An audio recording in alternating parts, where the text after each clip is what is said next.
1. When the engine stopped, Parker came up on deck for a look around. The mainland was nearly out of sight now, just a gray smudge on the horizon between the dark blue of the water and the lighter blue of the sky. The man who called himself Yancey was sitting in one of the two chairs astern, and the man whose name Parker didn't know was standing at the controls. They both wore white trousers, navy blue jackets and yachting caps and sunglasses, but they both had the faces and voices and hands of New York or Chicago hoods. Yancey raised the hand with the glass in it and motioned forward. "There it is," he said. Parker turned and looked out past the spray-flecked windshield, over the top of the rest of the boat, and out over the water to the island. It was still about half a mile away, and all he could make out was a mound of jungle greenery bulging up out of the water over there. "Get in closer," he said. "I can't see anything from here." The one at the wheel said, "We don't want to take chances." "Neither do I," Parker told him. Yancey said, "He's right. Move in closer." The guy at the wheel didn't like it, but he had nothing more to say. He just frowned behind his sunglasses, shrugged his shoulders, and started the engine. Yancey waved the hand with the bottle in it. "Come on and sit down." "Why? Stay below all the time." Single quote. Parker had gone down into the cabin before they'd left the dock and had stayed there until just now. He had no fear of the water, but he didn't like boats and he didn't like the ocean. Coming out away from land like this was like sticking yourself in a cage. There was no way out. From a practical point of view, he was stuck on this boat, imprisoned on it, till it touched land again. So long as he stayed down below in the cabin, a place that looked like half the motel rooms in the Southwest, he wasn't so aware of the caged feeling, but up here, surrounded by the flat blue water of the Gulf of Mexico, he was reminded of it all the time. Still, the island was in sight, and that's what he'd come out here to see, so he went back and sat in the other white chair next to Yancey. The boat was pushing through the waves again, not very fast. Parker supposed it was a good boat, as boats go.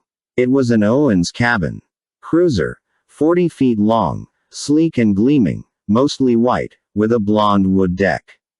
There were 3 rooms below, plus 2 baths, and space enough with convertible sofa and hideaway bed to sleep 8. The area up here where he and Yancey were sitting could probably be easily fixed up with fastened seats for deep-sea fishing. Yancey said, "The main building's around the other side of the island." "What's on this side?" "Storage sheds, power plant, few guest cottages."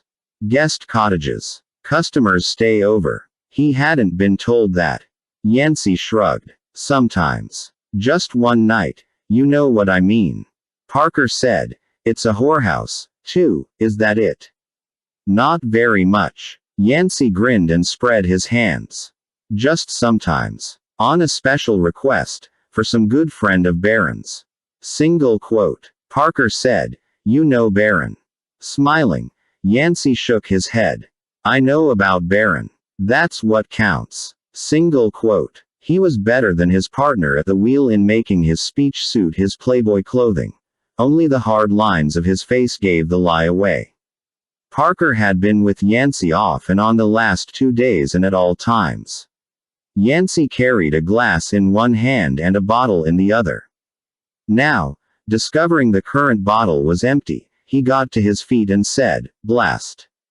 He flipped the bottle over the side.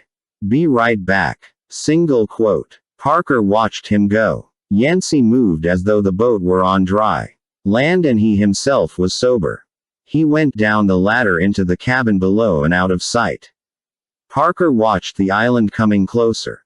He could make out buildings in among the greenery now, small pink cottages near the water and some sort of brick construction farther back. As Yancey was coming back up on deck with a fresh bottle, the guy at the wheel said, "Somebody coming." Single quote. Parker got to his feet. A small boat was chopping through the water towards them, leaving a white Y in its wake. Yancey said, No problem, no problem. As though he wanted to soothe his partner at the wheel. Parker knew the other two looked all right out here, but he in his suit wouldn't ring true. He said, I'll wait down below. Single quote. Fine, fine. Yancey, distracted, waved the hand with the glass in it.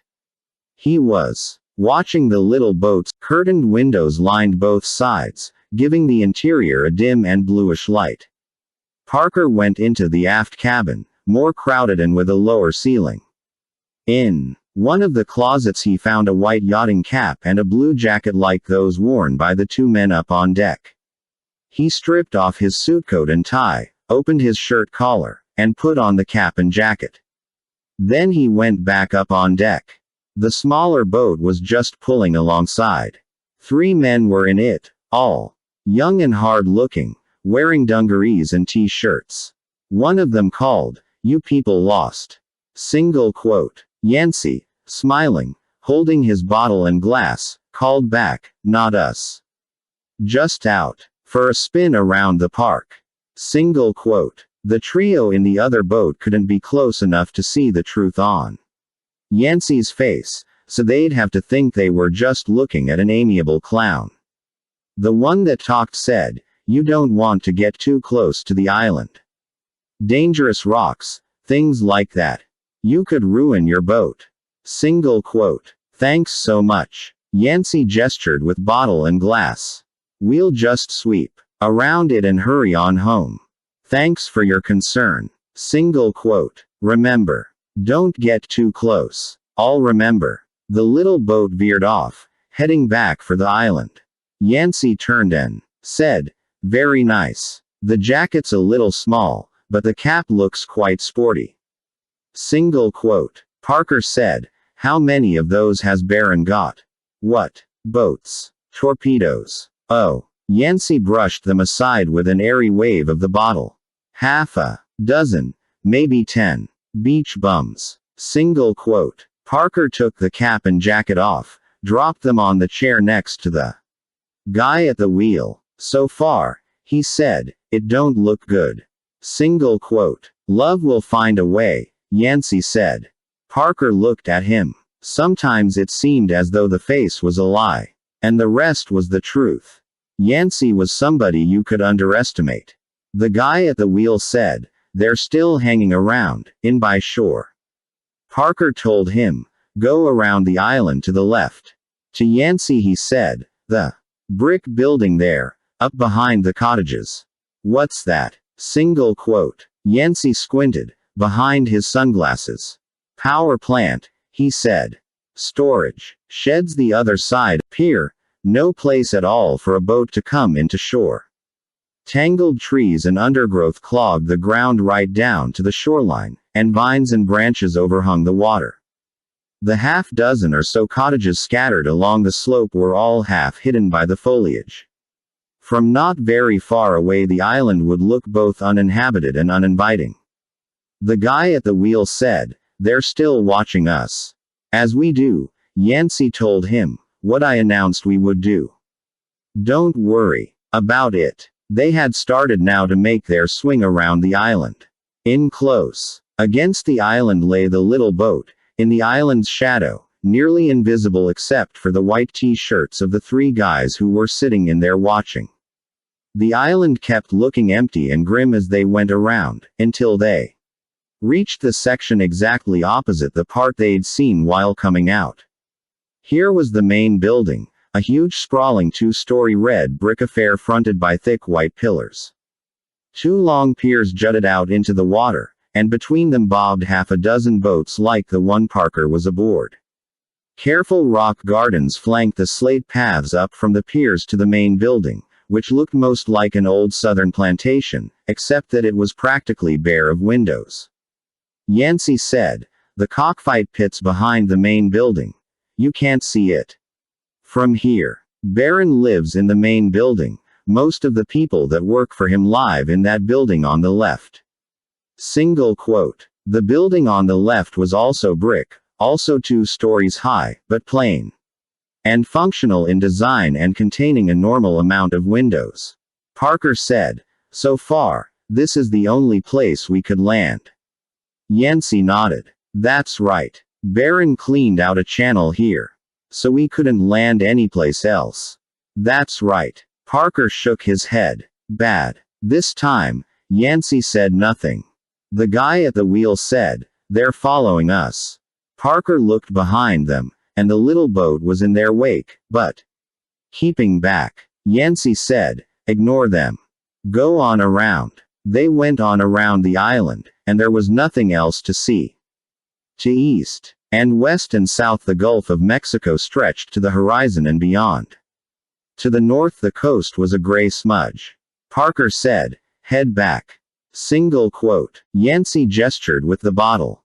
"Well, what do you think?" Parker shook his head. "It's worth the trouble," Yancey told him.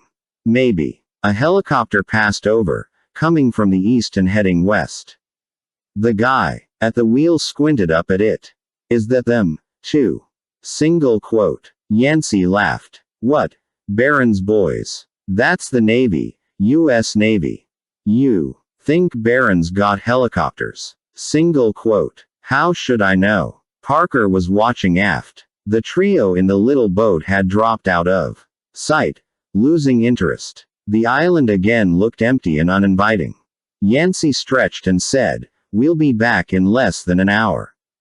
Parker looked out towards shore, but they were still too far away to make out any details. Galveston was up that way, ahead of them, but it couldn't be seen yet. Parker turned away and went back down into the cabin. He put his tie and suit coat on and sat down to wait. Yancey came down, smiling, easy, relaxed. He sat on the sofa and said, "Well, what do you think?" Single quote. "I haven't made up my mind. Mr. Carnes would be very happy if you thought yes." Parker looked at him. "Carnes doesn't threaten me. Didn't he tell you that?" Single quote. Yancey waved glass and bottle. "Wrong, wrong. No threat. Just a comment." Single quote. Parker went over to the bar and made himself a drink. "I don't have enough yet," he said. "I need more before I can make up my mind." Single quote. "Name it. I want a map of the island. Buildings, paths, landing places, everything. It can be arranged. And I want a list of personnel.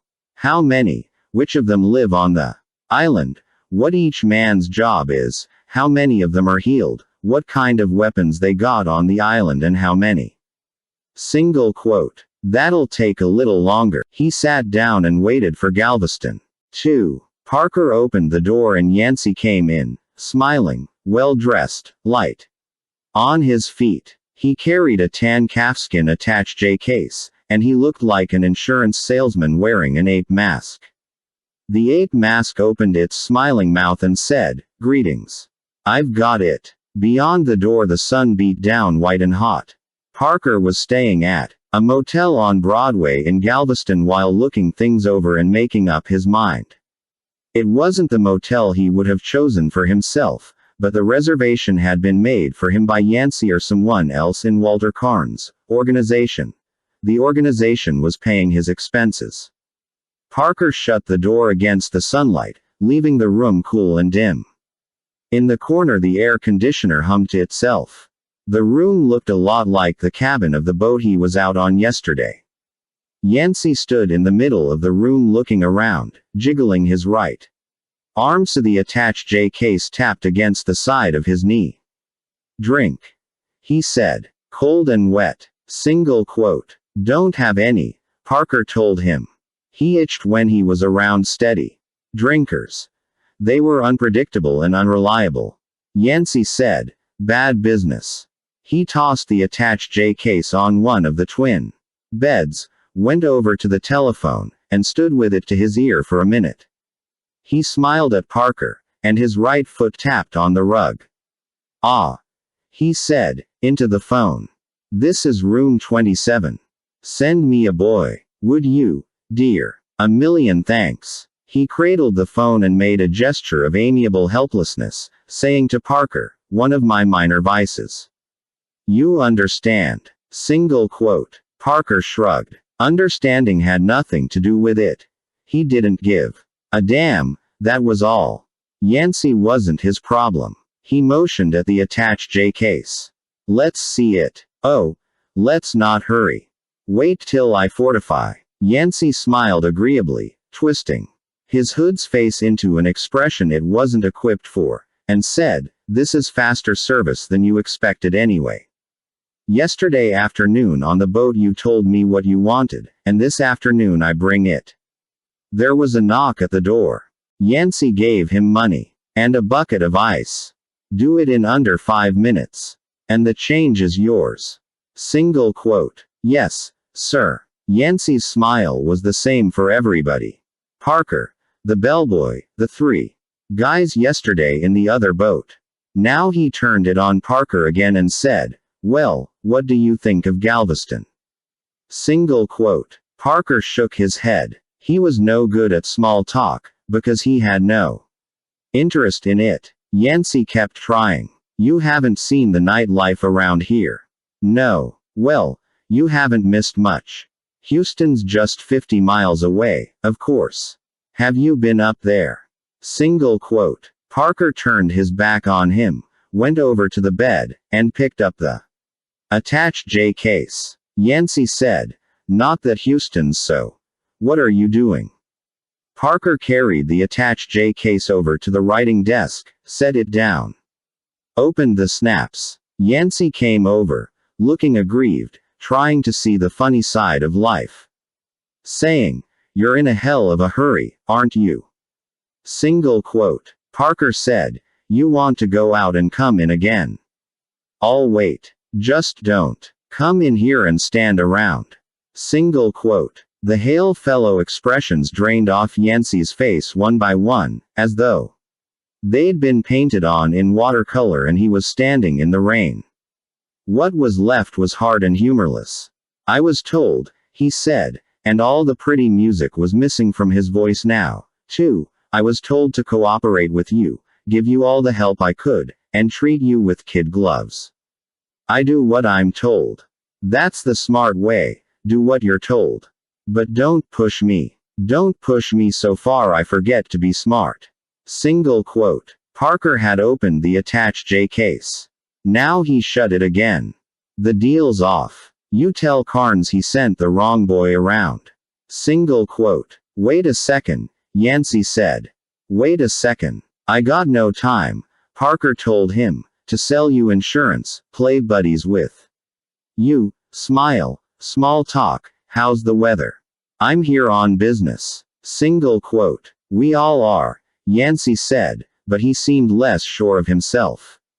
"I got to have full attention," Parker told him, "on what's in front of me. I can't be worried about you behind me. Do you feel well? Have you got your bottle? Did somebody hurt your feelings?" Single quote. "They're not here." They stood looking at each other.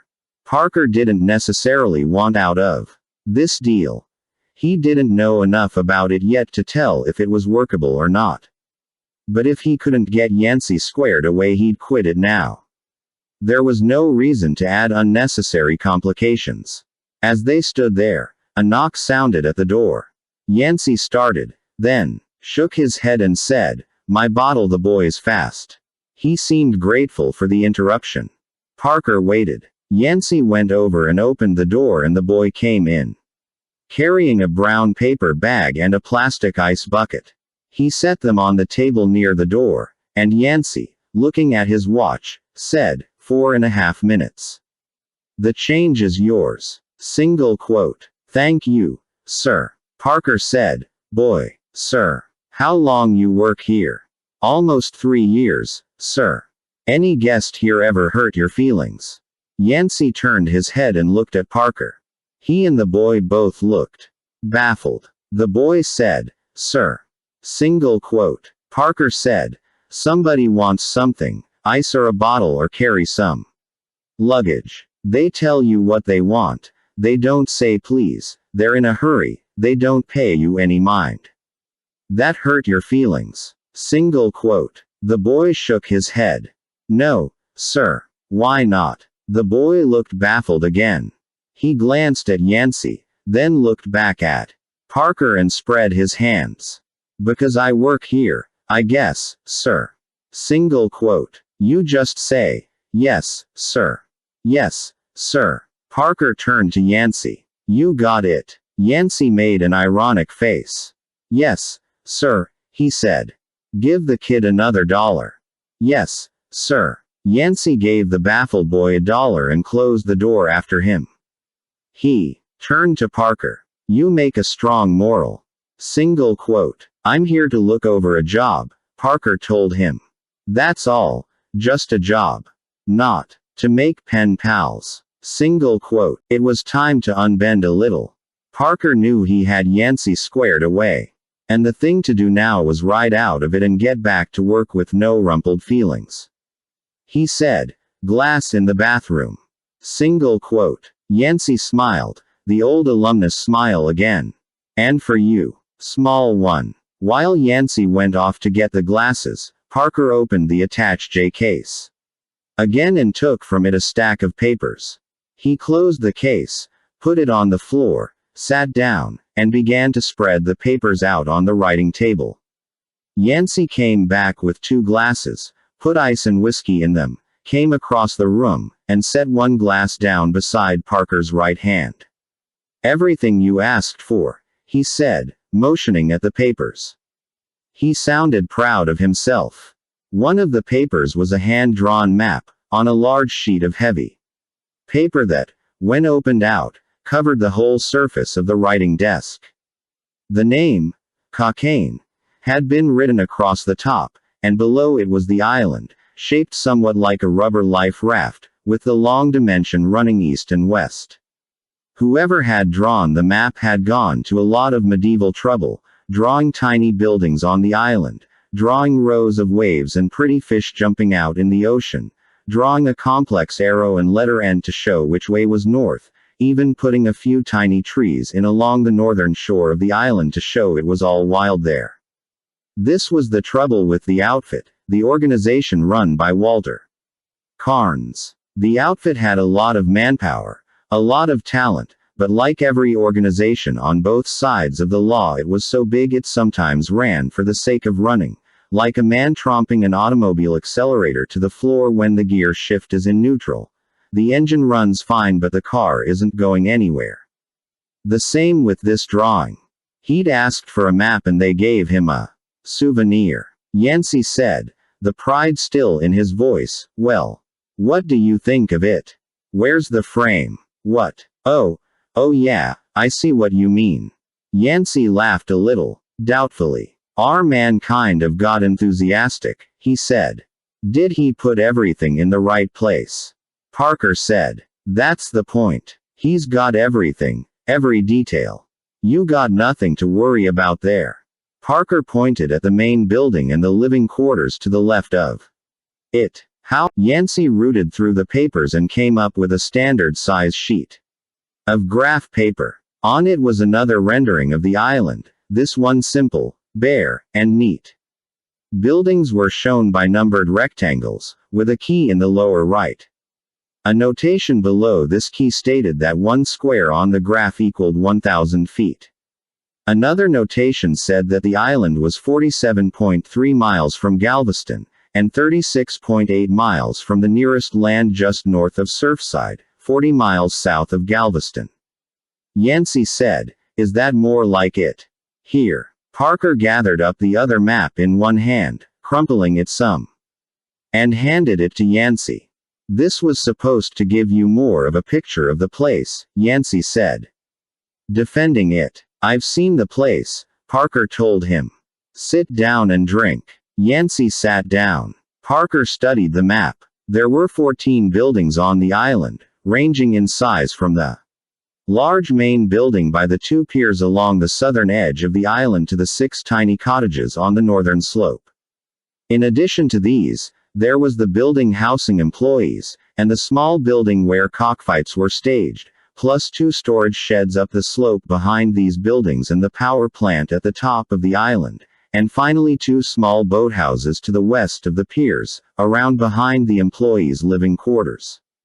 The boathouses interested Parker. They meant there was a second point, where a boat could be brought to shore, away from the exposed main piers. If the operation turned out to be workable, that might come in handy. He put the map aside and looked at the rest of the papers. On 3 sheets were listed the names and duties of every employee on the island, plus whether or not they were normally armed and whether or not they lived on the island. Barron had a large staff working his island, 38 men and 8 women. The casino had a staff of 15 men, 4 of whom were armed. A chef, 4 waiters, a bus boy, and a dishwasher, 7 in all, staffed the dining room in the main building. 6 men, none of whom were armed, operated the cockpit. 8 men, 4 of them armed, operated Barron's fleet of small boats, bringing the customers out from the mainland. 2 armed men. Of the 47, only 17 lived permanently on the island itself. Aside from Barron and his 2 bodyguards, these included the 4 armed men who worked in the casino, the 4 armed boatmen, and the 6 cottage women. Even with everyone else gone, then, there would be 11 armed men on the island at all times. Other papers gave further information about Barron's empire.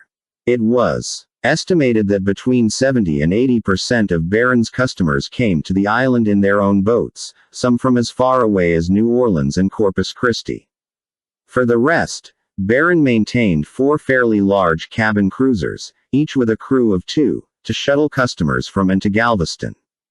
2 of these boats, manned by the unarmed shore-living boatmen, were based in Galveston, and the 2 manned by the armed island-living boatmen were based on Cockaigne. The weapons available on the island were listed on another sheet, and it was an impressive list. Rifles and handguns enough to start a revolution, plus tear gas shells and a couple of machine guns. One page described the approaches to the island. Submerged rocks and reefs, plus steel and concrete additions by Barron, made it impossible to bring a boat of any draft at all in close to shore anywhere except at 2 points. The main piers in front of the casino, and the boathouses just to the west of the piers. There were further sheets of facts which Parker either already knew or didn't care about. Statistics on numbers of customers, estimated total of money on the island at different times of day and different days of the week and different seasons of the year, police records of Barron's employees. Parker leafed through these, saw there was nothing else of value, and turned to Yancey. "All right," he said. "So far, it doesn't look impossible." Single quote. Yancey had been sitting in moody silence on the edge of one of the beds. Now he perked up, stood up, said, "That's good, that's good. Mr. Carnes will like that." Single quote. "So far," Parker repeated. Yancey was his normal self again, glass in right hand, bottle in left hand. Smile on face. He said, "You want something else?" "Whatever I can do. I want to go out there, as a customer." Yancey seemed surprised. "Really? You want to show your face?" "Why not? Beats me. It's your face." It wasn't. It was a face a plastic surgeon had given him once. But that wasn't the point. "I want to go there," he said. "I'll need a steak, say 600. Single quote. "Done. And a woman. Someone who looks right and knows how to use a camera. With a camera hidden on her someplace, purse, or whatever. When I tell her take a picture, she takes a picture." Single quote. Yancey nodded. "There's no reason we can't come up with somebody," he said. "Tonight." Yancey smiled. "Yes, sir," he said, leaning on the words. Parker picked out the 4 or 5 sheets of paper he'd found useful, and said, "You can take the rest of this stuff away again." Single quote. "We like to be thorough," Yancey said. 3. Parker walked around the cab and opened the other door, and the little blonde danced out in a swirl of petticoats and narrow knees and tan thighs above the stocking tops. She stood patting her waist and studying her purse as Parker shut the door again and the cab drove away. "To tell you the truth," the blonde said, as Parker took her elbow and they Started down the pier. To tell you the truth, I'm scared to death of water. Terrified. Petrified. Single quote. She talked a lot. She'd talked a lot in the cab, and before that she'd talked a lot in his motel room while he was getting ready. She was narrow. Narrow all over, with narrow head and narrow waist and narrow legs, and where she wasn't exactly narrow she was at least slender. Her nose was narrow, flanked by prominent cheekbones, and her eyes were large and brown and innocent and liquid, like the eyes of a Walt Disney fawn. She said her name was Crystal, which had to be a lie, and it was impossible she was as brainless as she seemed. But she looked right for the part, so this time outfit thoroughness seemed to be working out. If she knew how to operate the camera hidden in her purse, and if she wouldn't do anything stupid to give the game away, fine. In any case, she talked too much. I suppose, she said, as they walked down the pier, it's one of those childhood things, a trauma, where maybe somebody threw me in the water to teach me to swim and I was too young or something. I don't remember anything like that, but maybe that's significant because I wouldn't remember it. That makes sense, doesn't it? Single quote. Parker had discovered the way to handle her. When she paused, he grunted. She turned his grunts into whatever words she wanted to hear, and went on with her monologue again. All I know, anyway, she said after his grunt, all I know for sure is I'm absolutely terrified if I even think about water. So I wouldn't come along on a date like this with just anybody. Jerry, let me tell you. This means you're something special, Jerry, that I'd even consent to come out with you like this tonight. Single quote. The last two sentences, with the name Jerry in them, had been spoken for the benefit of the stocky guy in the sport shirt and yachting cap at the end of the pier, sitting on a barrel and smoking a cigarette and watching Parker. And the girl with complete lack of interest. Parker stopped and said to the guy, the boat for cocaine leave from here. Single quote. Where's that? Said the guy. Parker took from his pocket the small card he'd been given this evening by Yancey. It had written on it in ink, cocaine, and okay, and an illegible signature. Parker handed this to the guy in the yachting cap, who squinted at it in the dim light. Two 25-watt bulbs glowed high up on a pole at the end of the pier. And then said, okay. We leave in 5 minutes. Go on down the stairs there.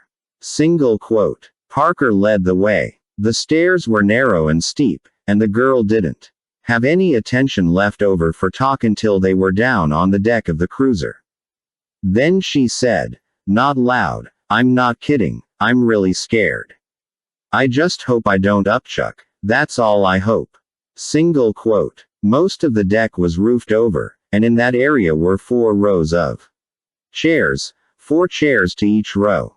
2 couples were sitting in the rear row, chatting together quietly. Parker led the way up to the front row and he and the girl sat down there. Just ahead, 3 steps led up to a higher level, where the controls were. A guy was sitting on the rail there, a younger version of the stocky type upstairs. He too had a cigarette going, and didn't seem to give a damn about much of anything. The girl said, can you feel the boat move? Feel it. We aren't even going anywhere yet, and it's moving. Can you swim? Single quote. Yes. I can't. Because of my fear, you know. Are you a good swimmer? A real good swimmer? Single quote. Good enough. If this boat sinks or anything, you won't leave me, will you? You'll help me get to shore. Single quote. If the boat sank, Parker knew this girl would be hysterical and would drown with her anyone she could get her hands on. If the boat sank, Parker would get as far from her as he could as fast as possible. But he said, I'll help you. Don't worry about it. I can't stop myself. I do worry, that's all. I just can't stop myself. She leaned closer and lowered her voice. This is stupid. I know it's stupid. Into it a hand cold and damp and trembling. She wasn't inventing the fear, it was real. The talk, he supposed, was a way to siphon off some of the nervousness. Maybe most of the time she wasn't a non-stop talker after all. That was the way the outfit worked, though. Have a job that means going for a boat ride, get somebody afraid of water. Brilliant. 4 more people came down into the boat, and settled in the row behind Parker and the girl. A minute later the stocky guy came down, cast off the lines, and his younger brother up front started the engine. The girl squeezed Parker's hand, and now she stopped talking. She didn't say a word all the way out to the island. At night Cockaigne was a lot more impressive. It was just a dark bulk in the water from the landward side, but circling around it the boat abruptly came upon lights and color and the sounds of music. Spotlights played on the main building and the piers and the surrounding jungle and the water. Colored lights lined both piers just below the water line, making the ocean here look green and red and yellow. Loudspeakers played lush string ensemble music with a fidelity that was surprisingly good for an outdoor system. On the paths and stone benches among the rock gardens between piers and casino sat or strolled a dozen or more of Baron's customers, dark-suited men and bright-gowned women carrying iced drinks and talking together. A score of small boats were docked at the 2 piers, and at least as many larger boats were anchored offshore, many of them adding their own bright lights and music and laughter. "My God," said the girl. She seemed to forget for a second her fear of water, but her hand didn't loosen its grip. There was a reserved space for this shuttle boat at the shoreward end of the left-hand pier, and once they were settled in it the girl hurried ahead of Parker, scrambling up the steps as though the boat were sinking right now. She waited for him on top of the pier, smiling sheepishly. "I'm sorry," she said, taking his hand in a more relaxed way now. "I tried to keep it in." "It's all right," he said, although it wasn't. But he'd have to make the effort to keep her in a good mood so she'd do good work. The ground sloped upward from the pier to the blank-faced brick casino. Looking strong and blind up there with its white pillars and its lack of windows. The rock gardens through which they had to walk to get to the casino had an intricate, fussy, Japanese look about them, full of varicolored odd-shaped stones and tiny gnarled bushes. The stone benches here and there were gray, weathered, like Aztec ruins. Farther along, knotted jungle growth filled the slope up behind the casino, framing it in dark green. As they moved away from the pier, Parker said, his voice low, "Start taking pictures." Single quote. "I already took 2, she said. "One coming in and one on the pier." He was surprised. "Good," he said. "Don't worry, I'll do my job." He believed her. Tall broad glass doors led into the casino. Outside the night had a tropical heat and mugginess to it, but inside there was the coolness and dryness of air conditioning. The glass doors had led them into a large high-ceilinged anteroom. The walls were a pale cream color, the far ceiling iced with hanging glass chandeliers, the floor a checkerboard of huge black and white tile squares. Renaissance paintings hung on the walls, and dark wood antique chairs and love seats were spotted here and there along the sides of the room. Broad arched open doorways led off on 3 sides, each with an identification in black discrete block letters on the wall above the arch.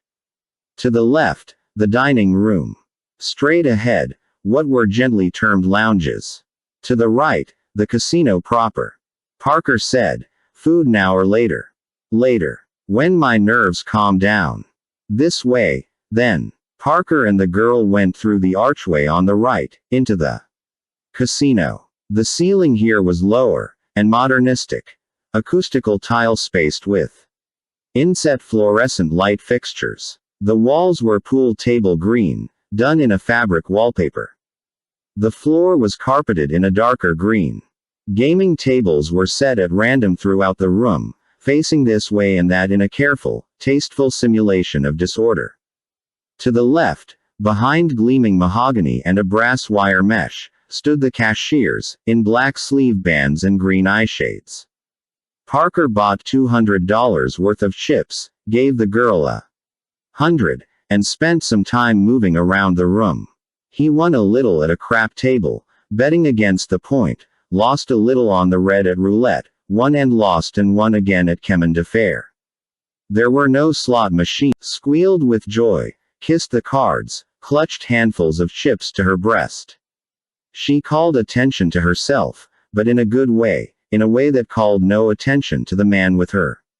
She played the sexy, naïve, gold-digging, wide-eyed blonde to the hilt, and the looks she got were compounds of amusement and lust. After an hour they moved on to the dining room, where the food was viciously expensive but superb. The dining room was huge, but broken up by vine-grown trellises and flower-filled planters. A fountain in the middle of the room plashed quietly, and the waiters moved with silent speed. Nowhere did he see a way to the second floor, no unexplained doors. Anywhere. There had to be more to the building, downstairs as well as up, but he couldn't yet figure out the internal arrangement. Exits from the dining room led only to the entrance hall, to the lounges, and to the kitchen. From the casino there was an exit only to the entrance hall, and the men's lounge was also a cul-de-sac, opening only onto the entrance hall. The girl told him the same was true of the women's lounge. Back in the casino, Parker left the girl at a crap table while he roamed around the room. The only answer was a hidden door, and this was the room most likely to contain it.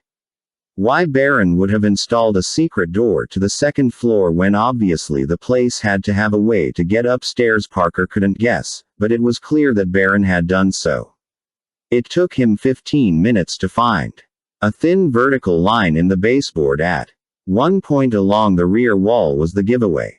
The door sat so flush with the wall that no line or break in the wallpaper could be seen from more than a foot away, but down at the baseboard the joining wasn't quite so perfect. Parker didn't stop to inspect the door. It would have to be under observation. In the next 15 minutes he strolled slowly by it 6 times, studying it, finding no way to open it from this side. It would have to be controlled electrically from somewhere else, probably the cashier's wicket. 5 minutes later he'd taken the girl away from the crap table and she'd had 3 shots of the section of wall with the door in it. Then they left the building and took the slate path around the right to the cockpit at the rear. The path was lined by thick hedges, separating them from a narrow path of lawn and then the dense jungle. On the way around, she said, "I've never seen a cockfight. Do you mind if I take a couple pictures of it, just for myself?" Single quote. Go. Old-fashioned carriage lamps hung all around the building, and more lamps of the same style on black metal poles flanked the path. There was an admission charge to the cockpit. $5 a head. Inside, steeply slanted tiers of seats formed a circle around the smallish dirt area in the middle. It looked like an operating amphitheater, or a miniature bull ring. A fight was already in progress, the birds, handlers calling to them in Spanish, the commissioners walking around and around the tiers calling out the odds and taking bets. There were 2 closed metal exit doors in addition to the door Parker had just come in. The tiers were less than half full, and most of the customers looked like people seeing their first cockfight and neither understanding nor liking anything of what they saw. Here and there aficionados shouted encouragement and jargon in English or Spanish. There was no money here. This was a gimmick, a touch of exotica to bring the customers in. It looked cheap and fly-by-night, a marginal operation. The money was all in the other building, in the casino. Parker spent a few minutes looking the place over and then left. The girl came along, but reluctantly, staring back into the pit all the time they were climbing to the doorway. Outside, she held Parker's arm and leaned against him. Breathily she said, "I never knew. I didn't know there was anything like that." Her eyes gleamed in the lamplight, her feet seemed unsteady on the path as they walked back around towards the casino entrance again. She said, "Wasn't it incredible? Wasn't it fascinating?" I never saw anything. I could stay here all night. Look at me, I'm trembling all over. Where were they from? Are they from Mexico? Single quote. Yes. The men, too. The ones talking to them. Handlers. Trainers. Baron imports them with their birds. I've never been to Mexico, she said, thoughtfully. And then, as they were entering the main building again, do they have them in Mexico a lot? Cockfights. Single quote. Here and there. They went inside and he left her at one of the tables again, with instructions to get some pictures of the cashier's wicket. After half an hour he gathered up the girl again and they went back outside. This time they followed the path around the other way, down between the main building and the living quarters, past the cockpit on the other side, and up between the storage sheds. The path was just dirt here, hemmed in by jungle, scantily lit by bare bulbs hanging by wires from tree branches. Just past the storage sheds a heavy-set man in a dark suit stepped out on the path in front of them. Sorry, friends, he said.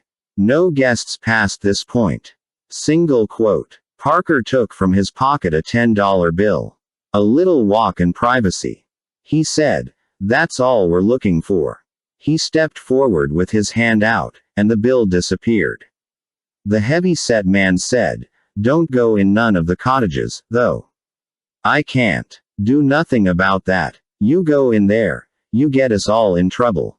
Single quote. We'll keep out. The heavy-set man moved back into the darkness and Parker and the girl moved on. The path now detoured around the power plant, a bulky humming building in semi-darkness. Around on the other side the ground sloped downward, and now the path, just barely lit by widely spaced dim bulbs, meandered and curved back and forth, passing one after another of the cottages. The cottages were flimsy pastel clapboard structures of the tourist cabin type, built up on concrete block supports to keep the damp away, and with narrow porches equipped with hammocks. Just enough land had been cleared for each cottage, so the jungle hemmed it in on all sides and the path skirted the porch steps. All the cottages were dark and seemed empty. At the sixth cottage the path ended. Wait here, said Parker. He took a pencil flash from his pocket and tried groping through the underbrush towards the water, but it was impossible. He could catch occasional glimpses of the ocean out there, glinting in the moonlight, but the undergrowth was too dank and thick and interwoven for any sort of passage short of chopping one's way with a machete. Parker said, all right. He put the pencil flash away again. Let's go back. Single quote. You want any pictures? Of what? There's nothing here. They retraced their steps, this time seeing nothing of the heavy-set man. And when they got back to the main building Parker turned and led the way past the living quarters, the two boathouses. Two of the three young men who'd come out in the small boat yesterday were sitting on webbed lawn chairs by one of the boathouses, dressed the same way as before. One of them got up and came over to Parker and the girl, saying, off limits. You want to go the other way. Single quote. Sorry, said Parker. He stood there looking at the boathouses and the water. Nice place here, he said. The guy didn't know exactly what to do. He didn't want to get tough or rude with a customer, but he knew he was supposed to keep people away from here. He took another step forward, holding his arms out as though to keep Parker from seeing anything or getting by him, and said, I'm sorry, but orders is orders. You got to go back to the casino. Single quote. Sure, said Parker. He turned away, taking the girl's arm, and when they'd walked out of earshot he said, you get pictures. Single quote. 4 of them. We're done. You ready for another boat ride? Not really, but let's get it over with. They had to wait in the boat 10 minutes, with the girl getting more and more shaky the whole time, talking faster and louder, jabbering away like a disc jockey, and once again she shut up the second the boat pulled away from the dock and was silent the whole trip.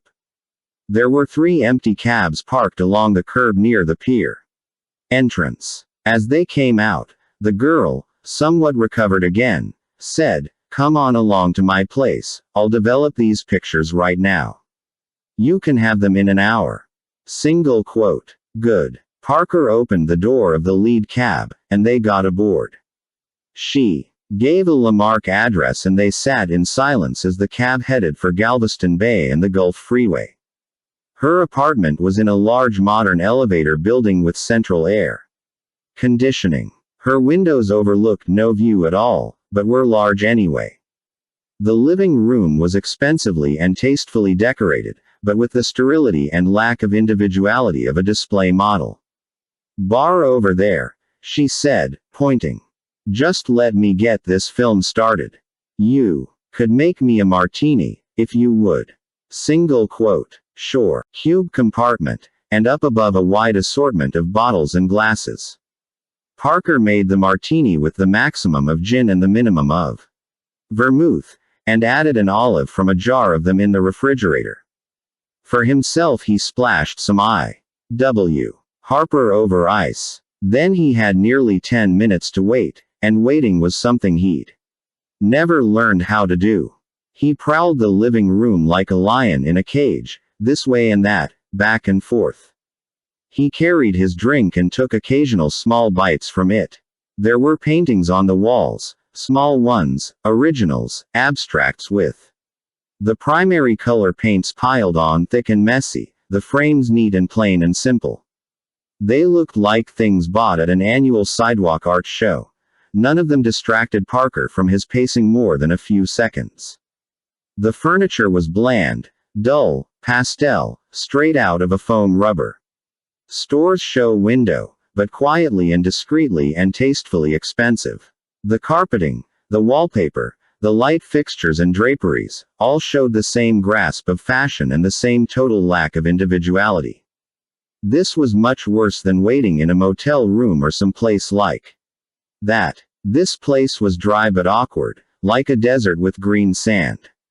Crystal, whatever her name was, came back in a bright print blouse and black stretch pants and flat shoes. "I just had to change," she said. "I felt so stiff in that dress. My drink." Single quote. He was near the bar. He picked up her drink and handed it to her, and she said, "Thanks. Let me know when it's 15 minutes, I'll have to go move the film from A to B." She tasted the drink and raised her eyebrows to show delight. You have a talent." Single quote. "How long before we get pictures?" "About an hour." "Why, are you in a hurry to be off?" She smiled over her drink, showing white teeth, and batted her eyes a little. Parker shrugged. "No hurry," he said. He turned away and went back over to the bar to refresh his drink. She followed him, saying, "I guess you're what they call the strong silent type. No idle chit-chat, no passes, just business." Single quote. "That's right. But business is over tonight," she said. She was standing very close behind him. He turned around. "When did darkroom, but not long enough to change anything in here." Single quote. "What are you talking about?" He said. "I figure Carnes didn't send you after me, that's some local boys' idea. Carnes is too smart for that." Single quote. She looked at him, frowning a bit now, studying him. She sipped at her martini and said, "Why? I'm the wrong type." Single quote. "You're the wrong information," he told her. "I'll decide yes or no, and it's what the island looks like that says which it is. Carnes could give me 3 women a night for a month and it would still be what the island looks like that would make me say yes or no about the job, and Carnes is smart enough to know that." Single quote. She decided to be coldly insulted. "You think Mr. Carnes gave me to you?" "No. I think some local bright boy did it and Carnes'll talk to him when he hears about it. What if I tell you you're wrong? What if I tell you I was just sent along to take your pictures for you, and I got intrigued by you and curious about you, and I thought I might like to find out about you? What if I told you it was all my idea?" Single quote. Parker said, How much did that chair cost you? What chair? She was annoyed at the change of subject. Parker pointed. That one. How much? How do I know? She looked at the chair and shook her head. What difference does it make? Single quote. The difference, he said, as this isn't an apartment, this is a crib. A what? Crib. It's a place where whores work. She was insulted again, and this time it seemed more real. She stepped back a pace, saying, I ought to throw this drink in your face. Single quote. This isn't your apartment, he said. This is where you entertain for the outfit. Single quote. That's a damn lie. Parker shrugged. You can send me the pictures, he said. He drained his glass, put it down, and headed for the door. He was almost to it before she spoke, and then she sounded almost plaintive, all the anger and irritation gone. Why did you do this? Why act this way? You didn't have to. He wanted the pictures. He turned and said, she said, if it wouldn't make any difference which way you decided about the other thing, then why not go ahead? You're putting something over, you're getting something for nothing.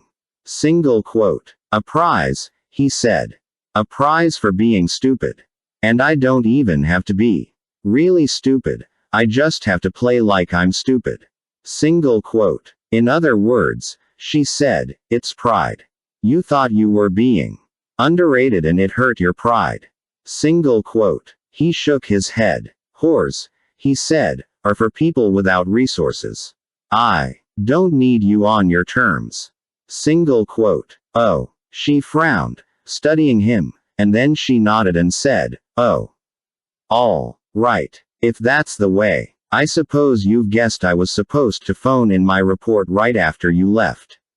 Single quote. He nodded. 1 minute, she said. She crossed the room to the telephone, dialed a number, waited, and said, Crystal here. He just left. No dice. She waited again, looking at Parker, and said into the phone. He tumbled. That's why. The apartment looked phony, and I guess I did it wrong myself. Single quote. Parker went over and took the phone away from her and listened, hearing a male voice say, won't need it. But I'm surprised at. He handed it back, and she took over the conversation again, saying she was sorry a couple of times and then ending it. She cradled the phone and looked at Parker. Do you want me to send the pictures or will you wait for them? Single quote. I'll wait for them. What were you drinking? Harper. While she made him a fresh drink she said, you know, I'm not conning you now. Do you know that? Single quote. He sat down on the sofa. Yes. How can you be sure? Because, he told her, you can be sure you can't do anything about my yes or no, no matter what happens here. If I stay, if I go, no matter what, you won't have any reason to make another call. Single quote. She nodded. That's right. She came over and handed him his glass and sat down beside him. That's right, she said. She smiled. She had an elfin smile, a pixie smile. And if now I told you it's just that I'm intrigued about you and curious about you, and I'd like to find out about you, what would you, for? He rolled over under the sheet and put his hand on her thigh and rubbed upward, putting some pressure in it, rubbing upward over her belly and breasts to her shoulder, then putting his hand back down to her thigh and rubbing upward once again. Her flesh was warm and dry and resilient. The second time he did it she made a moaning sound deep in her throat, and squirmed under his hand, and moved her arms in a lazy way. The third time, she opened her eyes as though surprised. Oh, she said. She blinked rapidly, and yawned, and stretched her arms up so her breasts were pulled taut. He stroked his hand across them and she laughed and said, it's you. Good morning. Single quote. Not yet, he said. Oh, yes, of course. She held her arms out to receive him. Yes, of course, she murmured. The pattern was changing here, but he understood why. His sexual appetite was cyclical, at its peak right after a job, waning slowly, disappearing entirely when he was involved in the planning and preparation of the next job. According to that pattern, he should be having little or no interest in a crystal right now. But the usual pattern was based on his working only once or twice a year, and that was where the difference lay. The football stadium heist had only taken place 6 weeks ago. He was working again so soon because of a combination of an unusual need for money and the timely request from Walter Carnes. So, for one of the few times in his life, he was combining business with pleasure. As they were getting out of bed, she said, "Did you get an answer on your call yet?" Single quote. He'd put in a call last night, after he'd looked over the pictures, to Grofield's contact. "No," he said. "It's still too early. Grofield mostly liked to sleep till noon." She said, "Does it mean you're going to do it? Making the call, does that mean?" Single quote. "Stop working," he said. She no longer took offense with him. She just laughed and shook her head. "I'm not working. I'm curious. I want to know for myself." Single quote. "You're curious. I don't care," he said. "Whatever you make." Food was functional with him. He didn't think about it. She said, "There's one thing I've got to say." "Say it." "I'd like to stay here, as long as you want. But if you stay, I'll have to tell my boss, so he won't give me anything else to do." Parker considered. It would take a week or two to get set up, and the choice was between here and the motel room. After he was more fully involved in the job, the usual pattern might reassert itself, but until then this place had advantages over the motel. He said, "Tell your boss to have somebody pick up my stuff at the motel and bring it here." Single quote. Good. She made breakfast while he showered, and afterwards they went back to bed for a while. Someone brought Parker's suitcase a little after 10 and Crystal's nesting instinct took over. She had to unpack everything and stow everything away, and then she had to get dressed and take things down to the cleaners. While she was gone, Parker looked over some of the pictures again. They were all first-rate black and white prints. And when she came back, he took her clothing off and returned her to bed. The phone rang at 11:30. They were sitting up, smoking cigarettes.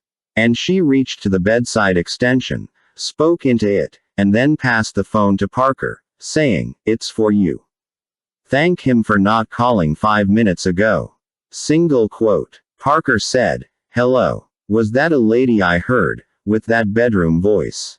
Grofield. Talking to you is like having a chat with one of the statues on Easter Island. How are you, Parker?" Single quote. It was Grofield, always amusing himself with his own dialogue. But he was a good man, reliable on a job and perfect for this one. Parker said, "There's an investment you might be interested in. Having just had a theater shot out from under me by the Philistines, I can tell you your statement is succinct and pithy but perhaps underplayed." Single quote. "You'll like this one. Unlimited front money and guaranteed return. 2 impossibilities in 1 sentence. I'm intrigued. How soon can you get here?"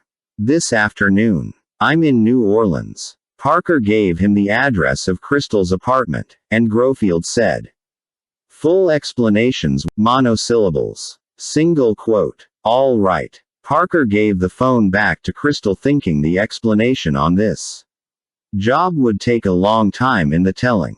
But that was later. He stubbed out his cigarette and said, "Better leave the phone on." 5. It was hard to tell where the explanation should start. This job had come along because of Parker's connection with the outfit, which was what the organized rackets boys were calling themselves these days, so maybe the beginning of the explanation was how Parker first got involved with the outfit. Parker and the outfit had one thing in common. They both worked outside the law. But the outfit lived on gambling and narcotics and prostitution. The outfit lived by finding customers for illegal products and services, and Parker simply went where money was and took it away. He scored once or twice a year, almost always institutional robberies. Banks, payrolls, jewelry stores, armored cars. And almost always with a group of 3 or 4 other professionals in the same line of work. The personnel of the group would change from job to job, depending on who was lining up the string and what the operation required. Over the last 19 years Parker had worked with about 100 different men. One of these men, Mal Resnick, had worked a double cross in a job with Parker, and had used Parker's share to pay back an old debt to the outfit. Parker had caught up with Resnick and settled accounts, but he'd had to exert pressure to get his money back from the outfit. A man named Bronson had been running the outfit then, and when Bronson had insisted on trying to have Parker killed, Parker had worked an arrangement with the man in line to succeed Bronson, a guy named Walter Carnes. Parker had eliminated Bronson, and Carnes had called off the feud. Now he had heard from Carnes again, a roundabout message asking only that Parker meet with Carnes in Las Vegas. The message had included plane fare and had hinted at a large amount of money, so Parker went. They met in a hotel suite on the Strip. It was their first meeting face to face. They were both big men, Parker 38 and Carnes 10 or 15 years older. The difference between them was that Parker looked to be made of chunks of wood, while Carnes had a meaty padded look to him, like a wrestler gone to seed. The situation is simple, Carnes said. We've got a competitor and we don't like competitors. Mostly we take care of competitors ourselves, but this is an unusual case. It's so unusual I've decided maybe we ought to ask you to take care of the problem for us. I don't kill for hire, Parker told him. Don't I know that? Don't I have boys who do? A payroll choked with them. No, Parker, I don't want you for a job I could get done better by any one of a dozen people on my own payroll. I want you for the kind of job you do best. I want you for your specialty. I want you to rob this competition. I want you to clean him out, strip him to the bone, leave him naked. Single quote. Why? Carnes shrugged. Because there's no other way we can get at him. Why not? Now you're asking the question, now you've touched on the main point. What is it that makes this problem unique? Did you ever hear of the island of Cockaigne? Single quote. No. It's in the Gulf of Mexico, off the Texas coast, about 40 or 50 miles south of Galveston. Up till 6 years ago it was deserted, nobody on it, nothing there anybody wanted. Nobody owned it. It's 40 miles from the United States and about 230 from Mexico, but neither one of them ever wanted it bad enough to stake a claim. It was such a nothing the Seabees didn't even build an airfield on it in the Second World War, which makes it almost the only one they missed. Single quote. Carnes pulled at his gin and tonic. Then, he said, along came a guy named Barron. Wolfgang Barron, that's what he calls himself. He showed up on the island with nothing but time and money. He hired construction crews out of Galveston to come out and build him a casino and some other buildings, and when the feds took a look at him it turned out Cuba had just finished going through the paperwork at the UN and the island was theirs. So the Galveston construction crews quit on him, and he brought Mexican crews up from Matamoros instead and they finished the job. When everything was done he called the place Cockaigne, because it never even had a name before, and he opened for business. Single quote. Carnes finished his drink and hollered. A sallow young guy in a black suit came in from another room and made fresh drinks for both Carnes and Parker. Then he went out again. Carnes said, "You ever hear this name before, Cockaigne?" Parker shook his head. "One of my lawyers told me what it is," Carnes said. There was an old legend in the old days in England about a country called Cockaigne where everything was great and luxury. That was Cockaigne, and that was what this bird baron called his gambling island. Single quote. Parker didn't care about legends in the old days in England. What he cared about was what Carnes wanted from him right now. But he knew the only thing to do with these people full of unimportant details was wait them out. Sooner or later they'd get to the point. Carnes was saying now, you see what this guy Baron had in mind. Something like the old gambling ships used to stay just outside the 12-mile limit. We used to operate a couple of them ourselves, but with Baron it's more complicated than just a ship. He finds himself an island situated just right, makes a deal with a country to claim it and then leave him alone with it, and he's set. He gets a lot of his business from the yacht and small boat trade in the Gulf, and the rest of it from the rich Texans. They come from Houston and San Antonio and Corpus Christi and Austin. They come from as far away as Dallas and New Orleans. They spend money on that goddamn island like the stuff was going out of style, and not a penny of it comes to us. Carnes got to his feet, began to pace the room. His face and voice and movements showed him feeling again an old irritation that hadn't eased with time. For 6 years, he said, that son of a bitch has sat out there and laughed at us. We told him he couldn't operate without us, we offered him a 50-50 split, and he told us to go to hell. He never moves off that island so we can get at him, and as long as he's on the island he's safe from us. We can't pressure him with our own law people because he's outside everybody's jurisdiction. Single quote. Parker said, so you want me to take his money away? Right. I want you to pluck him like a chicken, scrape him clean. Don't just rob the place, burn it to the ground, rip it right off that goddamn island and throw it in the sea. Gut it, like Kufignal.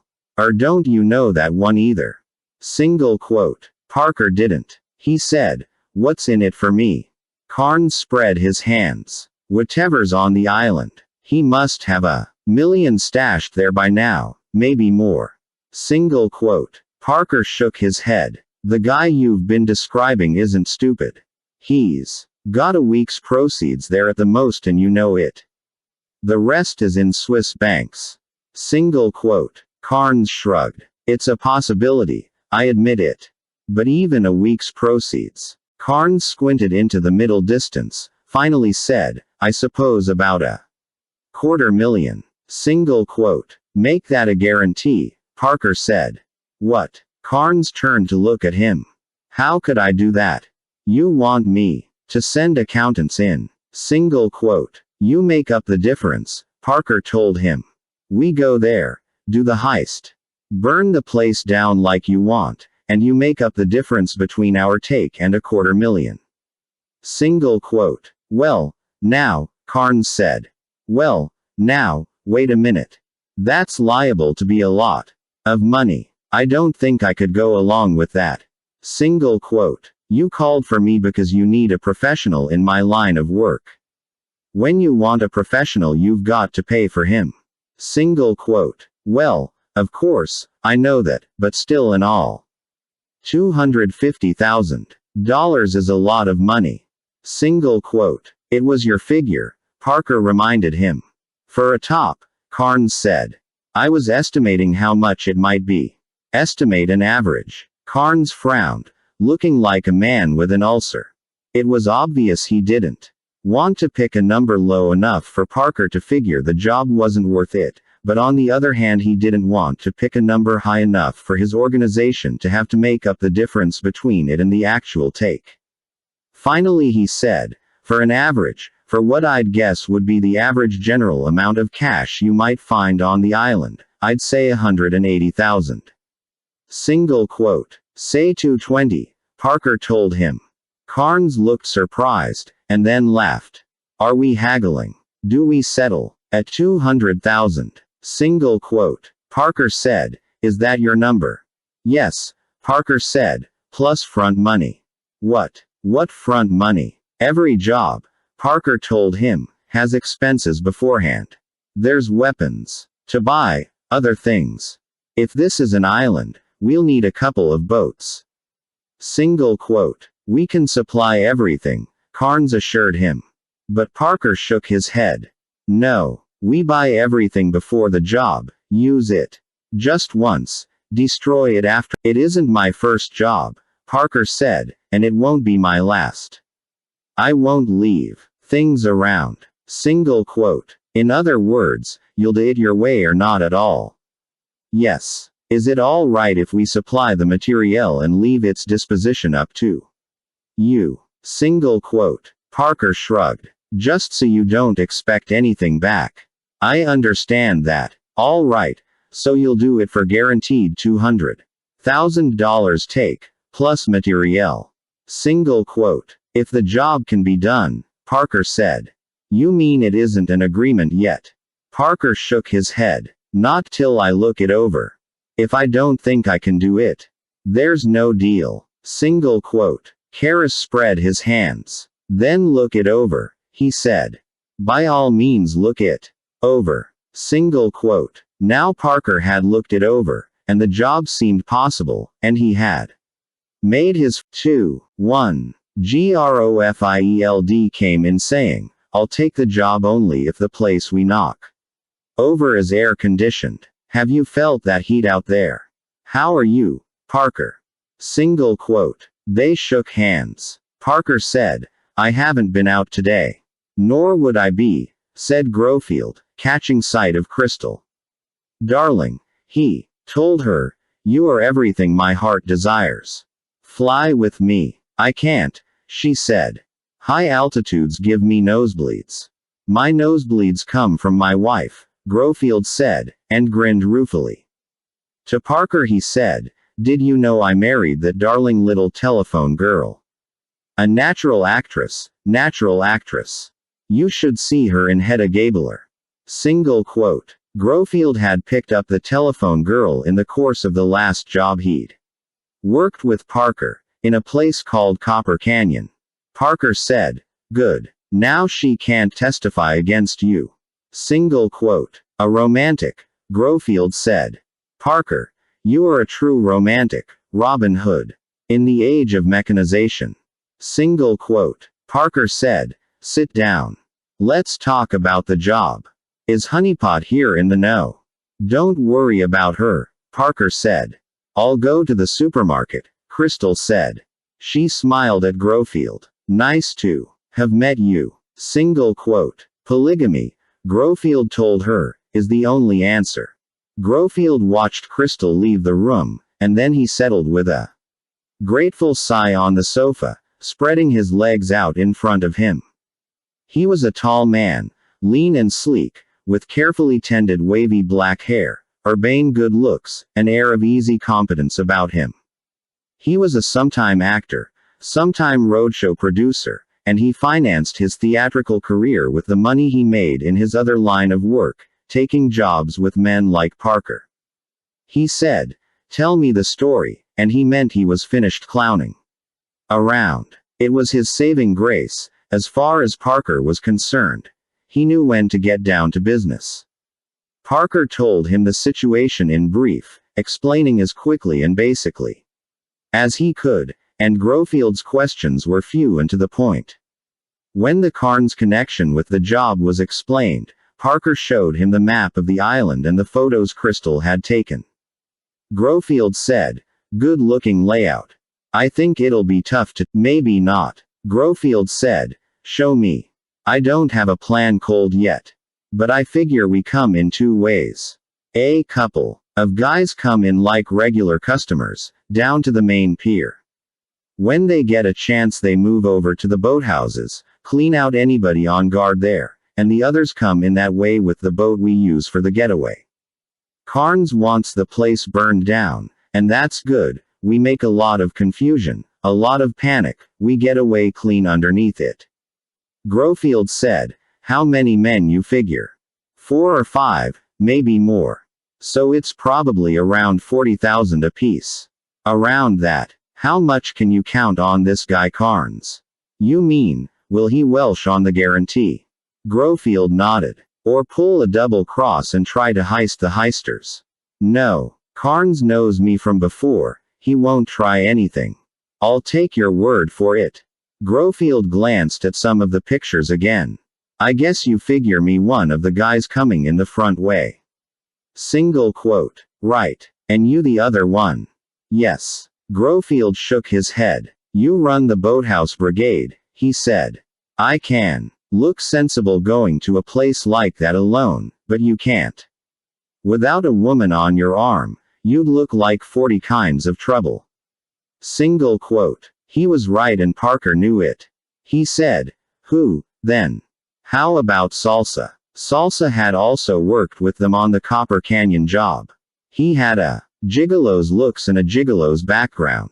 Grofield was right. Salsa would be perfect for the front way. Parker said, you want to contact him? Single quote. Sure. What else do we need? A Peterman and somebody knows boats. Peterman. But you don't know what kind of safe. It's got to be upstairs, Parker said, and I couldn't get up there anyway. I don't like that secret panel garbage, if you want the truth. I figure. Something like that's always around for a reason, and I figure I don't know yet what the reason is. We'll know when we crack it, Parker told him. He wasn't worried about that door himself. Grofield said, what we want is an all-around safeman, somebody can handle the box no matter what it is. There aren't many of them, Parker said. Not anymore. Dead or retired. All the old juggers. Single quote. There's a guy the first worked with a couple years ago, Grofield said. Thoughtfully. To look at him you wouldn't think he had a brain in his head. He's a wrestler. One of those TV boys with all the hair. He looks like an abominable snowman. But you should see him with a safe. He's got the touch of a Florence Nightingale. Single quote. What's his name? Gruber. Groppen Gruber I always called him. I've heard of a safeman called Gruber, but I never met him. If you heard he was good, it's the same man. Can you get in touch with him? I think so. I'll try tonight, when I put in the call for Salsa. And what else? Single quote. Someone to run the boat. Grofield shook his head. That's a funny one. I've never been on a job where we needed a boat. Single quote. Maybe Salsa knows somebody. Or your friend Gruber. What about Joe Shear? He knows just about everybody. Parker shook his head. He's dead, he said. Joe Shear had handled Parker's messages for years, ever since Joe retired from his main business, opening safes. He died a few months ago, Parker said. Is that right? Old Joe. I liked him, Parker. I honest to God liked that old man. What? Was it sudden? Single quote. It was sudden, Parker said. He was leaving out a lot, that Joe Shear's death had caused Parker trouble and ultimately destroyed the usefulness of the safe cover identity Parker had used on his off-work time for years. It was because of that bad time that Parker now needed money badly enough to work 2 operations in less than 2 months. Grofield said, all right. I'll ask around. We'll want a man who can do more than just run a boat, won't we? Single quote. I figure, the way we'll work it, we ought to leave him at the boathouses too. Cover our getaway route. You and Salsa and me, we get Gruber into the casino and upstairs to the safe. Single quote. All right. We want a driver. In other words, except it's a boat, you take first-rate pictures, Grofield told her. How are you on publicity? Photos. I've been needing new ones. Single quote. Carry this bag to the kitchen, she said. We'll talk about it. The other two went into the kitchen and Parker sat on the sofa, bent over. The map lying on the coffee table. He could visualize the way it was, the way it would be. There was still work to do, preparation, but they were started. Out in the kitchen, Grofield was flirting, too. Yancey said, it's the red one there. He pointed at a red Thunderbird. Glinting in the sunlight, a new hardtop with a broken taillight. Parker walked with him across the sidewalk from Crystal's apartment house to the car. The heat was bright, heavy, oppressive, especially after the air-conditioned building. They got into the car and Yancey started the engine and turned a switch on the dashboard. All the comforts of home, he said, meaning the car was air-conditioned. They drove over Texas Avenue to the Gulf Freeway and headed north. Yancey turned on the radio and found a station playing the top 40. The radio started the second it was switched on, with no wait for warm-up, and at the push of a button it moved along the dial and stopped automatically when it found a station. The car was so full of gimmicks it was a surprise it would move at all. Tinted glass, tachometer, compass, joy knob. Large foam rubber dice hung from the rearview mirror. A stuffed toy tiger sat on the shelf by the back window. Mirrors were mounted on both fenders. Round large extra brake lights flanked the toy tiger. It was 35 miles to the end of the freeway at Dowlong Avenue in Houston. They did it in 28 minutes, silently, each thinking his own thoughts. Off the freeway, Yancey drove over to Washington Street and stopped in front of a seedy bar called Tropical Palm Lounge. "This is the place," he said, and got out of the car. Parker followed him inside. The interior was a large square room full of round little tables with shiny black formica tops. Posts here and there were surfaced with amber-tinted mirrors. A small stage at the back contained an upright piano, a set of drums with DW in large letters on the bass drum, and a microphone. A narrow dancing area enclosed by a low wooden rail was in front of the stage, and the bar, backed by more amber-tinted mirrors, was along the left wall. The time was early afternoon, and the place was nearly deserted. One bartender was on duty, with 3 customers to keep him company at the bar. The tables were all empty, and no waiter or waitress was in sight. Yancey said, "This way." He went first to the bar, saying, "Hi, Eddie." "Wha Sure thing, Yancey. You're my pal." He turned to Parker and motioned with his head. "Come on." Yancey was enjoying himself, being the big man on the local scene showing off for the out-of-towner.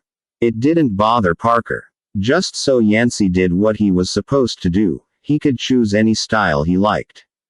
They walked now down the length of the bar and through a door at the back marked office. But the door didn't lead to an office, it led to a short hall with doors to left and right.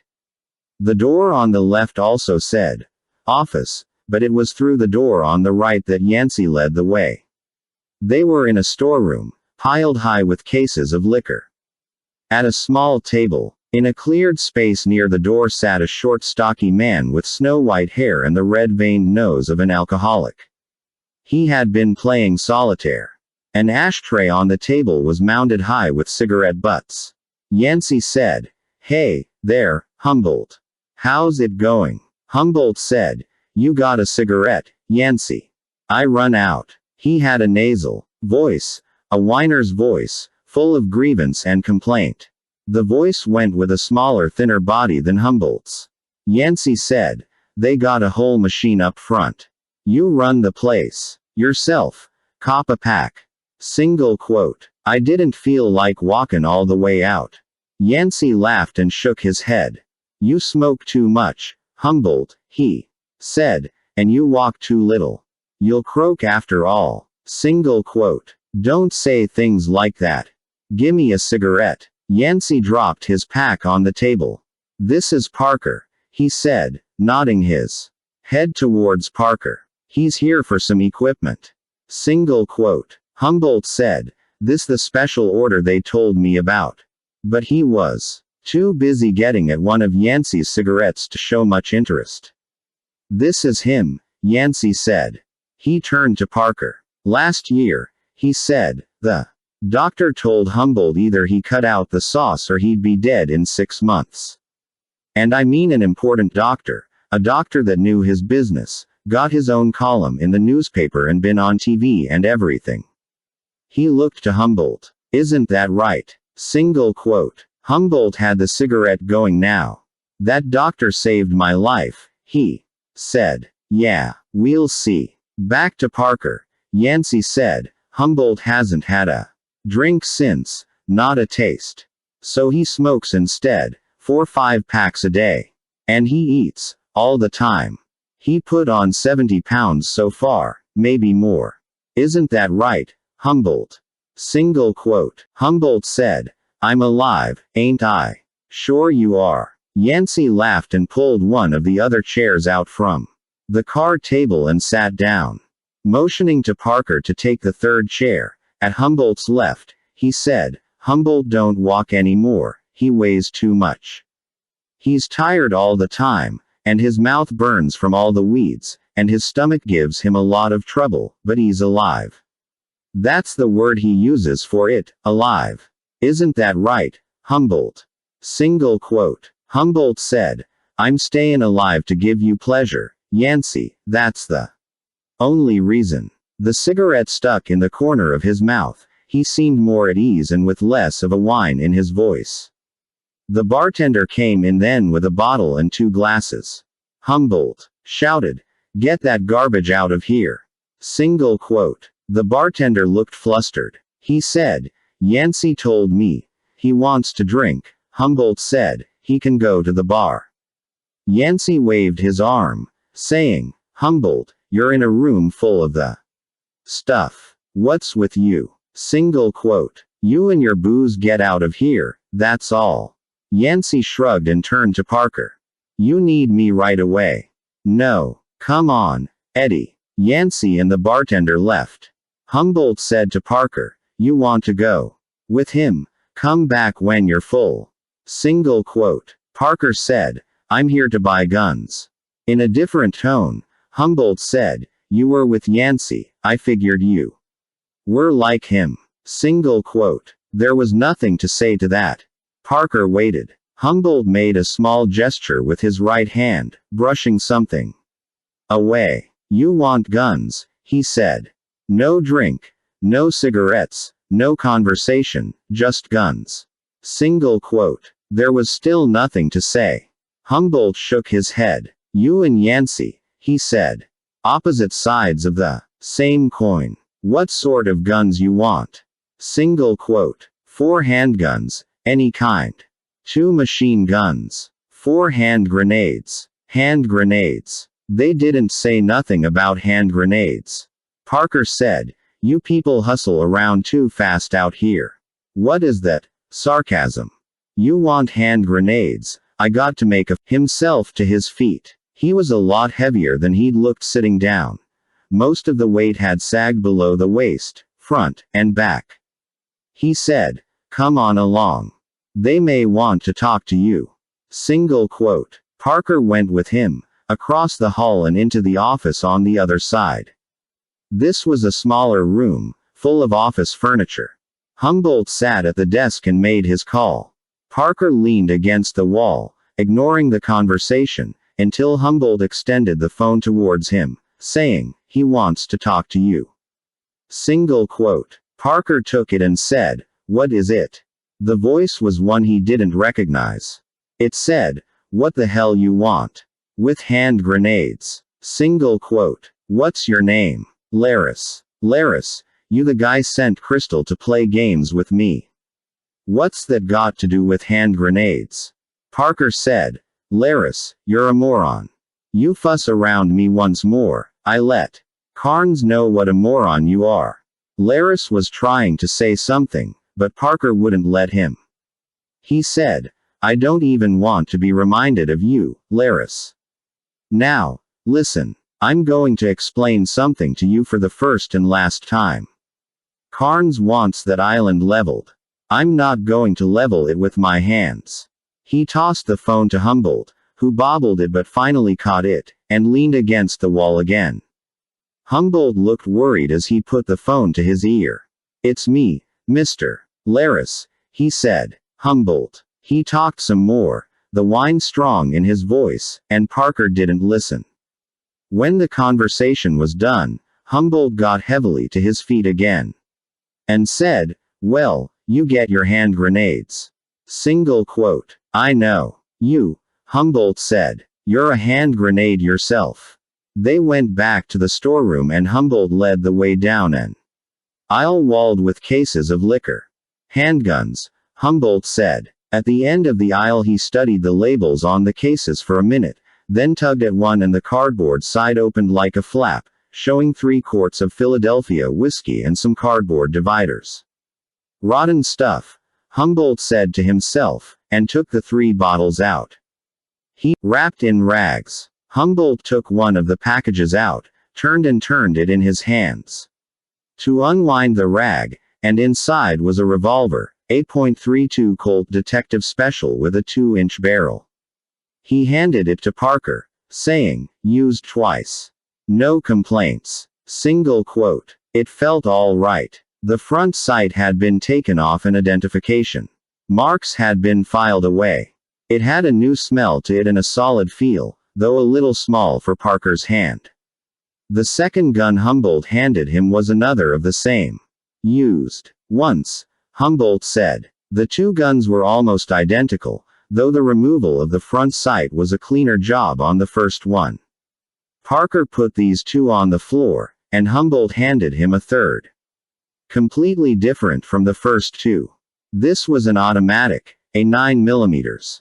Beretta Brigadier, much bigger than the specials, heavier, a mean-looking machine.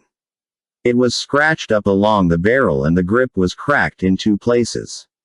Parker said, "This one's no good."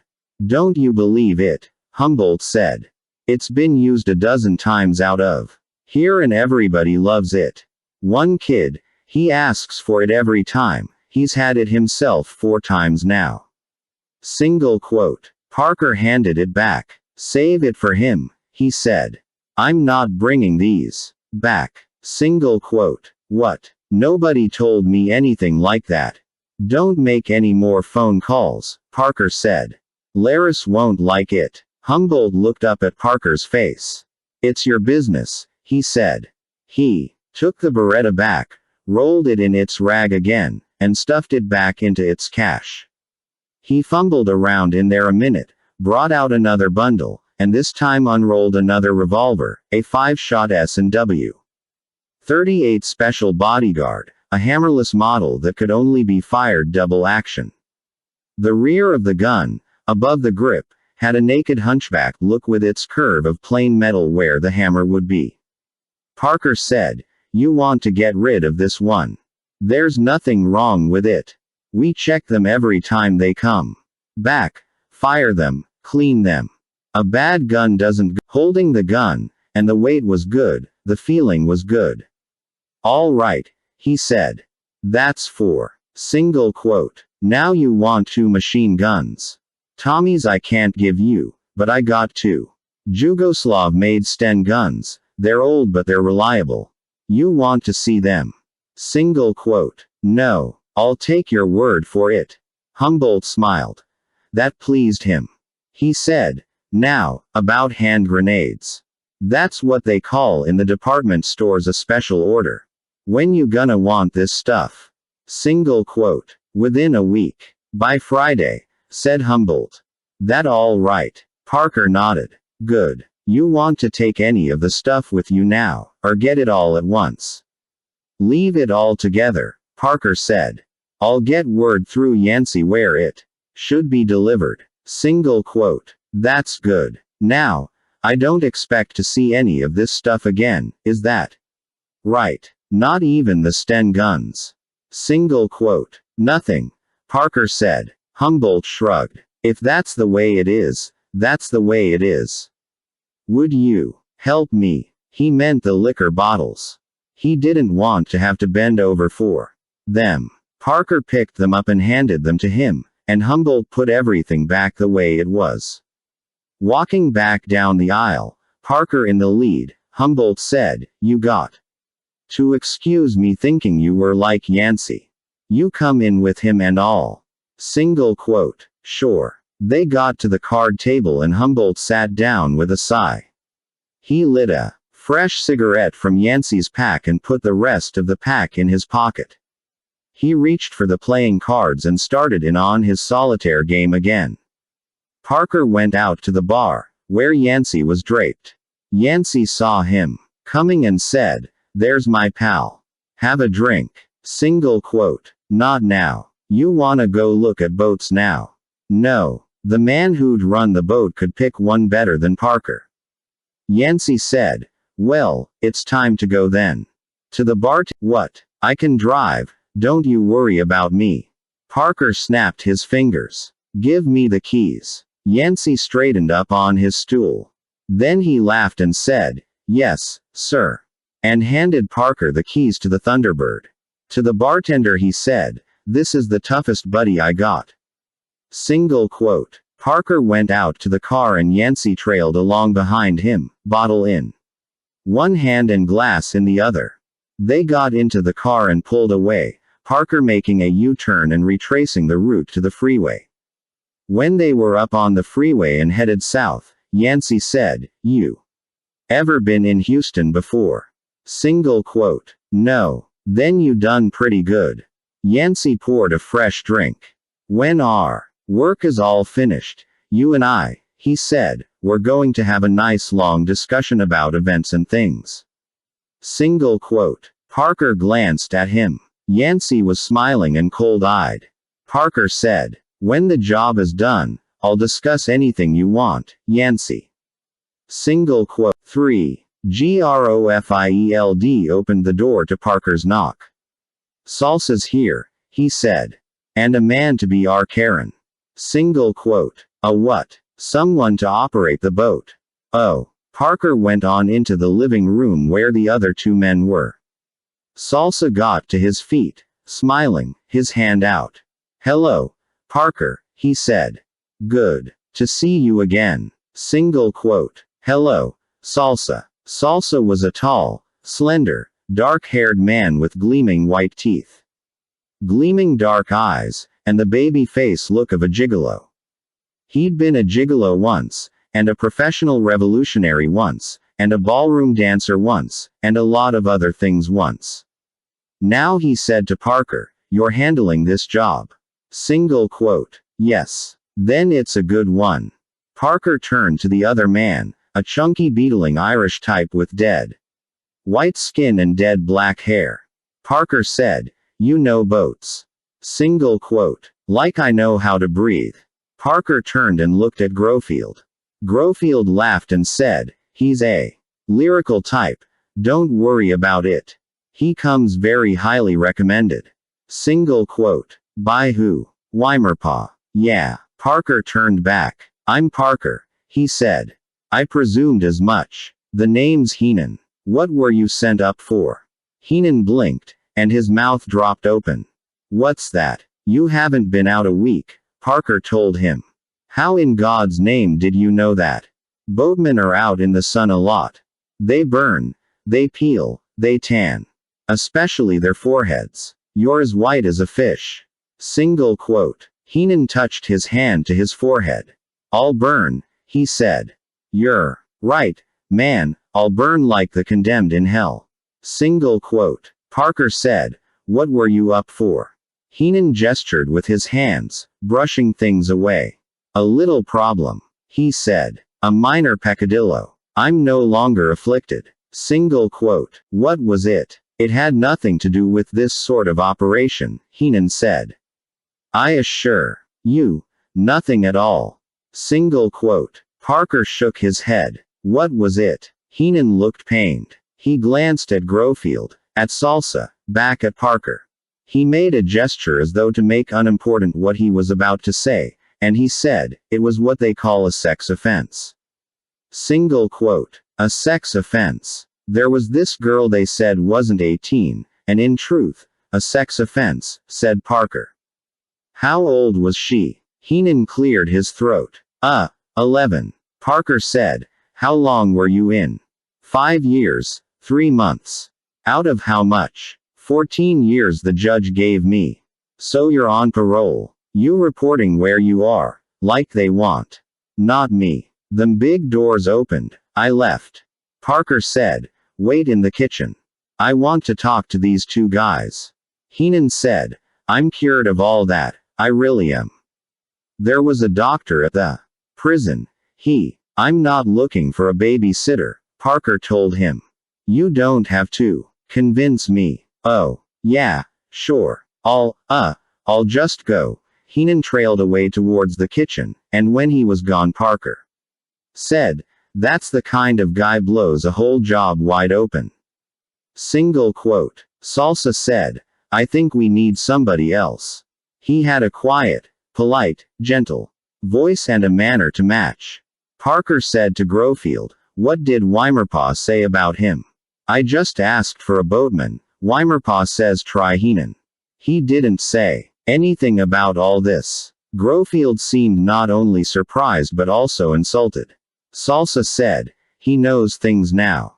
Parker frowned. How much? Salsa checked it off. Our names. That we're setting up a local operation. And it needs a boat. Single quote. That's all. Salsa looked a question at Grofield, and Grofield nodded. That's all, he said. We were leaving the orientation lecture up to you. Single quote. Parker said, then we can dust him with no trouble. Grofield, that's you. Because I brought him.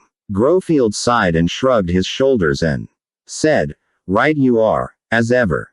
He went on into the kitchen. Salsa said, your woman got a telephone call, she had to go out. She said, she'd be back early this evening.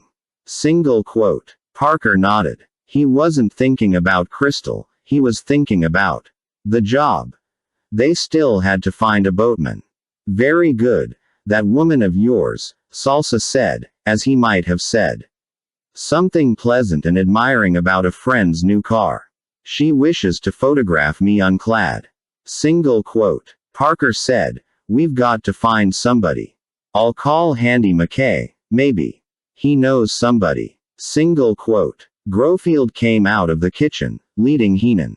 Grofield was an actor, all the way through, and now he was playing the role of a cheerful amiable junior executive, giving to some lost nudnik the discreet bum's rush. You see the position, he was saying, his arm draped over Heenan's shoulders. No hard feelings. Single quote. Heenan was looking confused and not yet sore. He'd get sore later, some time after Grofield finished sending him away. Salsa said to Parker, would you mind? Parker watched Grofield and Heenan go by. Distracted, he said, mind. Mind what? Single quote. If I permit your woman to photograph me unclad. Parker shook his head, not thinking about that. What do for? Parker rolled over, waking up, and the doorbell sounded again. Crystal was out. Grofield and Salsa were in the motel rooms being paid for by the outfit. It was 10 in the morning and Parker had been up till after 3 making his phone calls, waiting for answers, following leads and hints and suggestions, and still he had nobody to operate the boat. He got up from the bed and stepped into his clothing and headed for the front door. The bell rang twice more in the time it took to dress and get there. He opened the door and it was a mistake. The 2 guys outside had the flat broad look of federal law. They were wearing dark suits with narrow lapels and dark hats with narrow brims. One of them carried a briefcase. They both had flat bony faces and expressionless eyes and prominent cheekbones. One of them said, speak to you, Mr. Parker, and they both bundled into the room. Parker didn't like being at a disadvantage and these 2 had pushed into control from the outset. Pushing back was no good in this case. The way to get hold of the reins was pull in the direction they were pushing. He shut the door after them and turned away, saying, making coffee. You can sit in the living room and wait. Single quote. We'll come along with you. Sure. Come on. They all went into the kitchen and he started water boiling for instant coffee. The other 2 sat at the kitchen table and while Parker got out the jar of coffee and 3 cups the guy with the briefcase said, in an easy, conversational tone of voice, what is your real handle, Mr. Parker? Single quote. Parker, just like you said. Is it? Under the name Casper, Arnold Casper, you're wanted in California for the murder of a prison farm guard. Single quote. Parker said, that's somebody else. How do you like your coffee? Just black is fine for me. My partner takes a little sugar in his. You are also known as Charles Willis, and under that name you were wanted for 2 murders in Nebraska. Single quote. Parker said, Wrong man. I never been in Nebraska. He put the cups in the sugar bowl and 3 spoons on the table. Under the name you claim as your own, the guy with the briefcase said. 11 years. The number may be higher, of course, but 8 we know about. Single quote. The other one said, we don't seem to have a first name to go with Parker. Is Parker the first name? Single quote. Parker said, you two are interested in names, you must have some of your own. Single quote. The one with the briefcase said, oh, I am sorry. I'm Mr. England and this is Mr. Carey. Single quote. Parker pointed at England and said, law. He pointed at Carey and said, accounting. Single quote. England smiled. Very good, Mr. Parker, he said. Bullseye on both counts. Single quote. Carey said, you should have hired Heenan. Parker looked at him. He was yours. Then I did right. No, said England. If you had taken him on, Mr. Parker, we would not have had to come and see you today. In fact, you would never have had occasion to see us at all.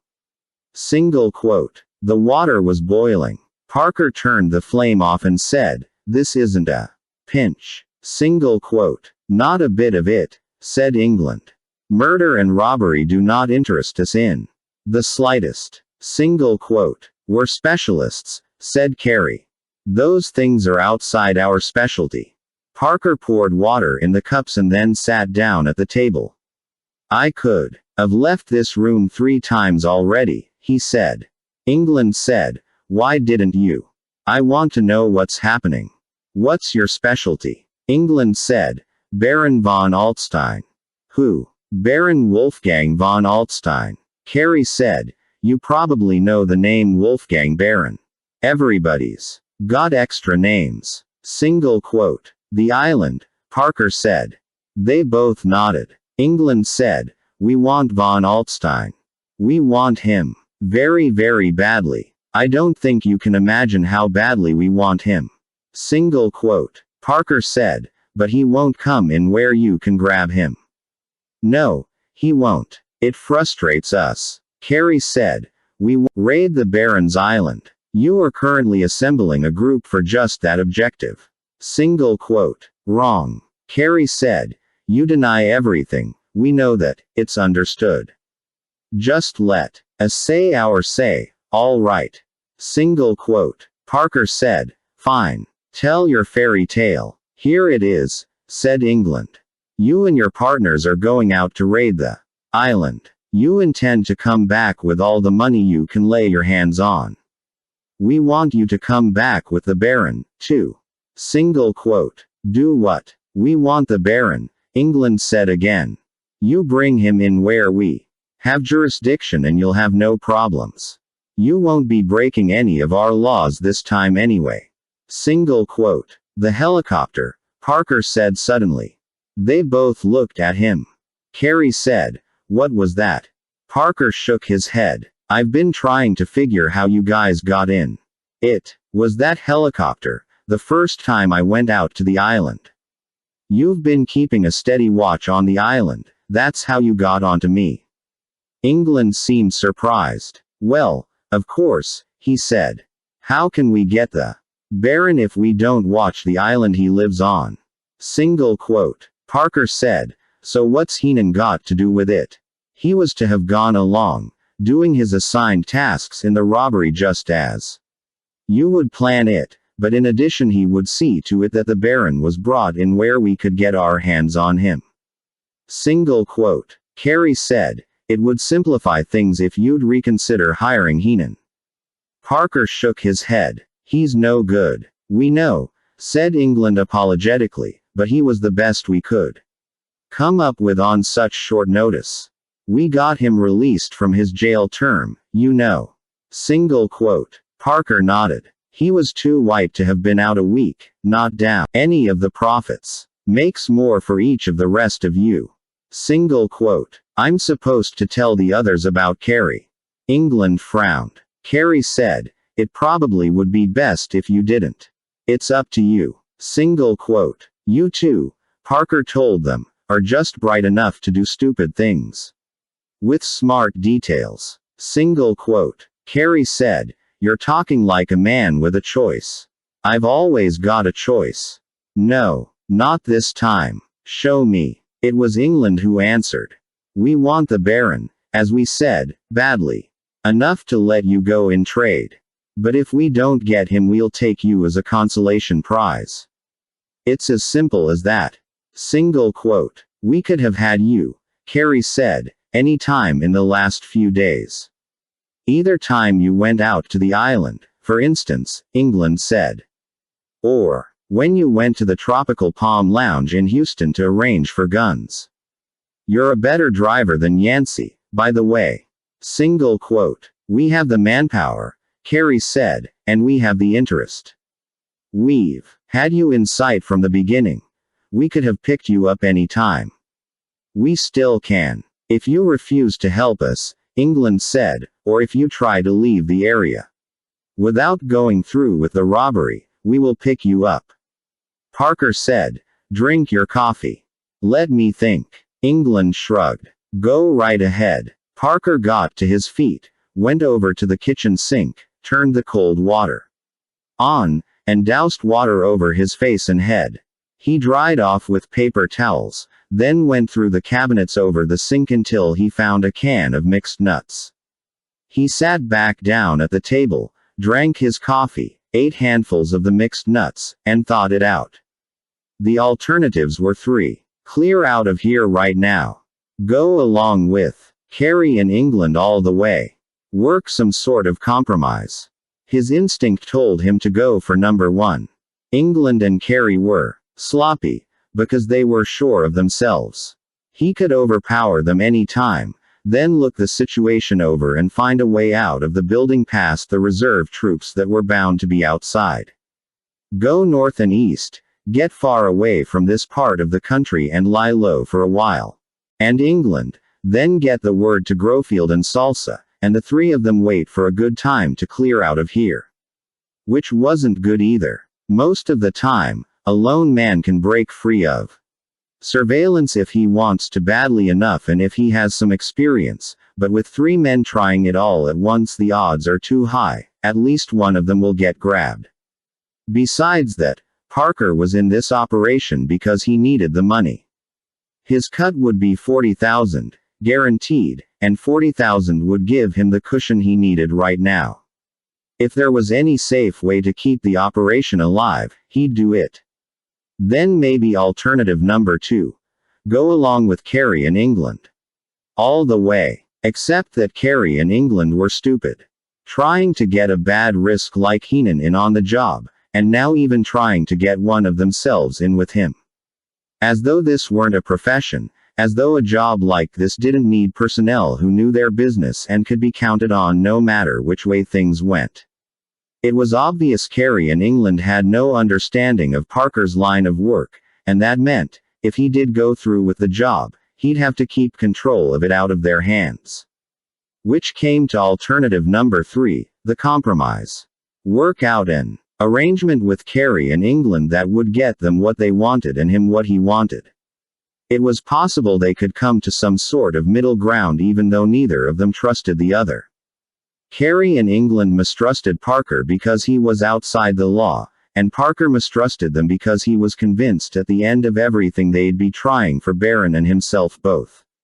If they could put the arm on him, they'd be crazy to let the chance go by, and he didn't think they were crazy. Finally he said, "All right. A proposition." Carrie said, "I don't think you're in a position to bargain." Parker told him, "I'm looking to see if I can get an arrangement where it would be safer for me to stay with this job than to try to make a break for it right now. The way you two are handling it, it's safer for me to make the break." Single quote. England held a hand up, saying, "All right, we'll listen. We're reasonable men." Single quote. Carrie glanced at his partner, but he didn't say anything more. Parker said, "What you want is Baron. You don't care how you get him, so the details don't. We want him alive," England said hastily. Don't get us wrong. We won't be satisfied with proof of his death or anything like that. We want von Altstein very much alive. Single quote. There's a trial waiting for him, Carey said. A big public trial, and a rope at the other end of it. I don't care, Parker said. You want him alive, that's all you care about. The Baron, or von Altstein, or whatever you call him, you want him in on dry land where you've got jurisdiction. So I'll go along with you, I'll bring him in for you. But that's it, that's all of it. I don't have any law or any pigeons working with me. You people leave me strictly alone to do my job my own way, and when my job is done you'll get your piece of it. They looked at each other, both of them doubtful. England said, what sort of guarantee? No guarantee. You say you've got me in a bind, you're watching me so close with so many troops I can't get away from you no matter what. So you guarantee the job yourself. Single quote. Carey said, we could consider it. You mean you want to check with somebody higher up? Use the phone in the bedroom, it's quickest that way. Single quote. They looked at each other again, and then England nodded and said, I'll go. I won't be long. Single quote. Parker said to Carey, you want more coffee? Carey watched England leave the room, then turned to Parker. No, thanks. Single quote. I do. Parker went over by the sink again, opened cupboards, closed them, opened drawers, closed them, palmed a steak knife and went over to the table. Suddenly his left hand had a grip on Carey's hair and his right hand was holding the knife to Carey's throat. Don't move, he whispered. Carey wasn't that stupid. He stayed where he was. Only his eyes had widened a little. Parker let go his hair and used that hand to frisk Carey, finding his revolver, a businesslike S&W special, in a belt holster on his right hip. Parker backed away, holding the revolver, and put the steak knife back in its drawer. He faced Carey, keeping the revolver where Carey could see it without its being exactly aimed anywhere in particular. Parker said, England comes back in here. Parker walked back across the room and put the revolver down on the table. That's your guarantee, he said. I could do that, and I won't. I need this operation, and if you and your friends don't screw it up I'll run it off as scheduled. Single quote. Carey picked up his revolver, looked at it a second, then put it away. His voice mild, distracted, he said, I'm not a specialist in people like you. Single quote. You're lucky, Parker told him. Carey studied Parker as though making up his mind whether or not to buy him. Maybe I will, he said. When this is over, when we've got von Altstein and you go off your own way, maybe I'll put in for a transfer. Maybe we'll meet each other again some other time. Single quote. Parker doubted it, but he knew why Carey was saying it. It was a way to get some of his pride back. So Parker just shrugged and sat down at the table and said, maybe so. England came back a couple minutes later. They want some sort of assurance, he said. Carey said, it's all right. We've got the assurance. We do. Mr. Parker just took my gun away, held it on me, and explained how he could kill the two of us in a passing cab driver and get himself out of this situation, if he wished to do so. It was plausible, particularly with him holding my gun on me while he explained it all. Single quote. England was frowning, looking back and forth at the two of them. He said, then what? Single quote. Then he gave the gun back to me, Carey said. England said, I don't get it. I do, Carey said. He got to his feet. It's all yours, Mr. Parker, he said. You won't. 5. If the deal is queer, said Grofield, it's queer. I say we get the hell out. While the getting is good. Single quote. Anything they'll make on you, Parker told him, they've already made. From now till the job's done they'll keep their distance. Single quote. Salsa said, what about after the job? It's a big coastline. The fourth man in the room, Ross, said, up to now they haven't made me at all, is that right? Single quote. Parker nodded. That's right. Ross was the boatman. Salsa had turned him up. He was big, stocky, florid, with heavy pale eyebrows and thick pale hair and thick freckled hands. He said, I could leave this building right now, the way away I came in, just as careful, and they'd never make me at all.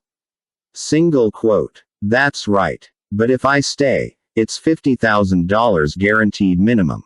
That's right. If I stay, said Ross deliberately, I'll be very careful they never do make me. Parker nodded. That's sensible. Even if it complicates the work, Ross said. I want you to know that. This adds another element. This makes the situation tricky. If I agree to do something, and then it turns out I can't do that something without tipping my mitt to your friends, you're just gonna have to count me out. Single quote. I already figured that, Parker told him. Ross said, I just wanted to make it clear. Grofield said, Parker, I've never seen you anything but cautious. How come you're still in this? The job is tipped to the federal law, why aren't we all the hell out of here? Single quote. Parker told him, about this job, this island thing, from a law standpoint. They don't give a damn. It's not their jurisdiction, not their fight. That island is Cuban territory, so it's up to the Cuban cops to get after us, and right now the Cuban cops and American cops don't get along too good. About anything else, anything they might have on me or you from the past, they aren't interested because it isn't their department. Single quote. Grofield said, they can send an interoffice memo. Single quote. Parker nodded. I know that. That's why we say we'll play along, but when the job is done we find some other piece of coast to land at. Grofield said, they've got helicopters, they've got a whole goddamn navy. Not to mention the Coast Guard and the Air Force. Why should they let us go there and come back without them watching? Single quote. Parker said, no reason. They'll be tailing us the best they can. It'll be a pretty good best. Not good enough. It'll be at night, and the island will be going up in flames, and there'll be 30 boats heading away from there at once, maybe more, all Barron's customers getting the hell out. The Federals know we mean to knock over that island, but they don't know we mean to knock it all the way out, and that's our edge. Single quote. I like wide edges, Grofield said. That one looks narrow to me. If you're in, Parker told him, we'll talk about it.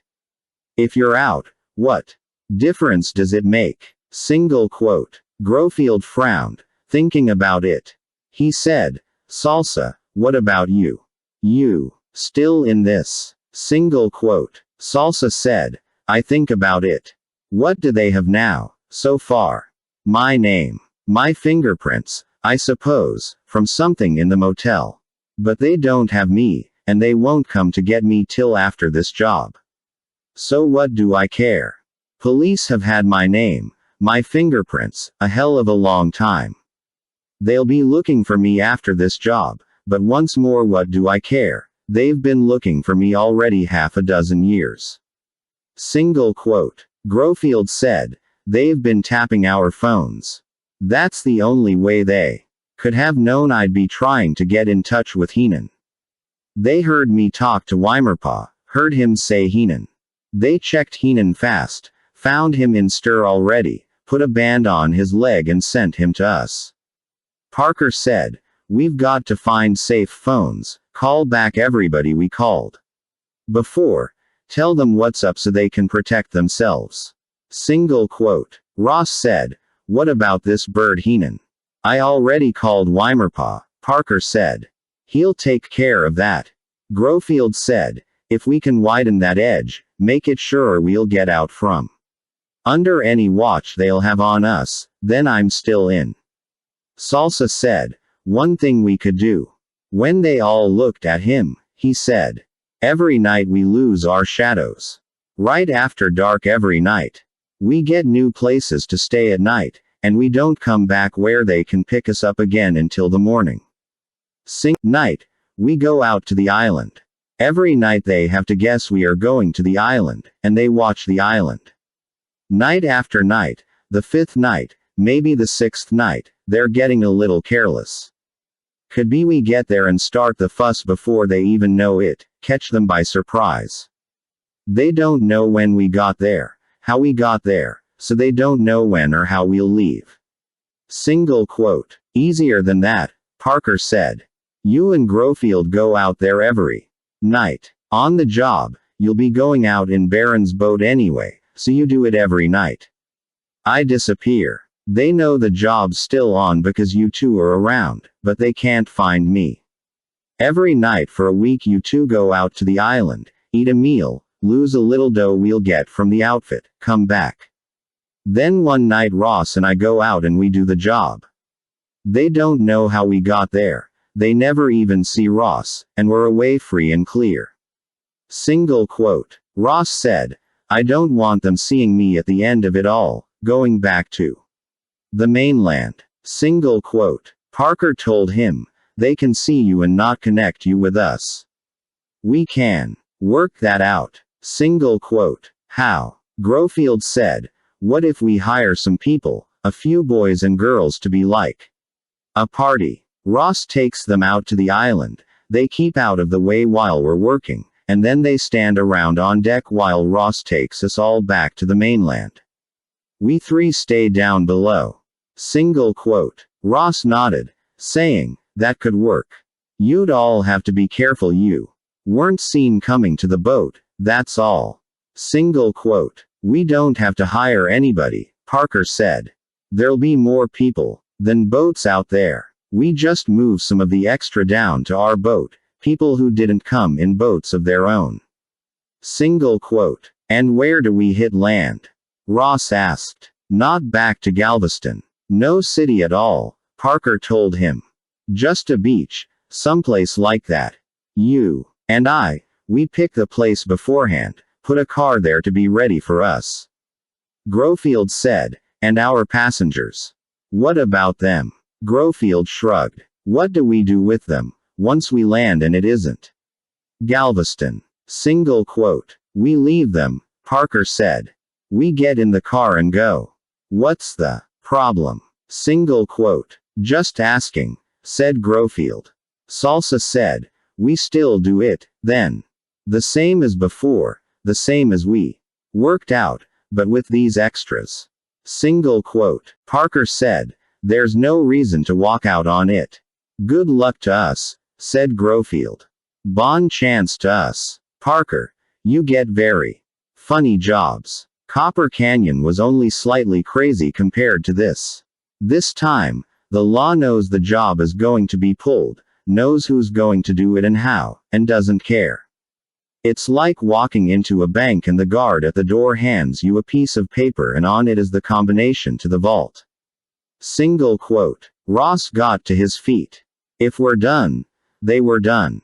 Parker said to him, I'll be in touch with you tomorrow. After I shake my tail. Single quote. Good. I'd like to leave first, boys, if it's all right. Grofield said, sure. We'll give you 5 minutes. After Ross left, Salsa said, how many days? 8. We'll hit at 10:45 the 8th night. Parker got to his feet. Wait a second. He went back to the bedroom, where Crystal was waiting for them to be finished, and said, come in here a minute.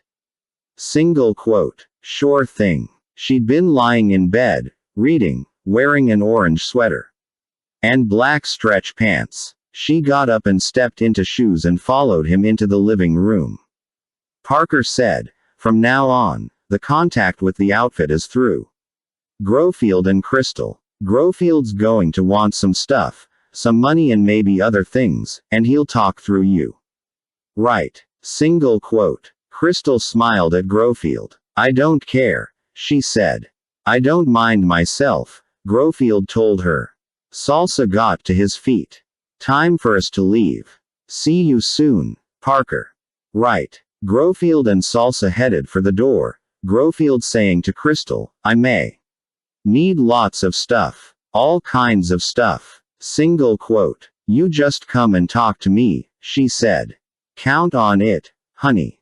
They left, and Parker went to the bedroom to pack. Crystal came after him and stood in the doorway saying, You going away? Single quote. Got to. Part of it. You have to leave this minute. It couldn't wait half an hour. He barely listened to her, didn't get what she meant. His 3-1 Grofield walked into the department store, took an elevator up to the second floor and the stairs back down, left through a different door to a different street, flagged a cab and rode 3 blocks, then jumped from the cab into a city bus. By then he'd lost 2 of the 3 feds tailing him, and the third was riding pretty anxious in a cab just behind the bus. Strap hanging in the bus, Grofield considered. Should he lose the third? 1, 2. Then let them find him again back at the motel. There was no point in any of this, it was just Grofield's way to fill the dull spaces. 8 days of inactivity were stretching out like a rubber band towards the robbery at the far end, and Grofield had stood 3 days of it before going dramatic. Men like Parker and Salsa could just sit there, silent and patient, waiting for the moment to go to work, but Grofield wasn't built like that. There was an air of dark energy around Grofield, a nervous predatory pacing. He wasn't a man who liked to be still. In his acting work he was most often cast as a heavy, either a villain or some sort of sick weakling, and he himself was proudest of his performance as Iago, a lean and sensual and cat-like Iago, in a tent theater production of Othello in Racine, Wisconsin. Had he gone to Hollywood he would have made his fortune in television, and he knew it, but television was not for him. He was dedicated, sincere, juvenile. Only the legitimate theater was worth the expenditure of true acting talent. There's a good living in the legitimate theater for a very few, and a rotten living for a great multitude. Never having made it big, and being so weighed down with acting integrity it was unlikely he ever would make it big, Grofield was a member of acting's underpaid multitude. But his other profession, the vocation he practiced every year or so with men like Parker and Salsa and Ross, supported him just fine, made it possible for him to remain an actor, keep his integrity, and still live as well as he wanted. The 2 professions complemented one another. The robberies helped him in his characterizations of the roles he was so often given to play, and the acting ability more than once had come in handy in the course of a robbery. Both professions appealed to the same urgent, dramatic, energetic streak in him, and in spending his time between them Grofield was a happy man. Except for inactivity. He couldn't stand to have nothing to do, to be forced to wait. This time, he had lasted 3 days. Each evening he and Salsa went out to the island, had dinner, watched the cockfights, gambled a little, and finally came back to shore. That time was pleasant, bearing a kind of muted drama. But the mornings and afternoons were just empty, and emptiness was what Grofield couldn't stand. For 3 days he'd filled the dead hours as best he could with movies, but by now he'd seen every movie in the Galveston area he wanted to see, and a few he didn't want to see, and so today there was nothing for it but to play games. It had taken him half an hour of erratic, pulsing, random motion around Galveston and Texas City and Lamarck before he had been sure how many Federals were following him and what each of them looked like. Another half hour of prowling, starting and stopping, hurrying and creeping, turning and backtracking, had made him familiar with their methods. Now, in 5 minutes of razzle-dazzle, he'd cut them from 3 to 1, and he knew he could get rid of the third any time he wanted. The question was, did he want? Reluctantly, he decided he'd better not. Already Parker had dusted them off his tail. If now Grofield did the same thing, they might not wait around for him to show back at the motel. They might grab Salsa right away, seeing as Salsa would be all they'd have left. They might just louse up the whole operation if Grofield played too many games with them. Grofield shrugged. At the next stop, he swung down off the bus and walked back to the cab parked half a block away. The Fed was playing it as cagey as possible under the circumstances, staying in the cab until he saw exactly what Grofield was going to do next. Grofield strolled back and stuck his head in the cab window. "I'm going back to the motel now," he said pleasantly. "Why don't we take the same cab and save us some money?" Single quote. The Fed looked at him with disgust. Federal agents were all alike. Upright, honest, courteous, kind, self-righteous, and humorless. "Take your own cab," he said. "You're wasting the taxpayers' money," Grofield told him. The Fed didn't say anything. He turned his correction. "I'm not going back to the motel.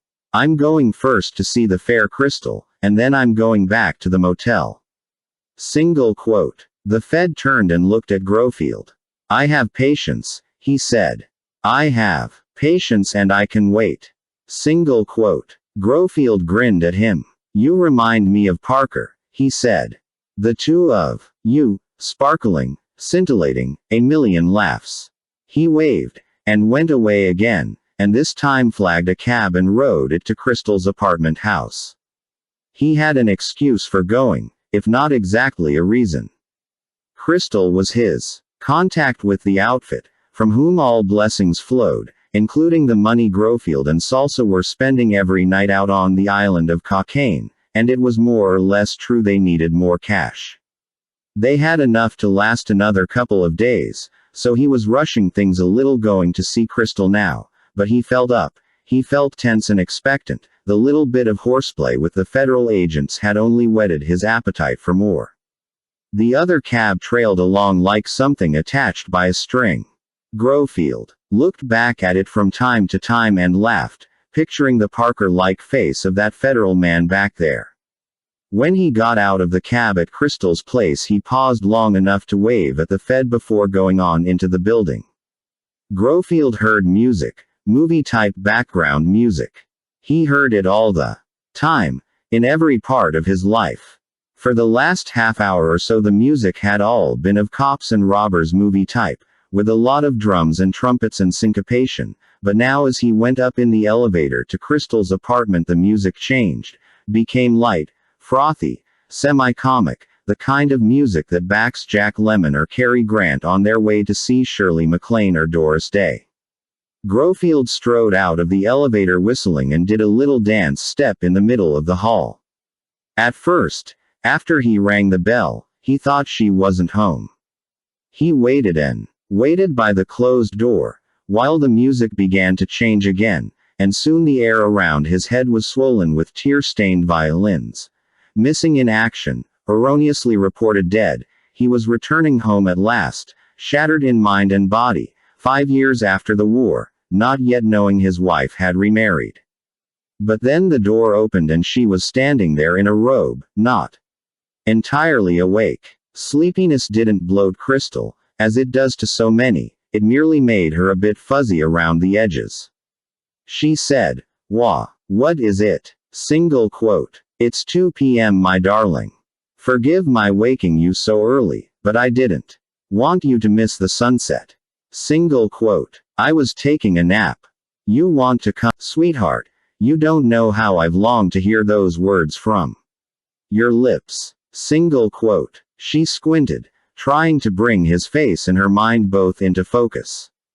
Her robe was half open, and underneath it she was wearing pale blue pajamas. "You're kidding around," she said. "That's right," he said, "I am. Do you want to sleep some more? I'll come back later." Single quote. No, that's all right. Come on in." She stepped out of the way and Grofield walked into the apartment, shutting the door behind him. They both went into the living room, and she said, "You want a cup of coffee or something?" Single quote. "Coffee. I didn't just get up, you did. I'll take the something." She waved a hand vaguely. "Bar's over there. Excuse me, I'll be back in just a minute." Single quote. "Don't get dressed," he said. She squinted some more. She was one of the few women Grofield had ever met who could squint without ruining her looks. She said, "What was that?" Single quote. "You look very sexy," he said. "Robe and pajamas, very sexy. If you just had the robe on, half open like that, that would be just conventionally sexy, you know what I mean. But with the blue pajamas, just the hint of an outline of breast, swell of hip, it adds a whole new dimension." Single quote. She was waking up now. "Is that right?" she said, and her tone said, "Tell me more." Grofield said, "I've noticed the same thing about my wife." "You're married?" "Yes." She nodded thoughtfully. "You start a pass," she said, "and then you tell me you're married. Now you go back to throwing the pass, right?" Single quote. Grofield grinned and nodded. "Right. And if I take you up on it, it's on your terms. I already know you're married, so I can't have any complaints later on. If it was a line I'd worked up, honey," he said, "I would have used it before I was married, and today I might not be married." Single quote. "If you are." "Oh, I am, all right." She seemed to consider, and then she said, "If I'm going to be catching passes, I ought to have something to drink. But I just woke up." Grofield smiled after her as she left the room. Easiest thing in the world. And a nice pleasant way to fill the mornings and afternoons between now and work time. A lot more fun than tantalizing feds, too. Parker was crazy, moving out on something like this.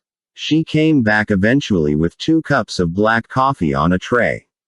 She set it down on the coffee table and went over to the bar, saying, "I don't understand you guys, and I've met a million of you." Single quote. Grofield didn't believe there were a million of him. He said, "Such as married, but on the prowl. If you're gonna keep going back to the wife, why leave her? If you're going to keep leaving her, why go back?" Single quote. 2 different things, Grofield told her, thinking he ought to call Mary today. He'd do it when he left here. 2 different things, echoed Crystal. "I don't get it." She came over with a bottle of whiskey. "Where's your wife now?" "In town here." Single quote. "Good God, no. In Estes Park, Colorado." "Is that where you live?" "How much of this stuff should we pour in?" "As much as the cup will hold, my dear." "Very nice." "No, she is acting with a theatrical troupe. As will I be in a few weeks." Single quote. Interest quickened in her eyes. "You're an actor. The heir apparent to the crown of John Barrymore, that's all. What have you been?" But the doorbell sounded, breaking into the question, leaving Grofield with mixed emotions. He was glad the trite question had been interrupted, but irritated to have the progression with this delightful girl interrupted. He said, "Ignore it. I can't. It might be something important." She was already on her feet and halfway across the room. "Ah, well, hurry back to me." She flashed him a smile over her shoulder and went on out to the foyer. A minute later she was back, looking troubled, and behind her came 2 men, one of them the Fed who earlier had refused to share a cab with Grofield. He was the one who said, "Alan Grofield." Single quote. "You have the honor," Grofield told him. Crystal said, "Is that your first name?" "Alan. Want to talk to you." Single quote. "Why don't we talk here? Such lovely surroundings, a charming hostess. Downtown," said the first Fed. "You," Grofield told him, "are trying to be difficult. And are succeeding. Wondrous well. All right, if you insist, you insist." He got to his feet and said to Crystal, "I'll come back when I can. We'll continue our discussion." Single quote. "All like that." Grofield smiled at her, a trifle sadly. Rex Harrison as the gentle jewel thief, being taken from the hotel suite in Cannes, and patted her cheek as he went by. The background music was ironic, sophisticated, subtly jazzy. Riding down in the elevator between the 2 Feds, Grofield said, "I hope you realize what you loused up there." Neither of them answered him. There was no talk at all on the 15-minute ride to the Federal Building. In downtown Galveston, they escorted Grofield in, up an elevator, down a corridor, and into an office where a middle-aged white-haired gent who looked like Hopalong Cassidy said, "Sit down, Mr. Grofield." Single quote. Grofield sat down. "I won't tell who Mr. Big is," he announced. "My lips are sealed." Single quote. Hopalong Cassidy rewarded him with a thin smile. "We know who Mr. Big is," he said. "What we want to know is where he is. Where's Parker?" Single quote. Grofield did Willie best, big eyes and sagging underlip and all. Who dat?" Single quote. Hopalong Cassidy shook his head, but was still smiling around the corners of his mouth. "Don't play like that, Mr. Grofield," he said. "If you won't talk sense with me, I'll just have to have you detained for a day or two until you feel more reasonable." Single quote. Grofield shook his head. "No, you won't. You detain me and everybody else runs out and the whole deal is off. You know that as well as I do. They'd leave you." Hopalong acted as though he thought he could get mileage out of that idea. Grofield nipped it in the bud. "They'd leave me," he said, almost as fast as I'd leave them. Single quote. Hopalong leaned back in his. Grofield was suddenly bored. He shook his head. "Parker's doing some of the groundwork," he said. "I don't know where he is because it doesn't matter where he is. When he's got things set he'll get in touch with me, and a few days after that we'll do the job." Single quote. "Why did Parker lose our men?" No, it's the other way around. You want to know why your men lost Parker." Single quote. Parker deliberately shook them. "Maybe for fun, the same as me this afternoon. I shook two of them, and I could have got rid of the third one too." Single quote. The third one was one of the two feds standing over by the door. He cleared his throat and said, "Don't be so sure of yourself, you." Single quote. Grofield smiled at Hopalong Cassidy. "Shall we have a dry run? Use all the men you want. In 1 hour I'll be clear. Little side bet to add spice." Single quote. Hopalong shook his head. "I don't understand you people," he said. "You don't make sense. You do this, you do that, but nothing happens." Single quote. "We're subjects of the Red Queen," Grofield told him, knowing he wouldn't get it and not giving a damn. Hopalong waved a hand as though he were tired of Grofield, disgusted with Grofield, uninterested in Grofield. "Go on," he said. "Go on about your business." Single quote. "Bless you." Grofield, smiling, got to his feet. To the two. Baron Wolfgang Friedrich Kastelborn von Altstein lay on his back on a maroon carpet and raised his bare right leg perpendicular to the floor. He lowered it again and raised the left leg. Then the right leg. Then the left leg. Across the way, Stoiber sat morose in a red upholstered Victorian chair, his watch in one hand and an exercise book in the other. He counted aloud as Baron. He called himself, these days, Wolfgang Baron. Raised each leg, and when he reached 30 Baron rolled over on his face and started doing push-ups. Stoiber looked at his watch.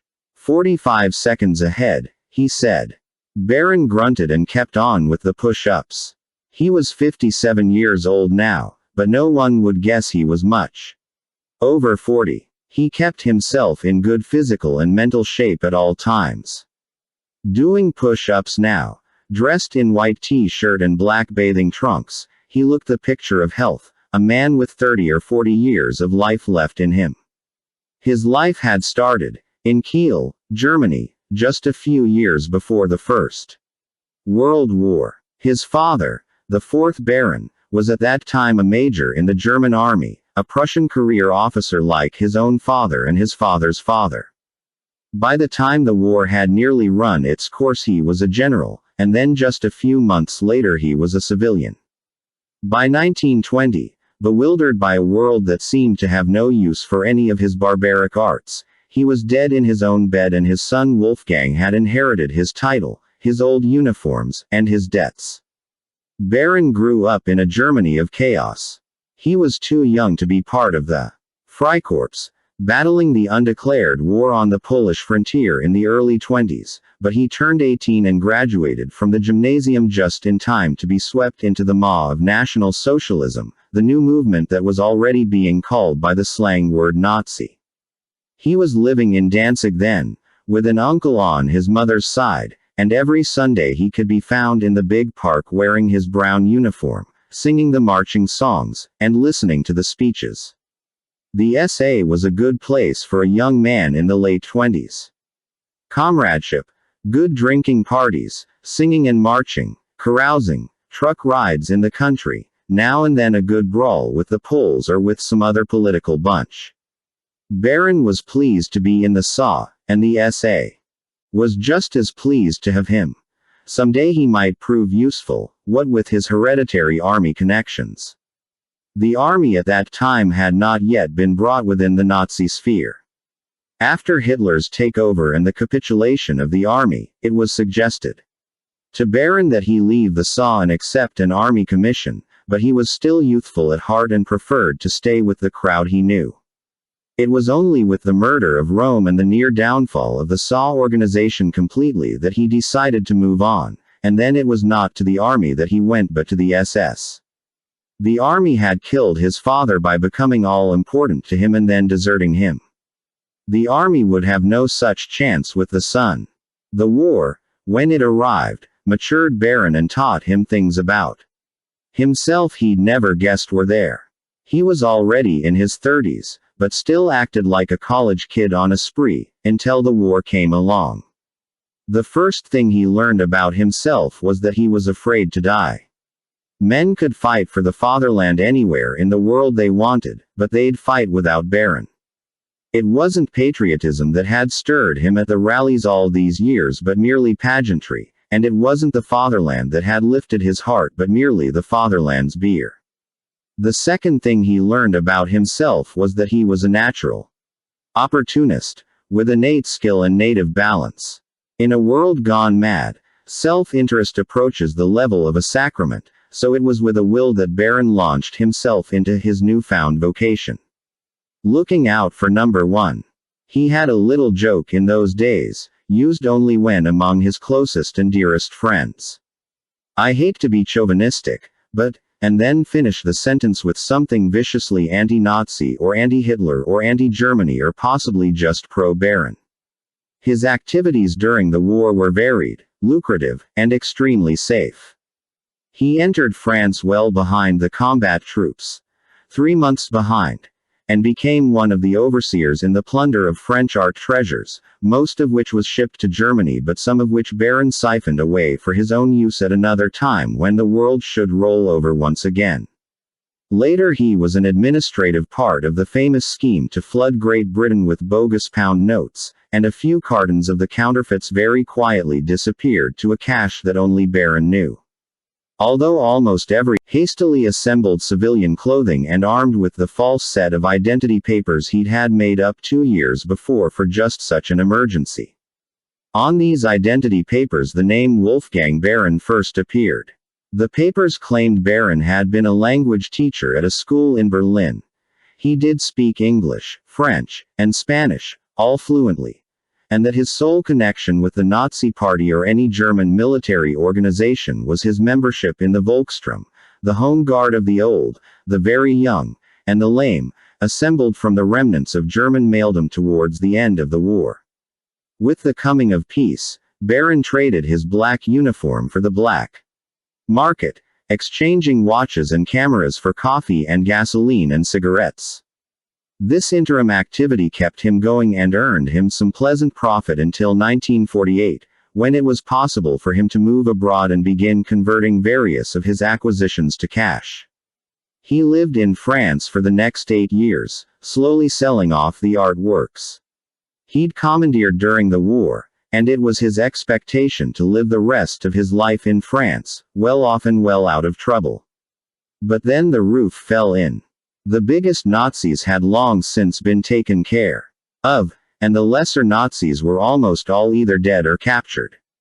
Smaller and smaller fish were being added to the lists of wanted men, simply because the lists gave so many men in so many countries a source of livelihood, and in the late 50s the name of Baron Wolfgang Friedrich Kastelborn von Altstein made the grade. Charge. War crimes. Specifics. The looting of France. Some enlisted men, truck drivers and such, had ratted on him. He found out in time to get out from under, but not in time to liquidate all his assets. He landed in Spain still a wealthy man, but with his wealth cut just about in half and with his opportunities for accumulating more money drastically diminished. He lived for several years in Spain, living on his capital, and when he was approached by the Russians for potential espionage work he was more than willing to take their money. Unfortunately the deal fell through before he made a pfennig. The truth was, he didn't know anything the Russians could use and he didn't know any way to find out anything the Russians could use. Espionage had never been a part of his world. Still, this contact with the Russians proved fruitful a couple of years later. When he decided to himself in New Orleans, being part owner of various nightclubs and motels, and suddenly he was in the middle of a covey of federal agents. He ran like a hare, and if it hadn't been for the reserve fund he had prudently salted away in a Swiss bank he would have left the United States penniless. As it was, he was far from rich. He took immediate refuge in Cuba, the one place in the Western Hemisphere he was sure American policemen could not enter in search of him, and established his identity by mentioning the names of the two Russians with whom he had had dealings in Madrid a few years before. He claimed now to have contacts within the United States, and promised to create an espionage apparatus for the Russians if he was given their cooperation. No money, he assured them, not until and unless he delivered. All he asked was their non-financial support in his establishing himself. If thereafter he failed to produce anything worthwhile, the Russians would not have lost a thing. They agreed, as a speculative venture. Baron had known for 20 years of the nameless nationless unwanted island off the Texas coast. There had been foolish talk at one point during the war about establishing a fueling base for U-boats there. He arranged for Cuba to claim the island. It was nearly 900 miles from Cuba, but the Azores were over 2,000 miles from Portugal and the world is full of similar precedents, so no serious objections were raised, except in the United States House of Representatives, which fulminated about takeovers, but which couldn't do a damn thing about it. And he himself named the place Cockaigne, an ironic reference to the land of idleness and luxury in the old legends. It was easy to convince the Russian intelligence officers that a gambling island off the American coast was a good base for espionage, and if the results of that espionage were slow in coming it was still true that Baron had cost the Russians nothing but a little wasted anticipation. Now he had the island and the casino, and life was pleasant. He had no espionage apparatus, and no intention to establish one, and because he knew how often and how rapidly the world turned over and the politicians and intelligence officers were reshuffled and redealed, he wasn't particularly worried.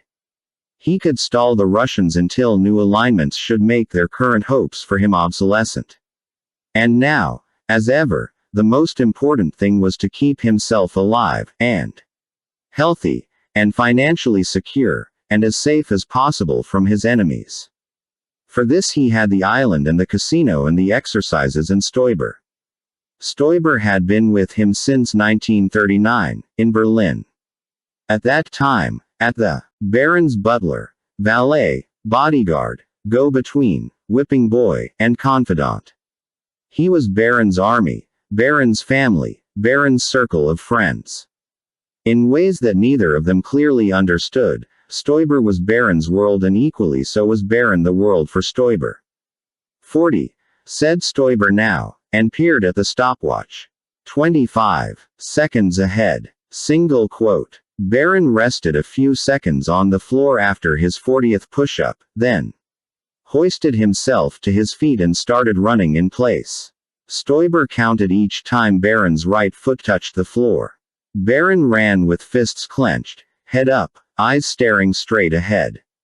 Running, he looked like a fanatic.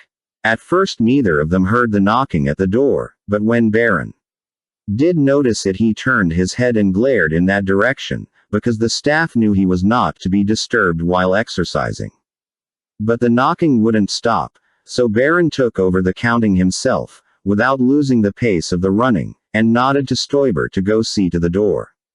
Stoiber got to his feet, carefully set watch and book on the chair, and walked across the room. It was part office, part living room, part library, to open the door. Baron reached 100 and began at once to do sailor jumps. Stoiber was talking in the doorway with one of the staff members from downstairs. Baron did 10 sailor jumps and started running again, and Stoiber left the room, closing the door behind him. That was very unusual. Running. Baron frowned, trying to understand it. It must be important or Stoiber would not have interrupted their routine this way. But if it were immediately dangerous, Stoiber would not have gone away without telling Baron about it. In any case, there was nothing to do but go on with the exercising. It was a few minutes before Stoiber came back, and when he did, Baron was still running in place. Baron gasped as he ran, almost done, and Stoiber hurried across the room to pick up the watch. 100. Cried Baron, coming down hard on his right leg. He stopped. Stoiber calculated, frowning massively at the watch. The watch looked small in Stoiber's heavy gray hand. Finally, he said, 1 minute, 12 seconds ahead. Single quote. Good. What was that? Man, you better see, Stoiber said. What does he say? Single quote. Says some people are going to rob this place. Baron stopped in the doorway. Beyond him was the gleaming tile of a bathroom. He looked back at Stoiber. What do you think? Single quote. I can't tell those types. Maybe it's the truth, maybe not. Where is he? Dining room. All right. Baron nodded and went into the bathroom and shut the door. He stripped off the bathing trunks, took a fast shower, and went out the other door wrapped in a white terrycloth towel. Stoiber had laid fresh clothing out on the bed. Baron dressed, lit a cigarette, studied himself in the mirror. He was pleased. He went out to the other room and Stoiber opened the farther door for him.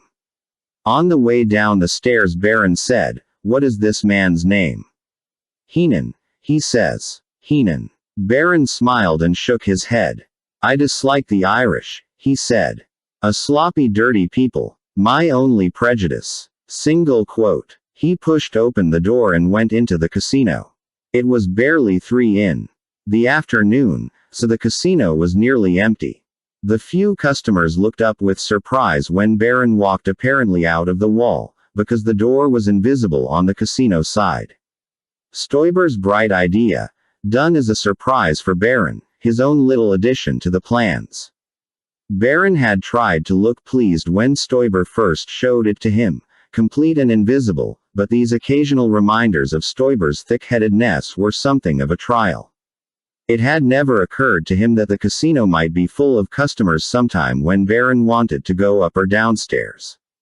When Baron, as gently as possible, pointed it out to him, Stoiber was chagrined, going around looking hangdog till Baron told him it was all right. It was actually a good gimmick, giving the customers an extra taste of the spice and adventure they were really coming to Cockaigne in search of.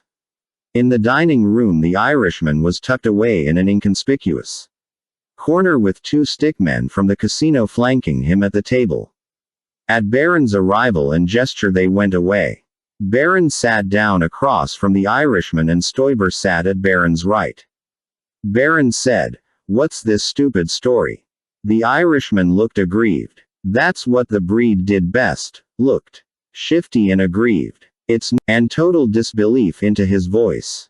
But now the Irishman looked truculent, the other expression his sort found habitual. You don't want to believe me, he said, the hell with you. Single quote. Stoiber lightly slapped his face. Don't talk like that, he said.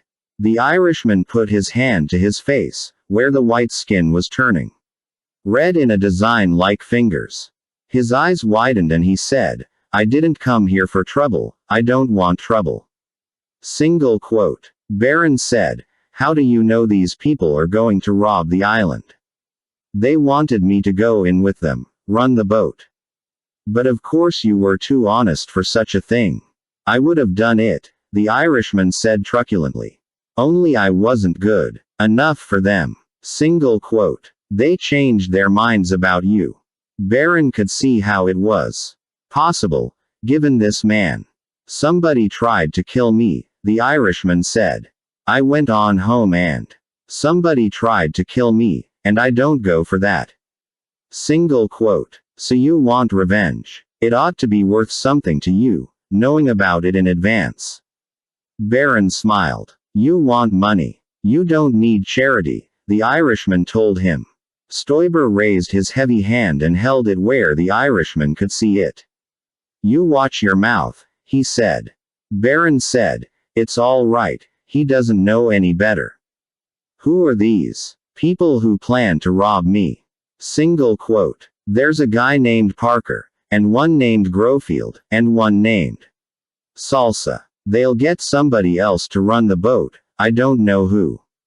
Single quote. It's just 4 of them. That's all that's doing the job. They got some kind of syndicate money behind them. Single quote. Carnes. Barron raised his eyebrows. As that moron Carnes behind this? It would make sense. Carnes and the organization he represented were unhappy about Barron's existence independent of them. He was aware of that, had been for some time, but he had never considered. What did it call itself? The outfit. Yes. He had never considered the outfit a serious threat. And then there was more. The Irishman said, Mr. Heenan, I believe you. 'Cause it's the truth. Of course. And your manner is so open and above board. What? Never mind. When is this robbery to take place? I don't know exactly. Sometime soon. Barron got to his feet. Very well. I am grateful, Mr. Heenan, and once this robbery has come to pass, you can be sure I will express my gratitude in cash. In the meantime, I'll be happy to have you as my house guest. Single quote. Not me, said the Irishman, getting abruptly to his feet. I want to be off this island when they get here. Single quote. No, Barron said to Stoiber. Find Mr. Heenan a quiet room in the other building. Single quote. 3. The island glowed like a stage set in the Hollywood Bowl, surrounded by the darkness of the sea. Grofield sat in the boat slowly turning towards the piers, and as he stared at the island the background music around his head was harsh, strident, violent. This was the 8th day. Tonight it was going to happen. Salsa was seated to his right, silent, calm, imperturbable, smoking a little cigar. They were both in black suits and ties, the suits tailored not to show the guns stowed beneath them. It was a Saturday night, with the island at its most crowded. Boats choked. The approach to the piers, bobbing at anchor, many containing private parties, spreading out over the Black Sea yellow lights and the sounds of laughter. People called from boat to boat, waving, laughing, not fully able to understand one another. Dinghies pulled in towards shore or back towards the boats, dark-suited men at the oars and bright-eyed bright-gowned women sitting facing them. Many of them laughed and waved at Grofield and the others in the new boatload threading through the earlier arrivals towards the pier. Ashore, groups and couples clustered throughout the rock garden or strolled out onto the piers arm in arm. A dance band had been set up. Friday and Saturday nights only. In a cleared space on the right side of the main building, with a grassy open area under the sky for a dance floor. The waltz music, very schmaltzy, floated out over everything else, uniting all the sights and sounds, combining them into a cohesive whole. Beneath the music the people moved, On the boats and on the piers, amid the rock garden, slowly in the dancing space, in and out of the doors of the main casino, end to end from the cockpit at the back. Above, the sky was black, dead black, pinholed with stars. It was the night of the new moon, and the sky looked wrong, out of kilter, with no moon in it. Grofield said, "The last days of Pompeii." Salsa turned his head. "What was that?" "Nothing. I expect the ground to open up. Flames come shooting out." What he didn't expect was for Salsa to understand him. But Salsa grinned, and said, "It reminds me very much of places the ladies used to take me."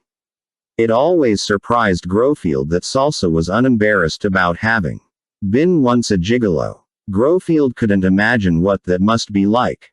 Some time, he'd like to talk to Salsa about it. The boat bumped against the pier, bumped again, and stopped. Grofield and Salsa joined the others going up the steps. They moved slowly through the people, along the path towards the casino.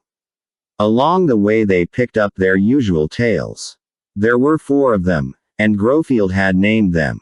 The meek-looking one in the blue-gray suit and the steel-rimmed spectacles was Walter Mitty. The short one with the crewcut and the military bearing and the severe expression was Giggles. The lanky red-haired one with the freckles, his tie askew, was Casey, crime photographer. And the stocky balding one in the brown suit was Friar Tuck.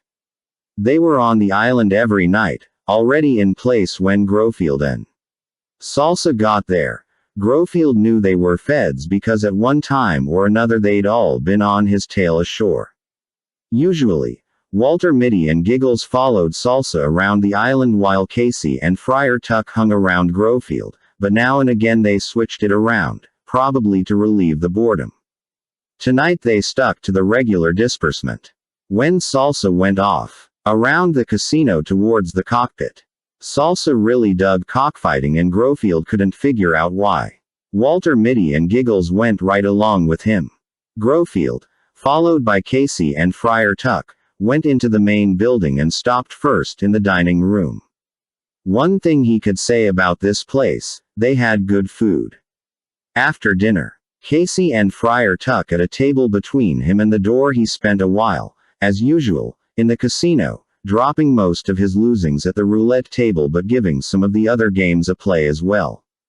Around 9:30 Baron came out of his secret door and went over to talk to the cashier about something and then went back through his secret door again, and both times he created the stir among the newcomer customers these entrances and exits always inspired. Grofield had been baffled by the door at first. What kind of secret was that? But finally decided it was just a public relations gimmick. Too bad Baron didn't look more like George Raft and less like Sly Sam the used car man. At 10 o'clock Grofield went into the men's room, turned around, and was going back out just as Casey was coming in. They bumped into one another, accidentally, and Grofield's elbow pumped. His rigid hand drove fingers first twice into the pit of Casey's stomach.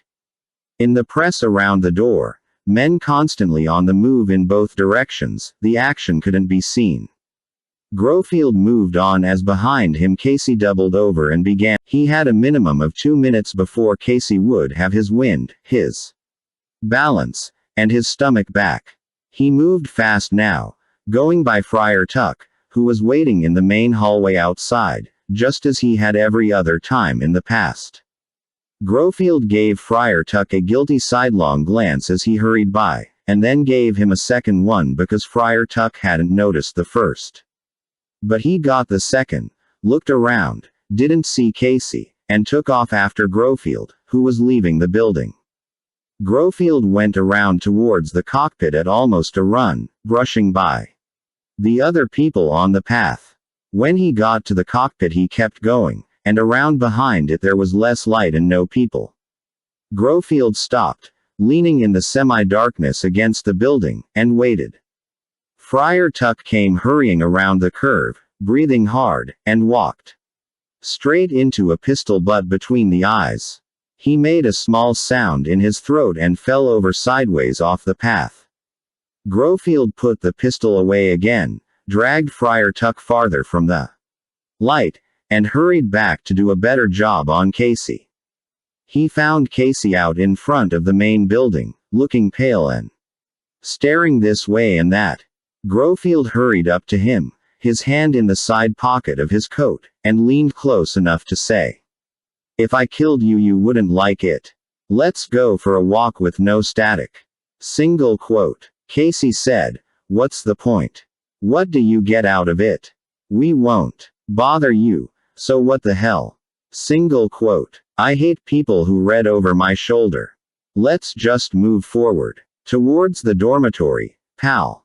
Single quote. Casey went, reluctantly, and all the way he kept trying to explain to Grofield that Grofield didn't have to do any of this. Grofield took him around into the darkness beside the dormitory and hit him with the pistol butt, and Casey lay down on the ground and stopped explaining things. He looked at his watch. 5 after 10. Parker and Ross would be on their way in, would be landing in 5 minutes. Plenty of time. Grofield moved on around behind the dormitory, heading for the boathouses. Now he'd take out anybody on guard there, so Parker and Ross could land unseen. But he went around the back of the building, and there were 2 guys there with T-shirts on their backs and automatics in their hands, and one of them said, "That's far enough, Grofield." Suddenly as sour as a brand new lemon. The one that talked said, "Put your hands on top of your head, Grofield. While we frisk you. Then we all go talk to Mr. Barron." Single quote. Grofield took his pistol out and started shooting.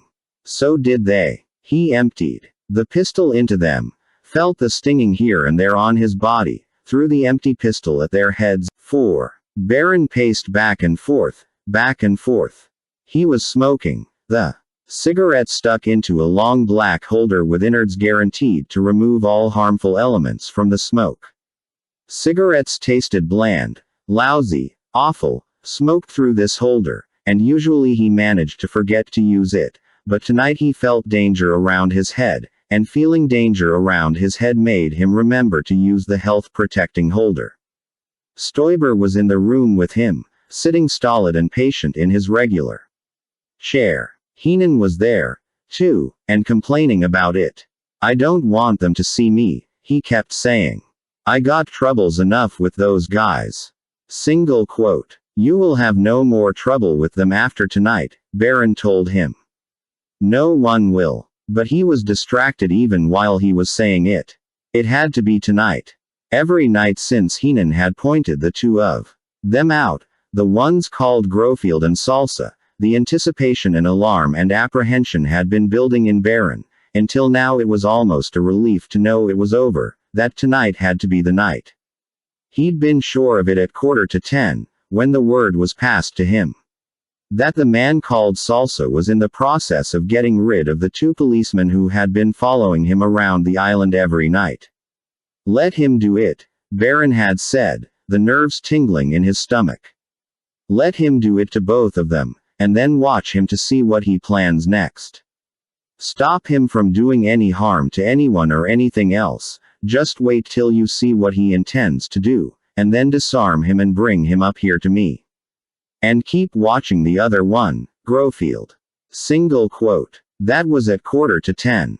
By 10:10 Salsa had divested himself of his police followers, and a minute later he had disappeared. Everyone was apologies, excuses, bafflement. We don't know how he could have done it. Into a shadow, and through it, and gone. Single quote. Find him. Barron screamed. He's on the island. Find him, find him, find him. And took out his long black cigarette holder with fingers that trembled. Heenan began to whine, and Barron told him to shut up, but it took Stoiber's hand to convince Heenan to be quiet. Then Heenan sat and sulked, like a stubborn child forced to sit in a corner. At 9:02 Salsa was found, on the dance. 2 staff members fidgeted at the edge of the field till the waltz was finished, then collared Salsa and brought him upstairs. Salsa's eyes went first to Heenan. Now, he said, now I understand. You Work for everybody, Heenan. Single quote. Don't believe a word he says, Heenan shouted, telling Baron there was something to learn about Heenan if Baron was interested. Baron was not interested. Other matters concerned him. Where have you been? What were you doing? Single quote. I have been dancing. Stoiber. Quickly, quickly, we don't have much time. Salsa said. What time is it? 10 o'clock. Then it no longer matters, Salsa said, and the phone rang. Baron picked it up, his hand shaking. Yes. What is it? It was Rudy, downstairs, telling him Grofield had started, just as Salsa had started. Watch him, Baron said. Keep him in sight. He hung up and turned back to Salsa. Where were you? What were you doing? Single quote. I set 3 fire bombs, Salsa told him. They will go off in a very few minutes. Single quote. Where? Where are they? The exact locations are hard to describe. It might take half an hour to give you the precise idea. Single quote. Baron said. Stoiber. Find out. While the two who had brought Salsa up held him, Stoiber in his hands, began to ask the questions. Salsa closed his eyes at once, went limp, and said no more, no matter how strenuously Stoiber asked him. 5 after 10, 8 minutes after. The phone rang. It was Rudy again, and he was excited, too excited to talk. But 2 things came through clearly. Grofield had killed Bud and Arnold and had disappeared, and the casino was on fire. Get it out, Baron said. Find Grofield. Get the fire out, and find Grofield. Single quote. But the people, Rudy kept saying. But the people. It took Baron a minute to understand what Rudy meant, but then he got it. Then Rudy said, the cockpit. The cockpit, too. Fire. On fire. Baron threw the phone across the room. The third one, he said.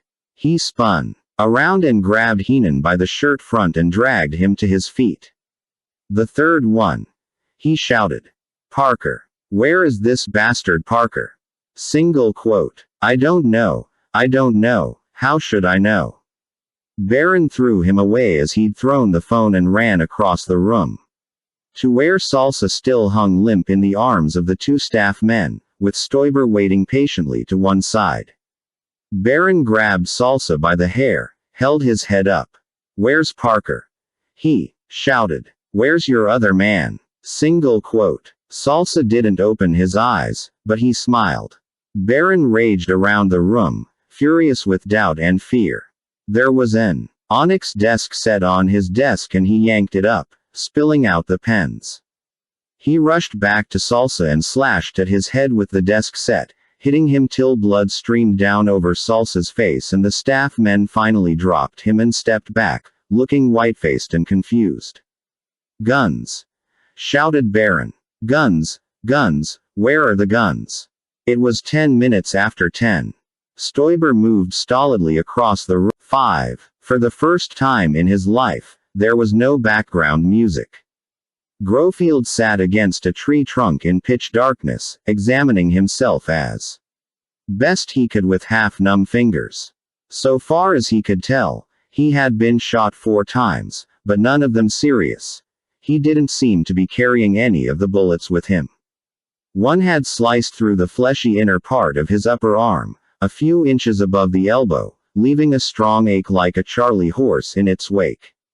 Another had drawn a line across the top of his left shoulder, barely breaking the skin and leaving behind it a faint stinging feeling. The third had gone in his right side at the waist, through the spare tire he kept meaning to exercise off, and out again, with a burning sensation where it had gone in and a dull ache where it had come out. And the fourth had gone through the fatty part of his left leg, a couple of inches below the groin, causing more bleeding than all the other 3 wounds combined, but with practically no pain at all. These were the first 4 times in his life he'd been shot.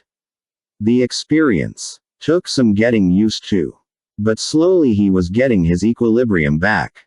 He touched himself all over, stretched his arms and legs and found that everything was working all right, and then grinned in the darkness. If that's the best they can do, he whispered, then, what the hell? Single quote. The background music started again as he climbed up the tree to a standing position. Somber music, portentous. Would he get through? Would he get to the cavalry in time to save the settlers from the Indians? His left arm was stiff and his left leg was slightly numb, but he could still navigate. He moved through the tangled growth back the way he had come, and for the first time he noticed the new flickering quality of the light ahead of himself. The place was on fire. Salsa had done his part. The fires were started. What the hell time was it? If Parker and Ross tried to land, and Barron's men were in control at the boathouses, Grofield hurried the rest of the way back to where he'd left the two guys. Who'd shot him? They'd come out worse than him. They were still lying there on their faces. And went past them towards the boathouses. Up ahead of him he could hear He went back to the two guys he'd killed, and found their guns, both Colt automatics. There were 3 rounds left in the clip of one of them, and 5 in the other. Carrying them both, Grofield headed towards the boathouses again. A cabin boat was in towards shore, bobbing in the waves as though there were neither a man at the controls nor an anchor out. 3 guys on shore, protected behind the walls of the boathouses, were firing at it, and occasionally there was a flash of a gunshot from the boat. Grofield picked his spot, steadied his right hand with his left, and picked them off 1, 2, 3, doing it so fast the third one didn't even have time to turn all the way around. Then he hurried on down to the water's edge and called, "Parker, come on in." Single quote. The boat limped into shore, bumping against the dock beside the boathouses. Grofield came out on the dock and Parker tossed him a line and Grofield made the line fast. Parker climbed out of the boat, tossing 2 light plastic suitcases ahead of him, and said, "What's gone wrong?" Single quote. Grofield waved his hands, with the guns in them. "They know about it. Don't ask me how. I got rid of the feds on my back, and then 2 of Barron's men put the arm on me. They knew my name. They acted as though they knew everything. I shot my way out of it, but I got hit a few times." He was proud of the offhand way he had said that, and at the same time knew that with Parker there was no other way he could have said it. In fact, it would have been better to say nothing at all, but that cool he couldn't be. Parker looked away towards the casino. "The place is burning. Salsa's working." Single quote. "What time is it?" Parker checked his watch. 20 after. He should be down here by now with the first load. That was the way it was supposed to work. Salsa would fire the main buildings, then in the confusion break into the cashier's cage in the casino, grab as much cash as he could carry, and come down to meet the rest at the boat.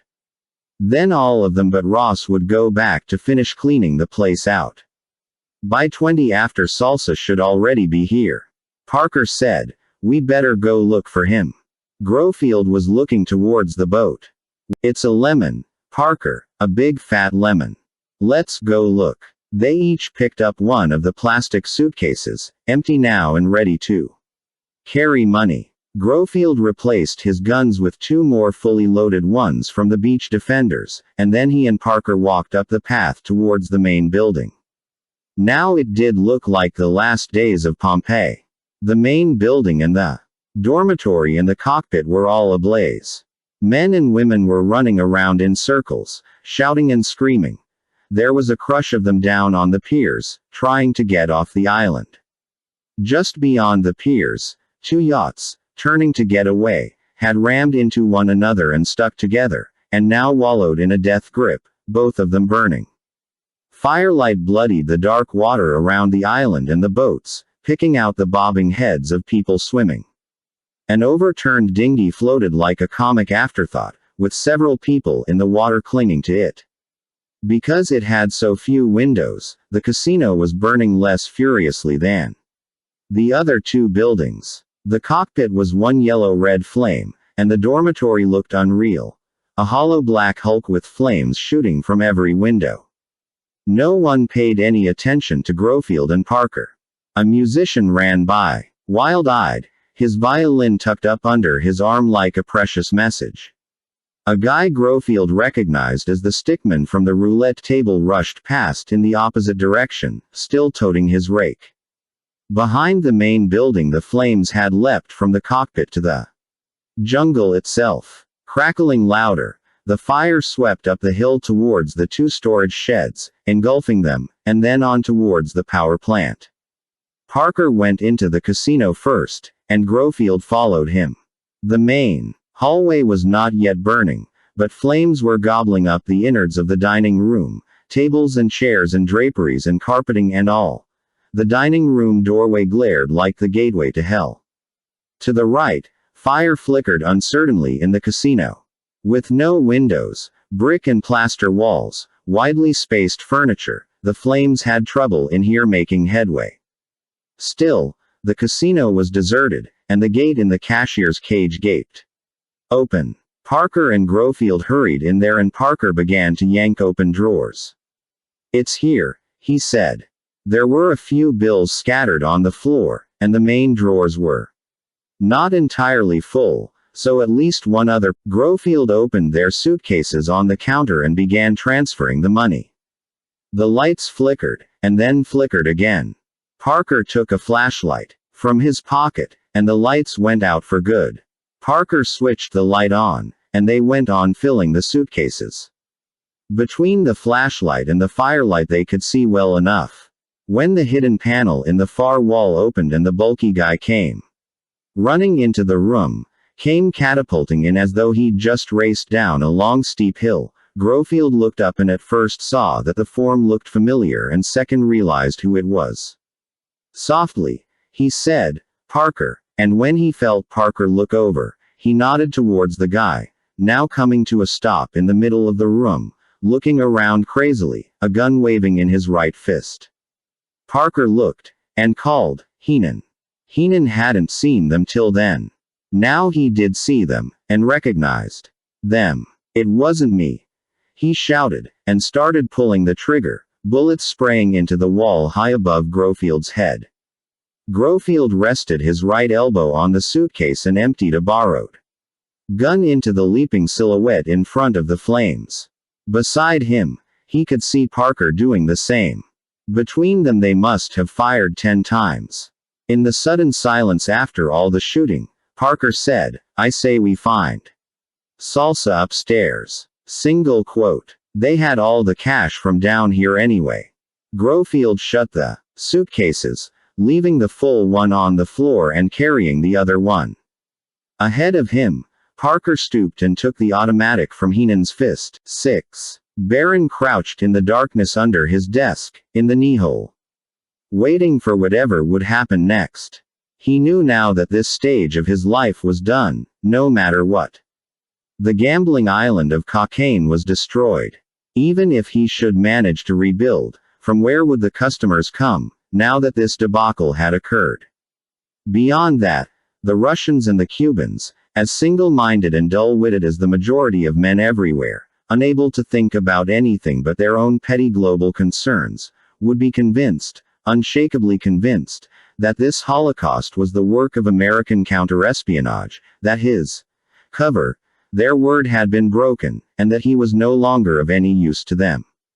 So cocaine was finished. But was Barron? It was bad now. The men named Grofield and Parker were surely together on the island somewhere, and wouldn't they be seeking their comrade? Salsa lay inert on the floor a little ways away, near the dead Stoiber, whom Heenan had shot. That had been stupidity compounded. Stoiber had unlocked the cabinet where the handguns were kept, had swung wide the door, and suddenly Heenan was there, raging, terrified, clawing past Stoiber, his hand closing on a Luger, an old gun, one from an earlier life.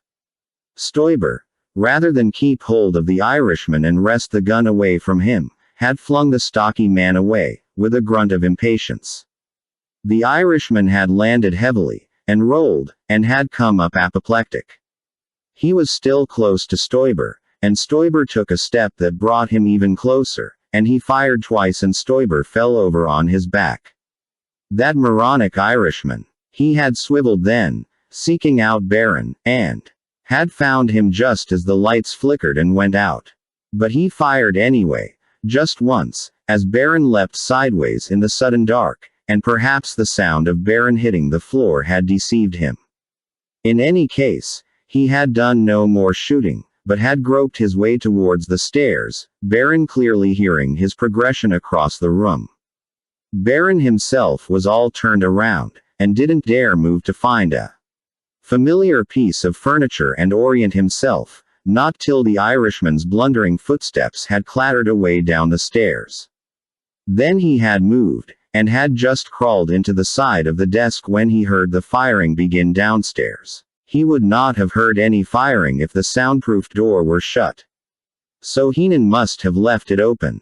Heenan himself necessarily was part of the gunplay down there, and the only ones Baron could think of who would be shooting at Heenan were Grofield and Parker, so those two were surely down there and would surely be coming up here. Baron crawled at once into the knee-hole under the desk, crouched there in a ball, and waited to see what would happen. He didn't have long to wait. An uncertain light edged nervously along the walls, telling him someone was coming up with a flashlight. Then he heard their footfalls on the carpet in the room, and the beam of the light splayed around once, and one of them said, "Here's Salsa."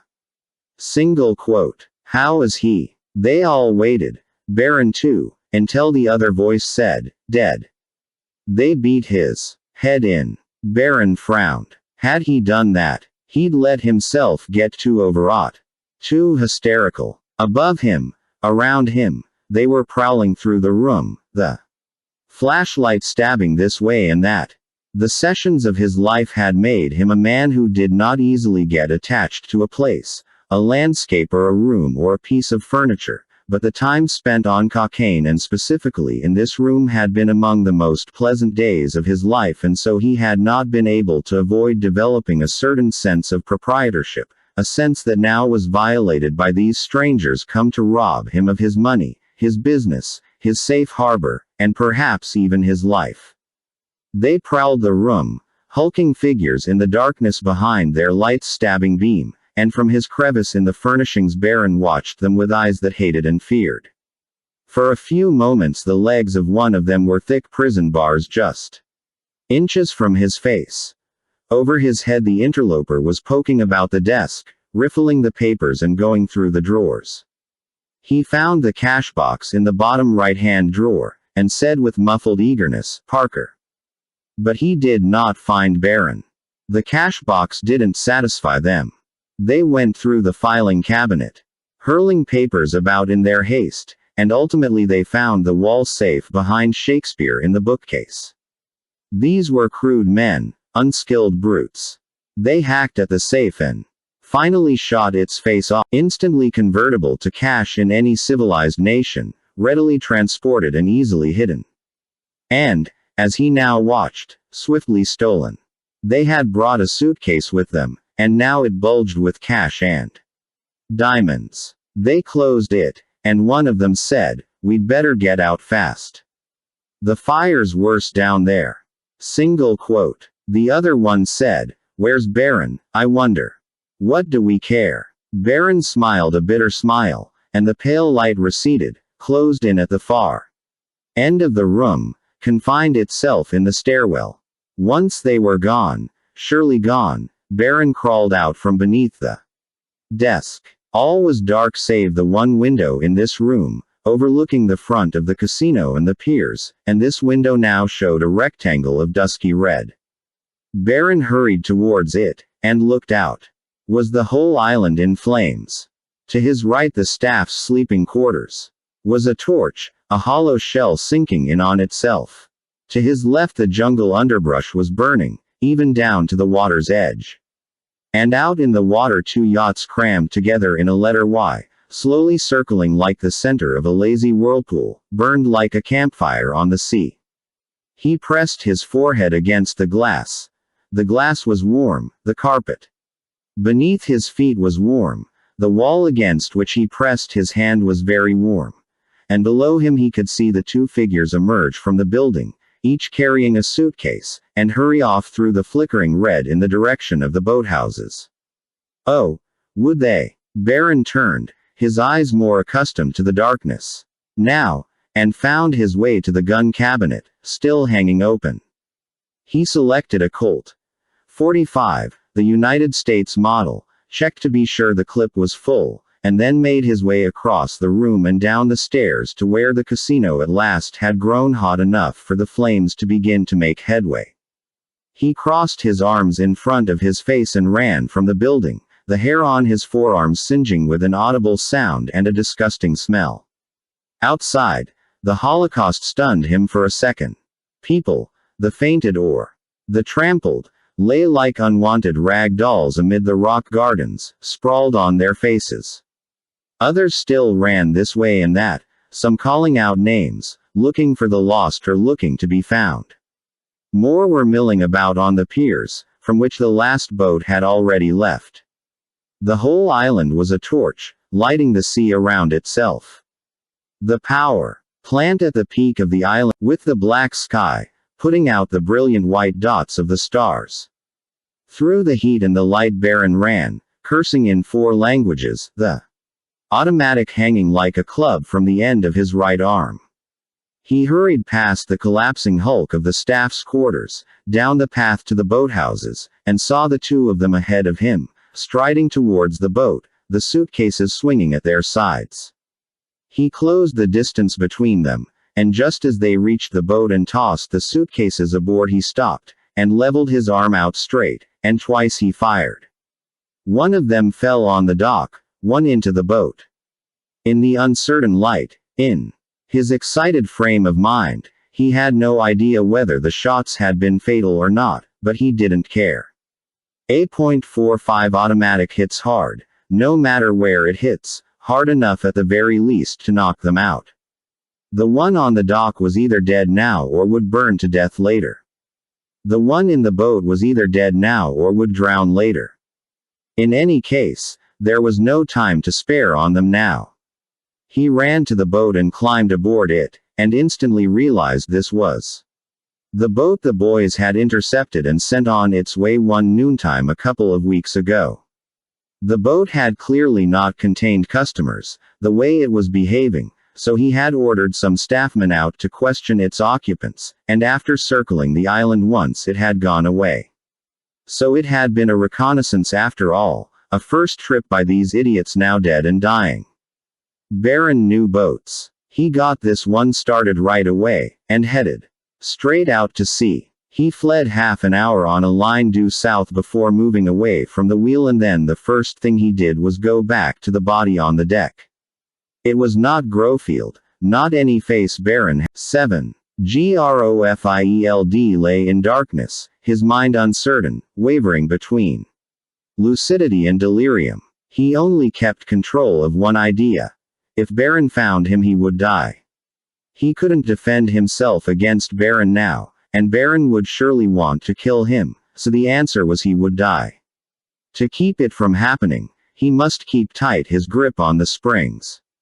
In and out of consciousness, in and out of pain, Grofield kept his grip on the springs. For the 5th time tonight, for the 5th time in his life, Grofield had been shot. This one, he was afraid, this one was much worse than the other 4.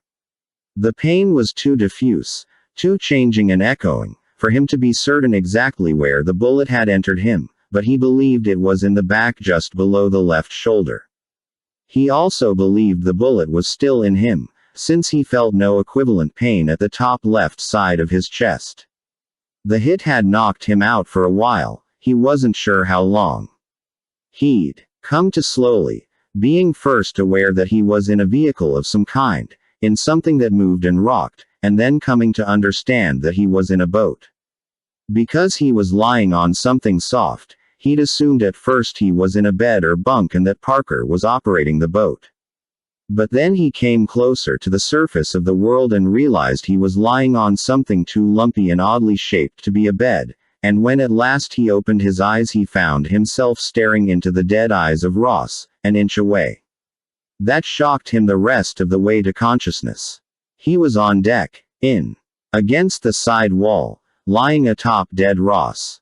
And the man at the wheel was not Parker, definitely not Parker.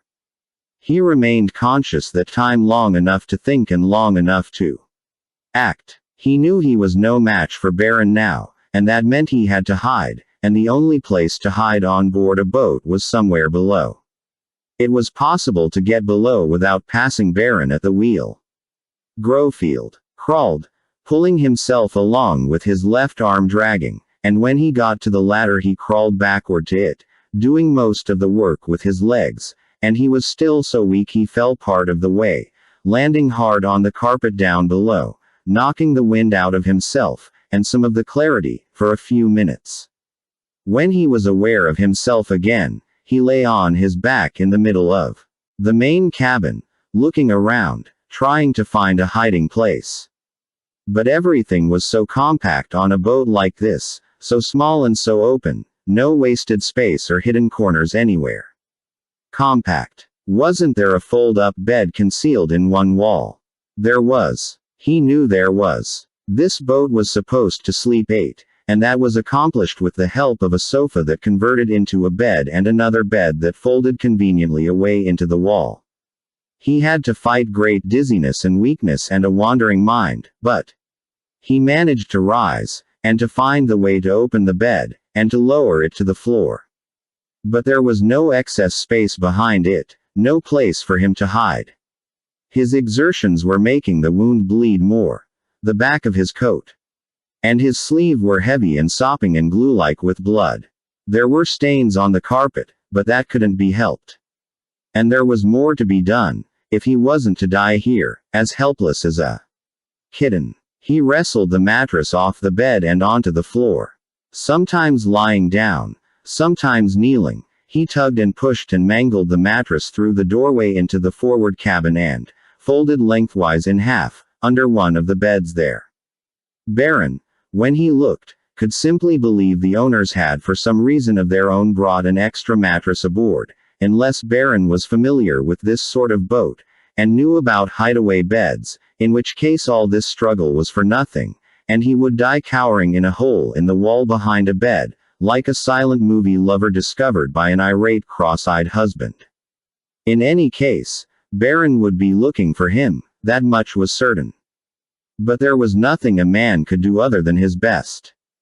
Grofield made his way back to the center cabin, up onto the twanging springs of the bed, and finally half erect in the rectangular hole behind it, looking like a three-dimensional painting of despair. He got the bed up, with great difficulty, and then he crouched in darkness, leaning against the walls at his back and right side, his fingers clutching the springs. He must not let the bed fall open. He must not lose consciousness so much that he should lose his balance and let the bed and himself crash down and out into plain sight. He knew Baron would go back within the hour to throw the two bodies overboard, and he knew immediately afterwards Baron would begin the search. He could only hope Baron would not find him here and would believe Grofield had gone overboard. But time passed, and there was no sound of Baron searching. Time had passed, and so he kept believing it had been less than an hour. It must have been less than an hour or Baron would have begun his search by now. He believed this as 5 hours went by, 10 hours. The bleeding had stopped. The blood had caked and dried over the wound. For a while he shook with chills. A terrible cold he feared was the cold of death, and then for another while he ran with sweat and his face was fiery hot with fever. And still, in his lucid moments, he believed that less than an hour had transpired since he had closed himself away in this vertical coffin. After 15 hours he gave up. His stiff fingers loosened on the bed springs, his tense body relaxed, and he crashed forward, the bed opening and landing hard on its retractable legs, Grofield bouncing on the springs and then lying there sprawled out with his face against the springs. Midday sunlight poured through the windows, shining on him. He was exposed, vulnerable, open to his enemy. 8. At noon on Sunday Baron came to land, not because he had gone as far as he wanted but because the boat ran out of fuel. He had been fleeing south for nearly 14 hours, and the scrubby rocky beach off to his right was Mexico, about 200 miles south of the border, about 20 miles south of the village of Pesca. He beached the boat, then went below in search of food. He hadn't eaten since last night, hadn't slept since the night before. He noticed nothing wrong in the main cabin. Fatigue was part of the explanation, plus relief at having escaped once again, plus impatience to be off and moving. There was little to eat on board. A box of Ritz crackers, some liquor and soft drinks, some cheese spread and a few cans of soup. Baron made himself a quick meal, tomato soup and crackers and cheese and some bourbon straight from the bottle, and then he went back on deck for a look around. The area was deserted, as far as the eye could see. The land sloped upward gradually from the sea, then leveled out towards the distant horizon, and everywhere Baron could see it was the same. Tan dry grassless earth, littered with small rocks and pocked with hardy clumps of desert greenery. The shallow water all around the boat was scattered with boulders. This was some of the wildest country Baron had ever seen. Gazing at it from the deck of the boat, he was filled with misgivings. If only the fuel had lasted 100 miles longer, enough to get him to Tampico, to civilization. All right, that wasn't important.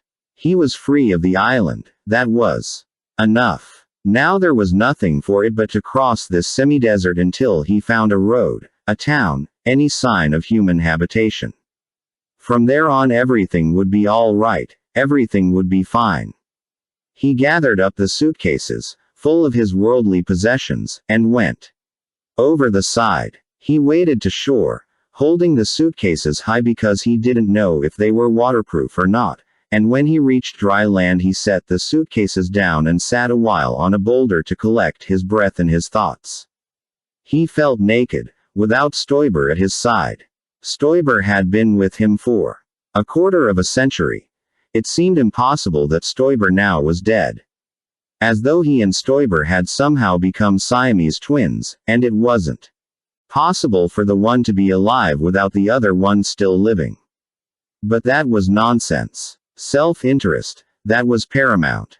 Stoiber had merely been an adjunct, a crutch, an assistance in the problem of self-preservation.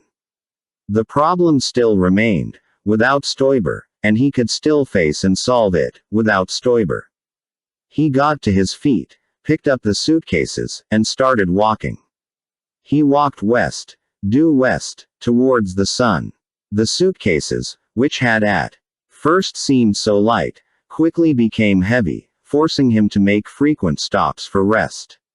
He had brought the bourbon bottle along and used it sparingly to rinse out his mouth when it became too dry, but he soon saw he wouldn't be able to survive too long without water.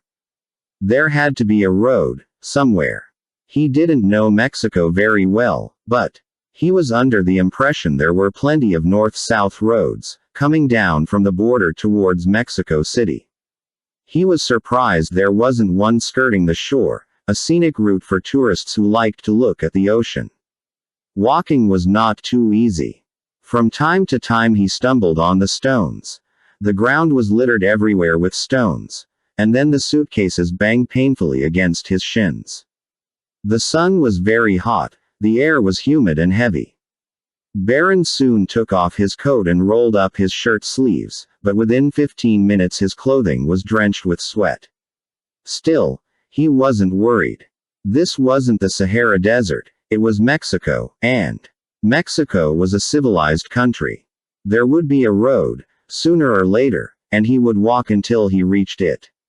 His shoes constricted his feet. Within them his feet were burning. His arms ached from the weight of the suitcases. He blinked perspiration constantly out of his eyes, and when he licked his lips he tasted salt. More and more frequently he found it necessary to stop and rest. He evolved a procedure, a method. He moved by the numbers, trudging Forward 200 paces and then stopping, setting the suitcases down, sitting on one of the cases or on the ground while he counted 10 inhales and 10 exhales, and then getting up and moving forward again another 200 paces.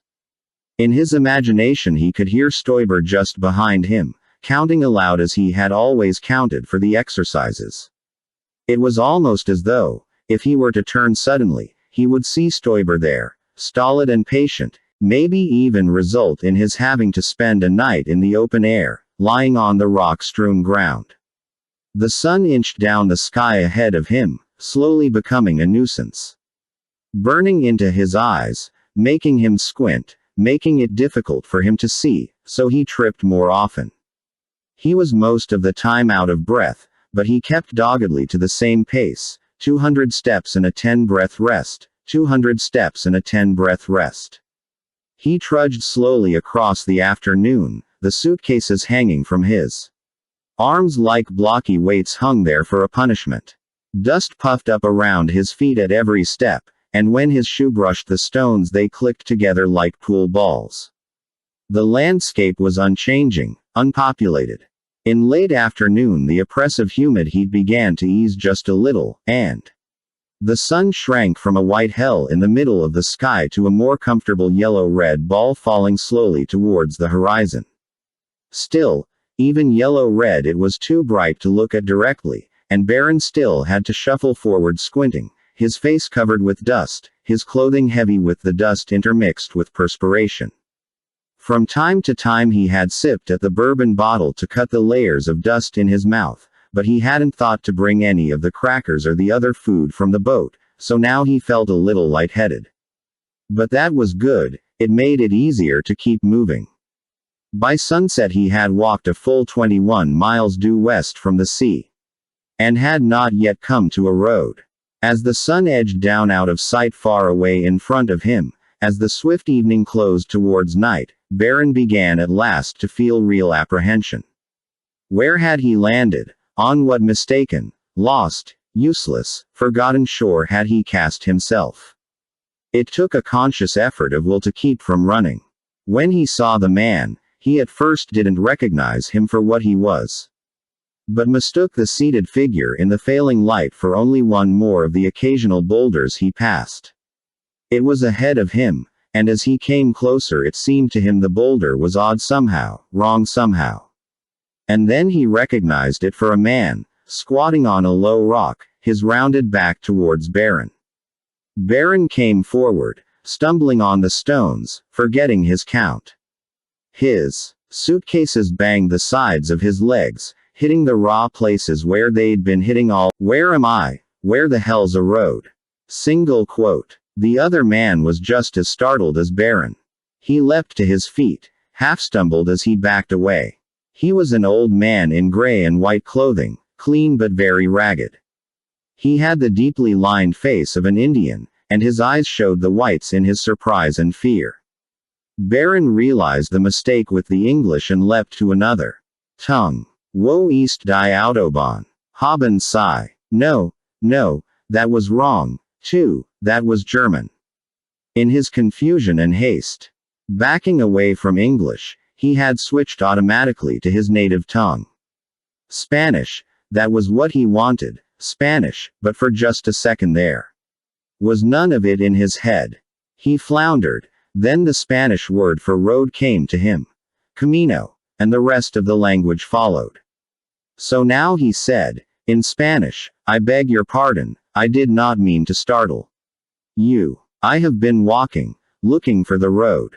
Single quote. Road. You want the road. The old man spoke a dialect full of clicks and gutturals, so Baron could barely understand him. Baron nodded. Yes, I want to continue my journey. The old man waved his hand. This is the road, he said. Baron looked. There was almost no light left, but now he could make out the ruts, the hump in the middle, the swath across this land cleared of stones and pebbles. This was the road. He was standing on the road. The old man had been sitting beside the road. He said, "Where does this road go?" The old man pointed south. Aldama, he said. He pointed north. Sotola Marina. Single quote dot. Neither name meant anything to Baron. He said, which way leads to a bigger road, with automobiles and trucks. Single quote. The old man pointed north again, towards Sotola Marina. At the village, he said, you must take the road west. To Casas. To Peticano. To Ciudad Victoria, which is a great city. Single quote. Ciudad Victoria. That was the first name Baron knew. He said, how far is that, Ciudad Victoria? Single quote. From the village, perhaps more than 100 kilometers. 100 kilometers. 60 miles, a little more. Baron said, no cars. Before there, 3 miles. Is there somewhere I could sleep there tonight? Because another 3 miles was the most Baron could walk without sleep and food and water. The old man said, in my house, near the village. I am going home now. Come with me. Good. They started walking along the dimly seen track, and the old man said, the suitcases are heavy. Single quote. No, not too heavy. They have valuable things inside them. Baron turned to look at him. Was this old fool thinking of robbing him? But he was too old, too frail, there couldn't be anything to fear from him. Baron said, just some clothing and things like that. Nothing valuable. Single quote. Perhaps an electric razor, said the old man. No, the old man was a moron. He did plan to rob Baron tonight, while Baron slept, but he was too stupid to keep his mouth shut, and so he'd given the game away. The only thing to do was take care of the old man as soon as they got to his house, hut, hovel, whatever he lived in. Knock him out, tie him up, so Baron would be able to sleep unworriedly all night. They walked the rest of the way in silence, each full of his own thoughts. And the last of the evening's light faded away, leaving a world so dark Baron had only the sound of the old man's sandals to keep him from straying off the road. He couldn't see a thing and couldn't understand how the old man could see. Although it probably wasn't seeing after all, but simply knowing the road for all of his life. Ahead of them, the smallest of lights flickered, an anemic yellow. The old man said, my house. Single quote. As they got closer, Baron saw that the light was a candle inside a small dirt hut. The window through which the light gleamed was simply a square hole in the thick dirt wall, with neither frame nor glass. A poor place, the old man said, apologizing. No matter, Baron said, and it was true. What did it matter where he slept tonight? Tomorrow night he would sleep in the Mexico City Hilton. The door was made of various gray pieces of wood haphazardly nailed together. The final result hung from cloth hinges embedded in the my house, he said again. Baron went in. The old man came after him, crowding him in the doorway, saying, I wish you to meet my son. Single quote. The man rising from the wooden table in the middle of the room was not old, not frail, not small. He was huge, and he was smiling beneath his mustache. Behind Baron, the old man was saying, this gentleman has many valuable things in his suitcase. Baron turned for the 9. Early morning sunlight tugged at Grofield's eyelids, urging him awake. Reluctantly, mistrustfully, he allowed his eyes to open, he allowed his mind to begin to question where he was. The boat. He remembered. What time was it? What day was it? Not yet midnight when he'd left the island, and he could vaguely remember sunlight as he'd lain on the open unmattressed bed, and he could remember even more vaguely crawling from that bed in darkness onto the far more comfortable carpeting of the floor, and now there was sunlight again, and he was still lying on the floor, and he couldn't begin to work out how much time had passed or what day it was supposed to be. Or where Baron was. Where was Baron? He moved, tentatively, and was pleased to find that nearly everything worked fine. Everything but the left arm. That didn't want to work at all. It felt like the Tin Woodman's left arm, in need of oiling. He wondered about himself, how sick or healthy he was, how weak or strong. He kept testing, trying this and venturing that, and the first thing he knew he was on his feet. He felt shaky, a little dizzy, and hungrier than he could ever remember being, but he was on his feet. He could even walk, if he was careful. Being careful, he moved around the open bed and over to the kitchen area of the cabin, and there he found some food and drink.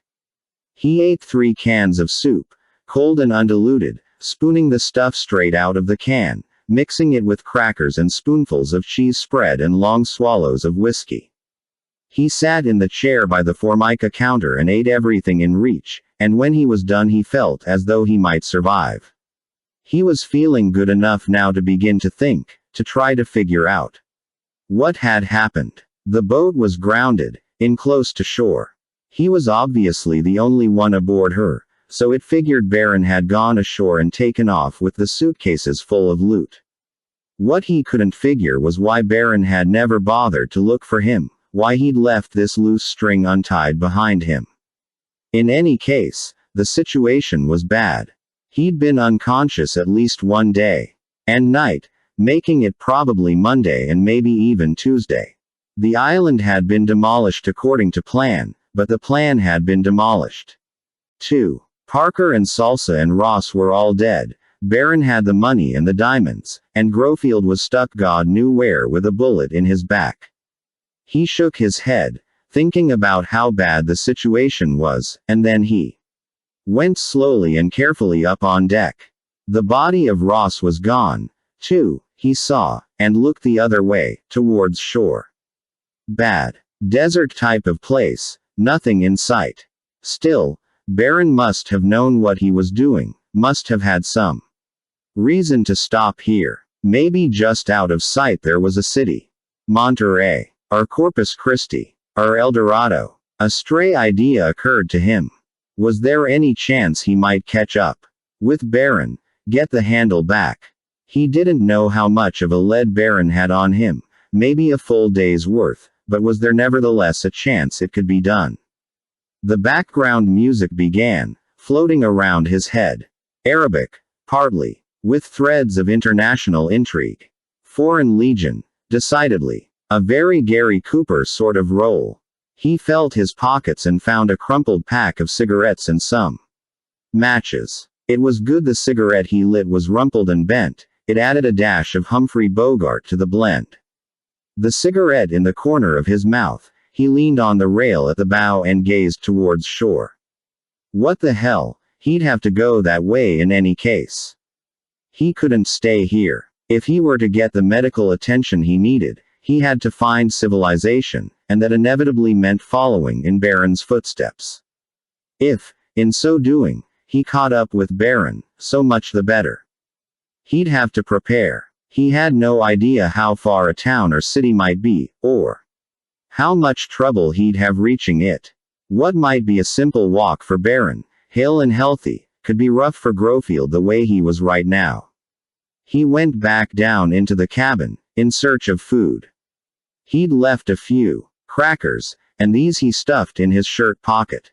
An empty Jack Daniels bottle would serve to carry water, and a half-full Jack Daniels bottle would serve to carry Jack Daniels. A wedge of American cheese went into his trouser pocket. In a closet in the fore cabin he found a yachting cap. A hat would be good. Protection from the sun. He put it on and went up on deck, carrying the 2 bottles with him. On deck, he changed his mind about one detail and decided it was foolish to carry 2 bottles, it would just weigh him down. He took 3 or 4 swigs from the bottle with the whiskey in it, then tossed it overboard. Water would be more useful this time. He clambered with difficulty over the side, waded through the shallow water, having trouble keeping his balance with all the rocks and stones underfoot, and made his first rest stop when he reached dry land.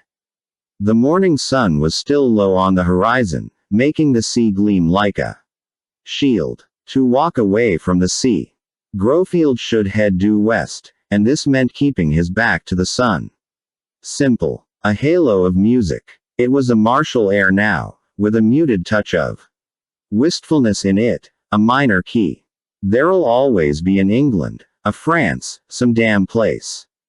Grofield moved out in time to the music, walking on, his shadow stretched out in front of him, a thin elongated El Greco silhouette of himself. He was somewhat unsteady, both because of the wound and because of the whiskey. Still, he kept due west and he made fairly good time. The shadow of himself he walked on slowly shrank as the sun rose higher in the sky behind him, and when the shadow was no taller than the original he became aware of the heat. It was building slowly but steadily. The early morning had been pleasant, if not cool, but now heat was massing on the floor of the world, stacked like woolly invisible blankets through which he had to walk.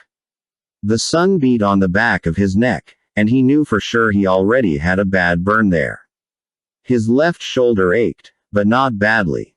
He tried to make the water last, but he kept being thirsty, very thirsty. He hummed silently as he walked, and dreamed of other things, different times and places, the faces of people he knew and once had known. He found he was walking towards the sun. No, he said aloud. He turned around, very carefully. The shadow was a dwarf now, bunched up before his feet on the rock-bedraggled ground. He walked again. This was very stupid, he whispered, and realized he was thirsty again. And held up the bottle to see it was empty. He grimaced at it, disappointed with the behavior of the damn thing, and let it fall. It shattered on a rock. He fell, not too badly, and got up again. He walked on, and fell again, and this time he didn't get up. "I'm sorry," he whispered into the ground, apologizing to himself. "I shouldn't have left the boat." Single quote. He had been asleep. Sacrilege, Parker, he said aloud, and smiled, and closed his eyes. 4-1. Parker said, "There's something there." He pointed down at the ground. "I see it," said the pilot. England said, "If that's our man, and he's alive, we have no legal right to take him off Mexican soil." Single quote. Parker had no time for England's worries. He was staring towards the ground, trying to see suitcases. The helicopter lowered, and he could see it was a man down there, but no suitcases. Then the man rolled over on his back, staring up at the helicopter with its bulging transparent front bubble, the three men in it staring down at him, and Parker saw it wasn't Barron. It was Grofield, and that was impossible. Parker had last seen Grofield on the dock by the boathouses back at the island, just before he'd been shot. The bullet had hit him high on the right leg, spinning him around and throwing him to the ground, knocking him cold, but that was the second bullet. The first bullet had hit Grofield. Parker had seen him jerk forward. When he'd come out of it, back there on the flaming island, the boat and the suitcases were gone, and a raging petulant England was standing over him, shaking him, shouting that Barron had got away. Parker had had no time nor inclination to look for Grofield's body. There had been so many there, he'd just assumed one of them had to belong to Grofield. The important thing was the money, and it figured the money was with Barron. According to England, Barron was on the boat, headed south. Parker couldn't stand then, though he kept trying. "Where?" he said. "Are you on him?" Single quote. "No. In all this wreckage you people caused, we lost him. We know he was heading south. It makes sense he'd try to get to Mexico. Cuba's too far for him to reach, he must know that." Single quote. "Get on him," Parker said. "Find him." He was still trying to stand, still falling back. "And fix this leg," he said. "Fix it. Fix it. I can't stand on it. Fix it." They took him out to a Navy ship on a launch, where a guy in white cut off his trouser leg and somebody else in white, who said he was a doctor, probed around and took out the bullet. "You ought to stay off this," he said. "I can't," Parker told him. England was, his tail Why Grofield and Salsa had suddenly turned on the men assigned to watch them at the island. Instead of getting on Baron, England stood around talking about ancient history.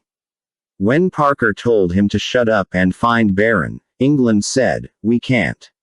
Look now, it's the middle of the night, everywhere but on that damn island.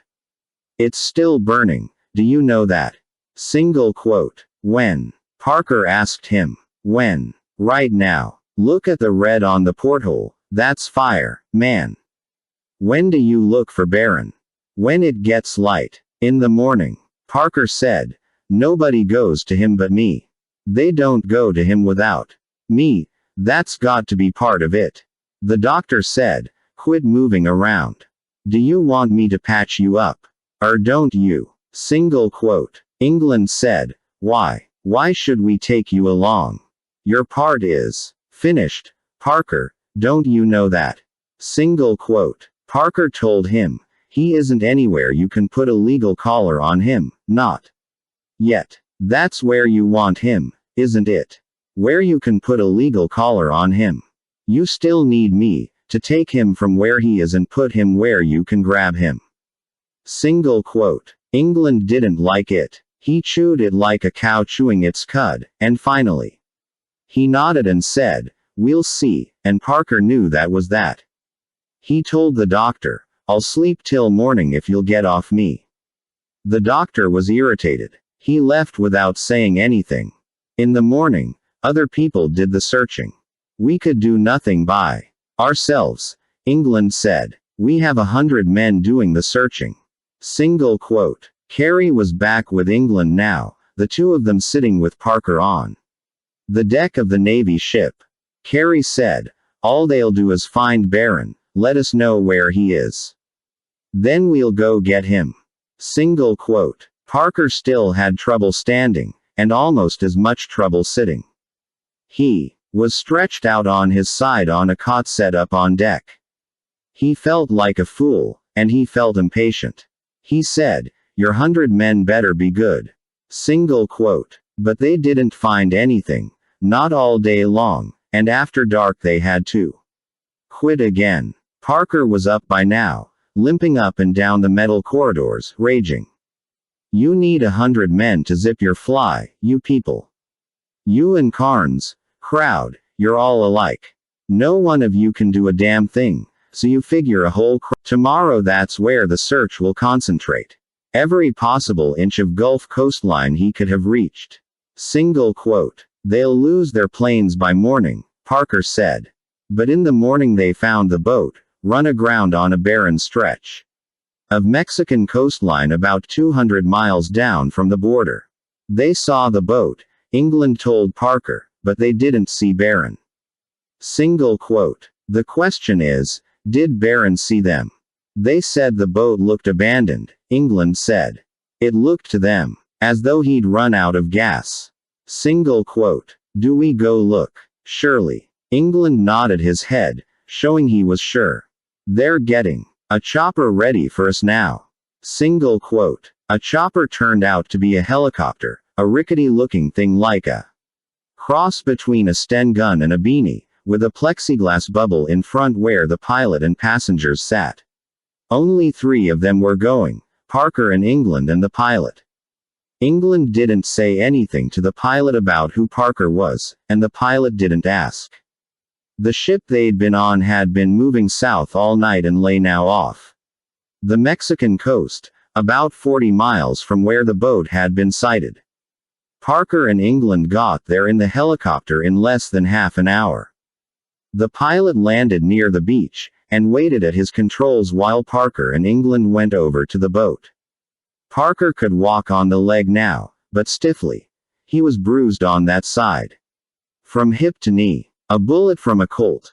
45 punches more than it cuts, and the one that had hit Parker had left him with a leg that operated all right but that ached as though it had been worked over with a baseball bat. Walking towards the boat, limping, he wished he was armed. England had a service revolver on him, but it was tucked away in its hip holster now under England's suitcoat. The boat looked empty, but that didn't mean anything. The leg gave him trouble, waiting the last part out to the boat.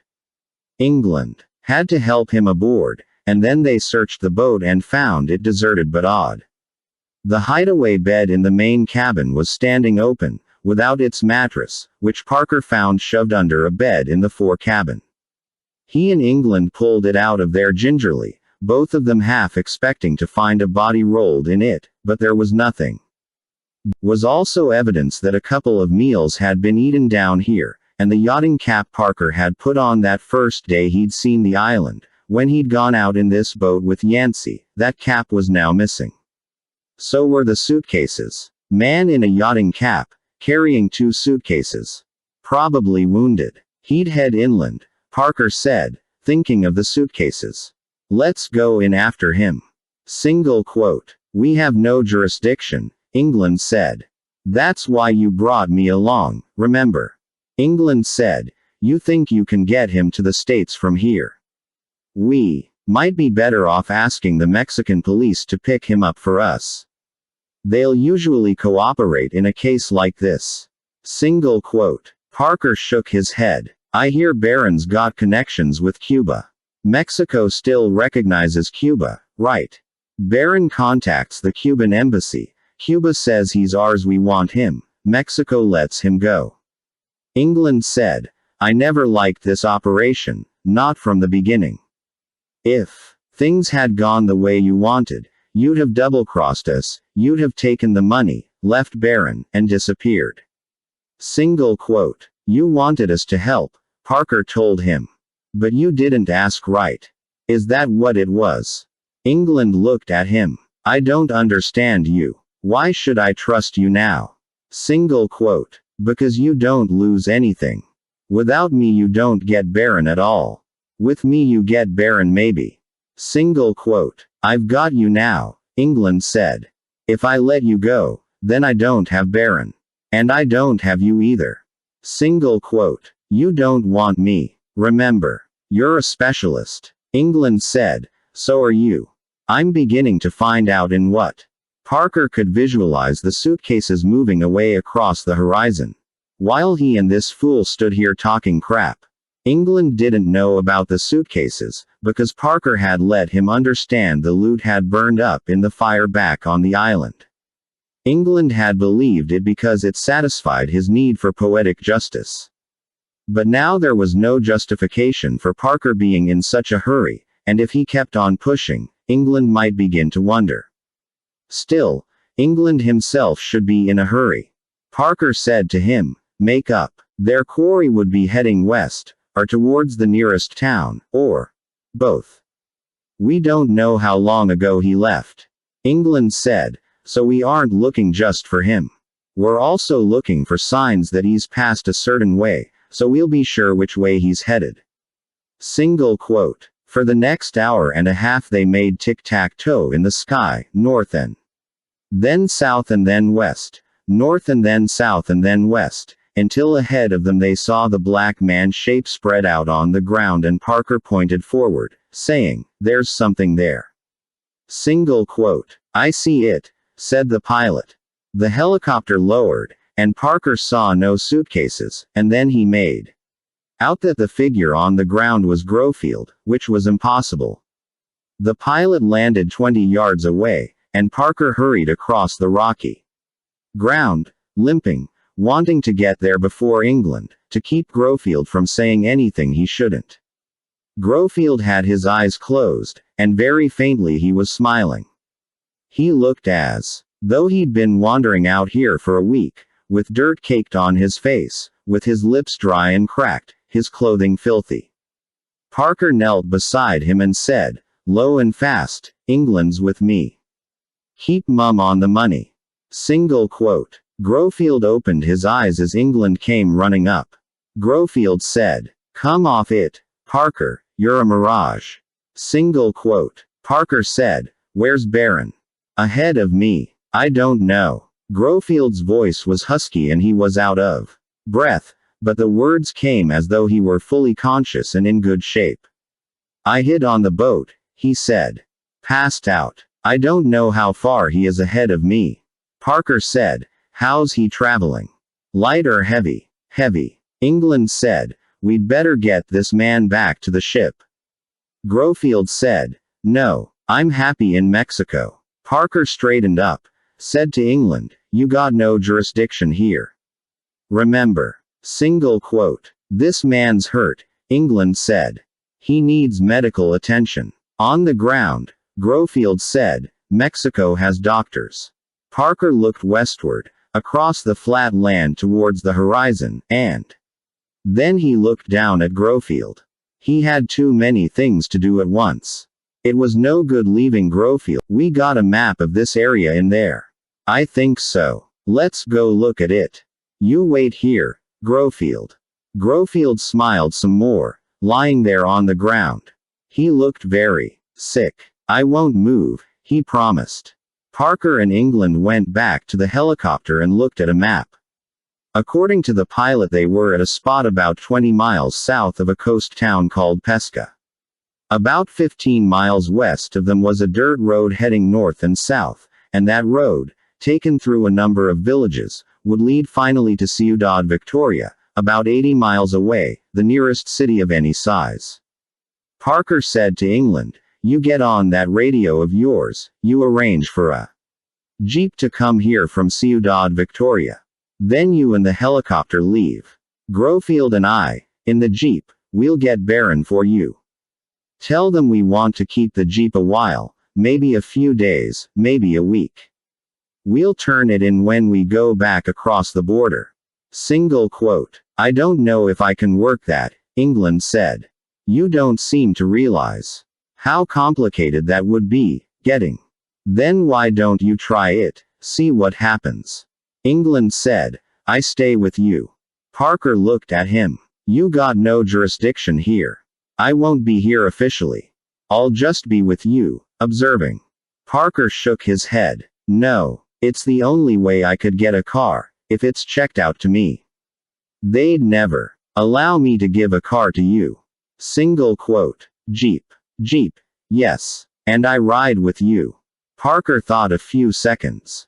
2. Grofield said, "Mother, in my last moments I was thinking of you." Parker looked over at him, and Grofield was sitting up. They'd put him in the shade under the helicopter while waiting for the jeep, and now he was sitting up, holding to a strut with his right hand, smiling out at the world. Parker went over to him and said, very low, so England wouldn't hear it, "Lie down, you moron. When that jeep gets here, I want you able to walk to it." Grofield said, "Why? Are you awake or asleep? Or maybe you think going to a hospital would be a good idea. If you're well enough to walk to the jeep, we can justify you staying at a hotel. If we have to carry you, England will ship you to a hospital and there's nothing we can do about it, and from the hospital it's one step to the Mexican law, and they turn you over to our law, and I'll see you in 15, 20 years. Single quote. Grofield blinked. "Oh," he said. He lay down again, carefully. "I'm sorry. I'm not thinking. I'll be all right now." Single quote. "Good." Around on the other side of the helicopter, England said, "Here it comes. Here comes the jeep." Single quote. Parker walked around and looked westward and saw the dust cloud. Beneath it something small and black was bouncing. "At last," said England. He rubbed his hands together, like a man with lots to do. "Now we can get going." Single quote. England was a lot more chipper now, since he'd made the radio call and unloaded the responsibility. He no longer argued with Parker or stood around prophesying double crosses. It took a long while for the jeep to come the last stretch. For a while it looked as though it were just bouncing up and down out there, not coming forward at all. But it finally showed up, braking heavily, and the Mexican driver jumped out with a toothy grin as the dust cloud caught up with the car, surrounded it, and dissipated. The driver walked out of the cloud, still grinning, slapping now at his trousers to get the dust off. He was stocky, mustached, swarthy, in civilian clothes. Short-sleeved white shirt and dark gray slacks. He made a comic flourish and said, "Say es ors, your auto." Single quote. England was snapping his fingers, snapping his fingers. All of a sudden he was in a hurry. Where's Grofield? He said. Right here. Never fear, right here. Grofield came around the helicopter. Walking, smiling his nonchalance, his left hand tucked into his trouser pocket. Just the day for a ride, he said. See, said the driver. You know. He and Grofield seemed pleased by each other. England got in front with the driver, and Parker and Grofield sat in back. Grofield had a little trouble getting in and Parker had to give him a boost, but once he was seated his smile flashed again and he said, ready as ever. Single quote. Parker slid into the seat beside him, and the Jeep started around in a U-turn, heading back the way it had come. Behind them, the pilot was getting into his helicopter to take it back to its ship. Once around the park, driver, Grofield said, I believe I'll take a nap. Single quote. His smile got glassy and he passed out, his head falling over on Parker's shoulder. Parker said, for England's benefit, that's a good idea. Sleep the whole trip, why don't you? Single quote. The first part of the trip, cross-country, was rough, and it was just as well. Grofield had passed out at the beginning of it. The road, when they finally reached it and turned north on it, was good only by comparison. They entered a village called Soto La Marina, a dirt street flanked by dirt houses. The main crop of this country seemed to be stones, so there were stone walls here and there. After Soto La Marina they turned left on a road just like the first one. They were heading west again now, passing through a town called Casas that looked exactly the same as Soto La Marina except the road had begun to improve a little. Just beyond Casas there were two men beside the road, an old one and a young one. The young one, big as a bull, was standing with his hands on his hips, watching the Jeep go by. The old one, tired looking, was sitting on an upended suitcase. The other suitcase was beside the young one's legs. Parker didn't look back after the Jeep went by. They kept going, and a while later they passed through a town called Peticano. The road was getting better and better, and was blacktop by now. A sagging orange bus, wide as a whale, was taking on passengers in the square, every passenger carrying a huge bundle wrapped in cloth. Just beyond Peticano, Parker shifted Grofield's body so his weight went the other way, leaving Parker's left arm free. He poked around the floor and between the seats, because every Jeep in the world has tools rattling around inside it, and he found a screwdriver and a wrench. He hefted the wrench, nodded, and said, "Stop for a second, will you?" Single quote. England turned around, frowning. "What for?" "We'll be in Victoria in 15 minutes. Single quote. "This is an emergency. You, stop." The driver smiled and shrugged and brought the Jeep to a stop. "When you got to go," he said, and Parker hit England with the wrench. The driver made an O with his mouth and started to bring his arm up against the swinging wrench, but he was a little late. Parker climbed out, lay Grofield across the back seats, pulled England and the driver out of the Jeep onto the ground, got the .38 service revolver from England's pocket and put it in his own hip pocket, got behind the wheel of the Jeep. 3. They were walking along the road, towards Parker, and they didn't have the suitcases. The dust cloud had told them, the trailing tan puff this Jeep carried around behind itself on these roads like a comet's tail. They'd seen it coming, and they'd remembered the Jeep that had gone by the other way a quarter of an hour before, and just in case there was a connection between Jeep and dust cloud, between dust cloud and the man who once had carried those suitcases, just in case there was a connection they'd hidden the suitcases. Near, very near. They were strolling along the road, and they couldn't have gone far from the road, so the suitcases were very near. Beyond them, the other side of them. They'd hidden the suitcases and started walking away from them, so that's where they had to be. They looked straight ahead as they walked. Neither of them looked at Parker or the jeep at all. Parker went on by them, and farther on another 100 yards, and then he stopped. He turned the jeep around and saw them standing still down there, the old man looking back and the young one tugging at his arm, trying to make him walk again. But then the young one saw it was too late, and he let go the old man's arm, and the two of them watched. Parker got out of the jeep. To his right, off the side of the road, there was a swath of dry brown ground, littered with pebbles, the swath about 10 feet wide, ending at a low stone wall. The stone wall was about knee height, but fluctuated, and was made of the orange-brown stones that were lying all over this country, the stones of all different sizes, no cement used but just the stones piled up one on top of another, the low wall meandering along beside the road, separating dry brown lifeless ground from dry brown lifeless ground. Parker walked along the road towards the two men, and then he turned around and walked back towards the jeep. He passed the jeep and walked another 20 yards, and then turned around and did it all over again. On the second circuit he saw it, peeking up over the top of the wall. Curved, plastic, black, alien. The handle. He let his lips spread in a smile. He started towards the handle. As soon as he took a step away from the road, towards the wall, the two men began throwing stones at him. The old one had no arm, and the stones he threw were short, but the young one had a good arm and a good eye. They were a nuisance, an irritation. Parker took England's revolver from his hip pocket and showed it to them.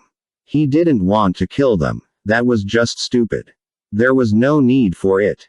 But they kept throwing stones even after he showed them the gun, and now the old man was shouting, too. Hi, hi, hi. Single quote. Parker put a bullet in the dirt ahead of the young one's feet. They both stopped. They looked at the ground where the puff had come up, and they looked at each other. Then they both dropped the stones out of their hands. But they wouldn't go away. They stood where they were, blank-faced, and they watched everything Parker did. Parker walked the rest of the way over to the wall and bent slightly over it, and put his hand around the protruding handle and lifted. The suitcase came up into view, satisfactorily full. He carried it back to the jeep and put it on the floor in front on the passenger's side. Then he went back to the wall and walked along it, looking over the tip, until he found the other suitcase. He picked that one up and carried it back, too. On a hunch, he opened both suitcases. They were full of money, just as they were supposed to be, but the little flannel sacks of diamonds were gone. He looked up, and the two of them were talking together, low-voiced but angry. One of them wanted to do one thing, and the other one wanted to do the other. Then they saw him looking at them, and they saw the suitcases open on the hood of the jeep, and they came to an agreement. Elaborately casual, watching Parker every inch of the way, they left the road, moved to the wall, clambered over it. The young one had to help the old one over the wall. When they were both over, they started walking. They walked straight out across country, away from the road. Parker let them go. They weren't carrying the diamonds with them, or they'd still be in the suitcase, so they were probably buried somewhere near where Barron was buried. Parker spoke no Spanish, and it was unlikely either of those two spoke any English, so questioning them would be too complicated. Parker turned back to the jeep, and Grofield was sitting up, his face gray. Underneath the dirt. Is that the Geetus, love? He asked. All but the diamonds. Parker shut the suitcases, put one on the floor in front and one on the floor in back. We'll let the diamonds go, he said. Grofield said. Where has my Baron gone? Parker pointed at the two dots running north along the rubbly ground. I figure those two took care of him. They had the goods. Single quote. England will be sad, Grofield said. He smiled, and looked around a little, and then frowned, saying, where is he? England, where is he? Single quote. We left him. You're a wonder, Parker. Parker got behind the wheel. Lay down, he said. I can't drive this thing slow. Single quote. I know you're doing the best you can, old man, but if you could fit a doctor in the schedule somewhere. That's next, Parker told 4. Parker walked into American Express with $100 and walked out with 1,250 pesos. Same difference. Downstairs on the ground floor at American Express there was a counter where people could have mail delivered, and a steady stream of vacationing Americans passed by there, looking for letters or money from home. There were young schoolteachers on vacation, in groups of 3 and 4, middle-aged couples awkwardly overdressed in clothing too dark and heavy for the climate, groups of shaggy young expatriates looking exactly like their brothers and sisters in Greenwich Village or the Latin Quarter or North Beach. Parker hung around outside for about 10 minutes, until a shaggy loner went in looking hangdog and didn't get any mail at the counter. He came out looking even sadder. His shoes were unsheened, his trousers were unpressed, his flannel shirt was unwashed, his hair was uncut. Parker said to him, "You. 1 minute. What? Me. You speak Spanish." "Spanish. Sure. How come? You want to make a fast $10. Everything this kid said was a question. Parker nodded. "Dollars." The kid grinned. "Who do I kill? You come with me and you translate. Lead on." "Come on, then," Parker said, and started down the street. He was in Mexico City, on Avenue Niza. He led the way to the corner, which was the Paseo de la Reforma, the main east-west street in Mexico City, and turned right. Reforma is a broad avenue, with grassy walks on both sides and statues on pedestals along the grassy walks and huge statues at almost every major intersection. Parker turned right on Reforma and walked down to the Avenue de los Insurgents, the main north-south street. At the intersection of Reforma and Insurgents there was a regal statue of an Indian named Cuauhtémoc.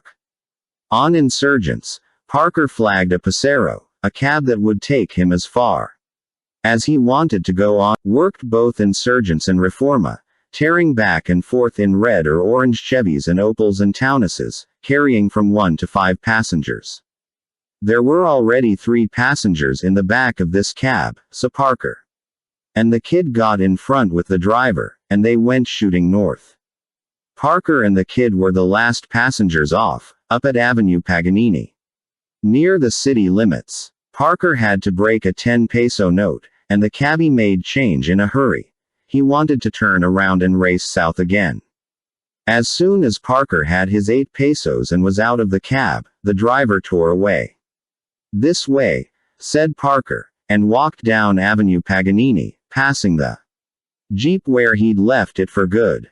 Mexico City was 500 miles farther from the American border than Casas, but it made sense to come here, and so Parker had come. England and the rest of his crowd would be looking hard for Parker now, but they'd be looking in all the wrong places. Up at the border and down around Ciudad Victoria, depending whether they thought he was trying to break away or find Barron. So the thing to do was stay away from Ciudad Victoria and stay away from the border. And the other thing to do, until he could get out of Mexico completely, was go where Americans were the least noticeable, and that was Mexico City. So when he'd left Casas with the suitcases, he'd retraced the original route back through Soto La Marina and south from there past where they'd picked up the road in the first place when they'd come inland from the sea, and from there on down to Aldama, where there was a government station selling Pemex gas, the only brand available in Mexico. They didn't have any Gasolmex, the premium grade, so Parker had them fill the Jeep and the spare 5-gallon can with Supermexolina, the cheaper grade. With luck this would carry him all the way to Mexico City, and he wouldn't have to make any more stops along the way, leave any more signs of his trail. Below Aldama the road improved.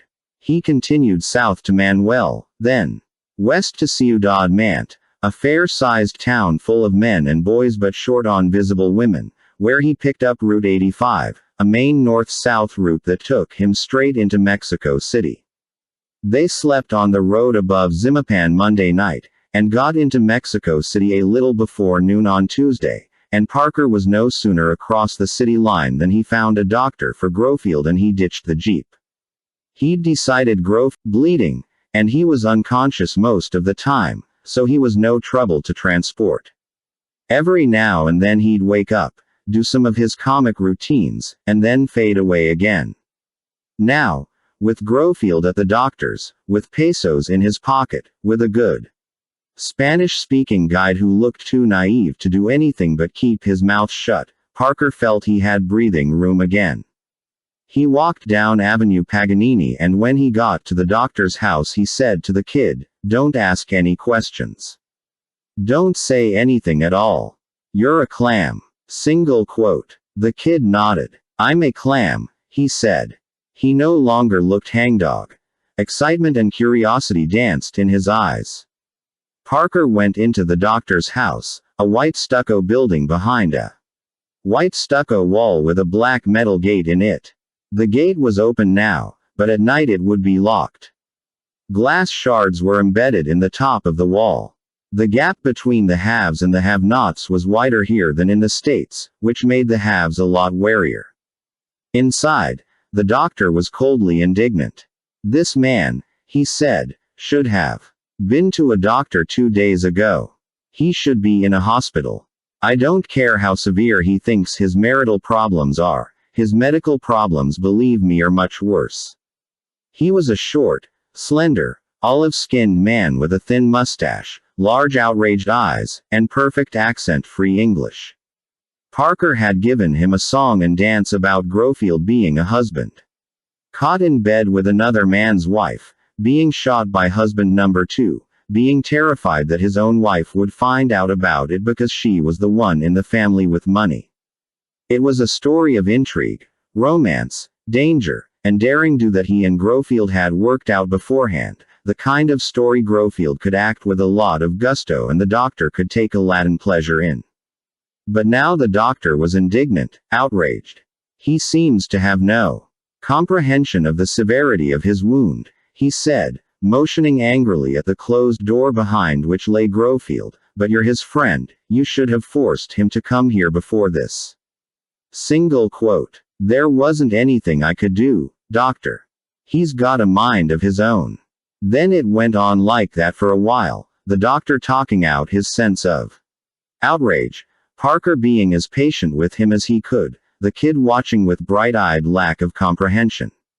Finally the doctor was done. Parker had to let him run out his string. So there wouldn't be any trouble later on, but he was glad when it was finally done. "I'll see he takes care of himself from now on," he said. "Can I take him with me now?" Single quote. "He's a very sick man. I know that. I've removed the bullet and bandaged the wound, and I've given him a sedative. He's asleep." Single quote. "What does that mean?" The doctor said, "It means he's asleep. He should be allowed to rest. That's all right with you, if he sleeps here a while?" "Of course." Parker looked at his watch. "What if I come back at 6 o'clock? "Very well. Good. You want me to pay you now or then?" "Then. It doesn't matter. I'll take my bags now." "All right. They're in the corner there, where you left them." Parker had told him the suitcases were his, but had offered no explanation. People don't explain themselves to one another when they're on the up and up. Let the doctor work up his own theory about the suitcases. Now, Parker took them and motioned to the kid to come on, and they left the doctor's house and went back out to the street. The kid said, "You want me to carry one of those?" Single quote. "Sure. Why not?" They walked back up to Insurgents, each carrying a suitcase. They had to wait a while for a pasero, because not many of them came out this far. While they were waiting, Parker said, "What I want now is a hotel. Not a Hilton, but not a dive. A small quiet hotel where they mind their own business. Away from the center of town, if possible." Single quote. Most of the big tourist hotels are around the Alameda, the kid said. You want to be away from them. Single quote. Right. Then there's some others right off Insurgents, down near Reforma. Back in around the Hialeah front UN. Small, but they speak English, most of them. Single quote. So you sign his name, said the clerk. He spoke English with a combination of Greenpoint and Mexican accents. Parker wrote. Joseph Goldberg, New York City, and the clerk himself took them up in the elevator to the room, carrying the 2 suitcases.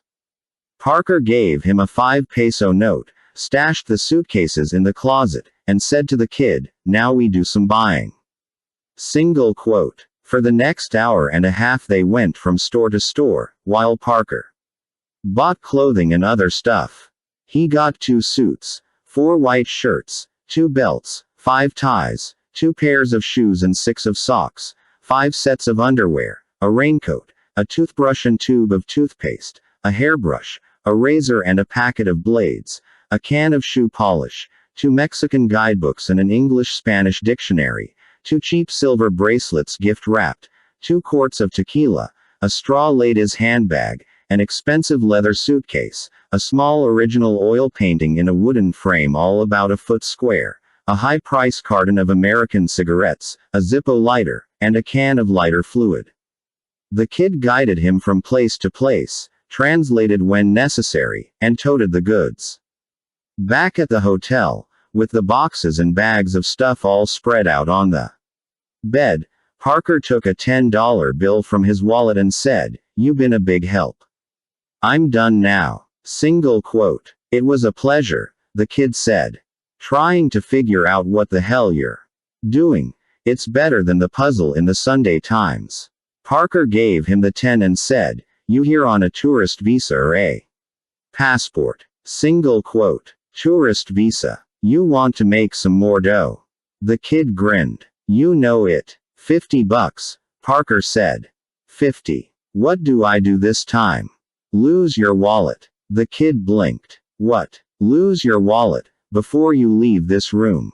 Tomorrow you go to the American Embassy, you tell them somebody stole your wallet with all your papers in it. You do that tomorrow afternoon, not before then. Single quote. Mister, I could get in a lot of trouble for losing your wallet.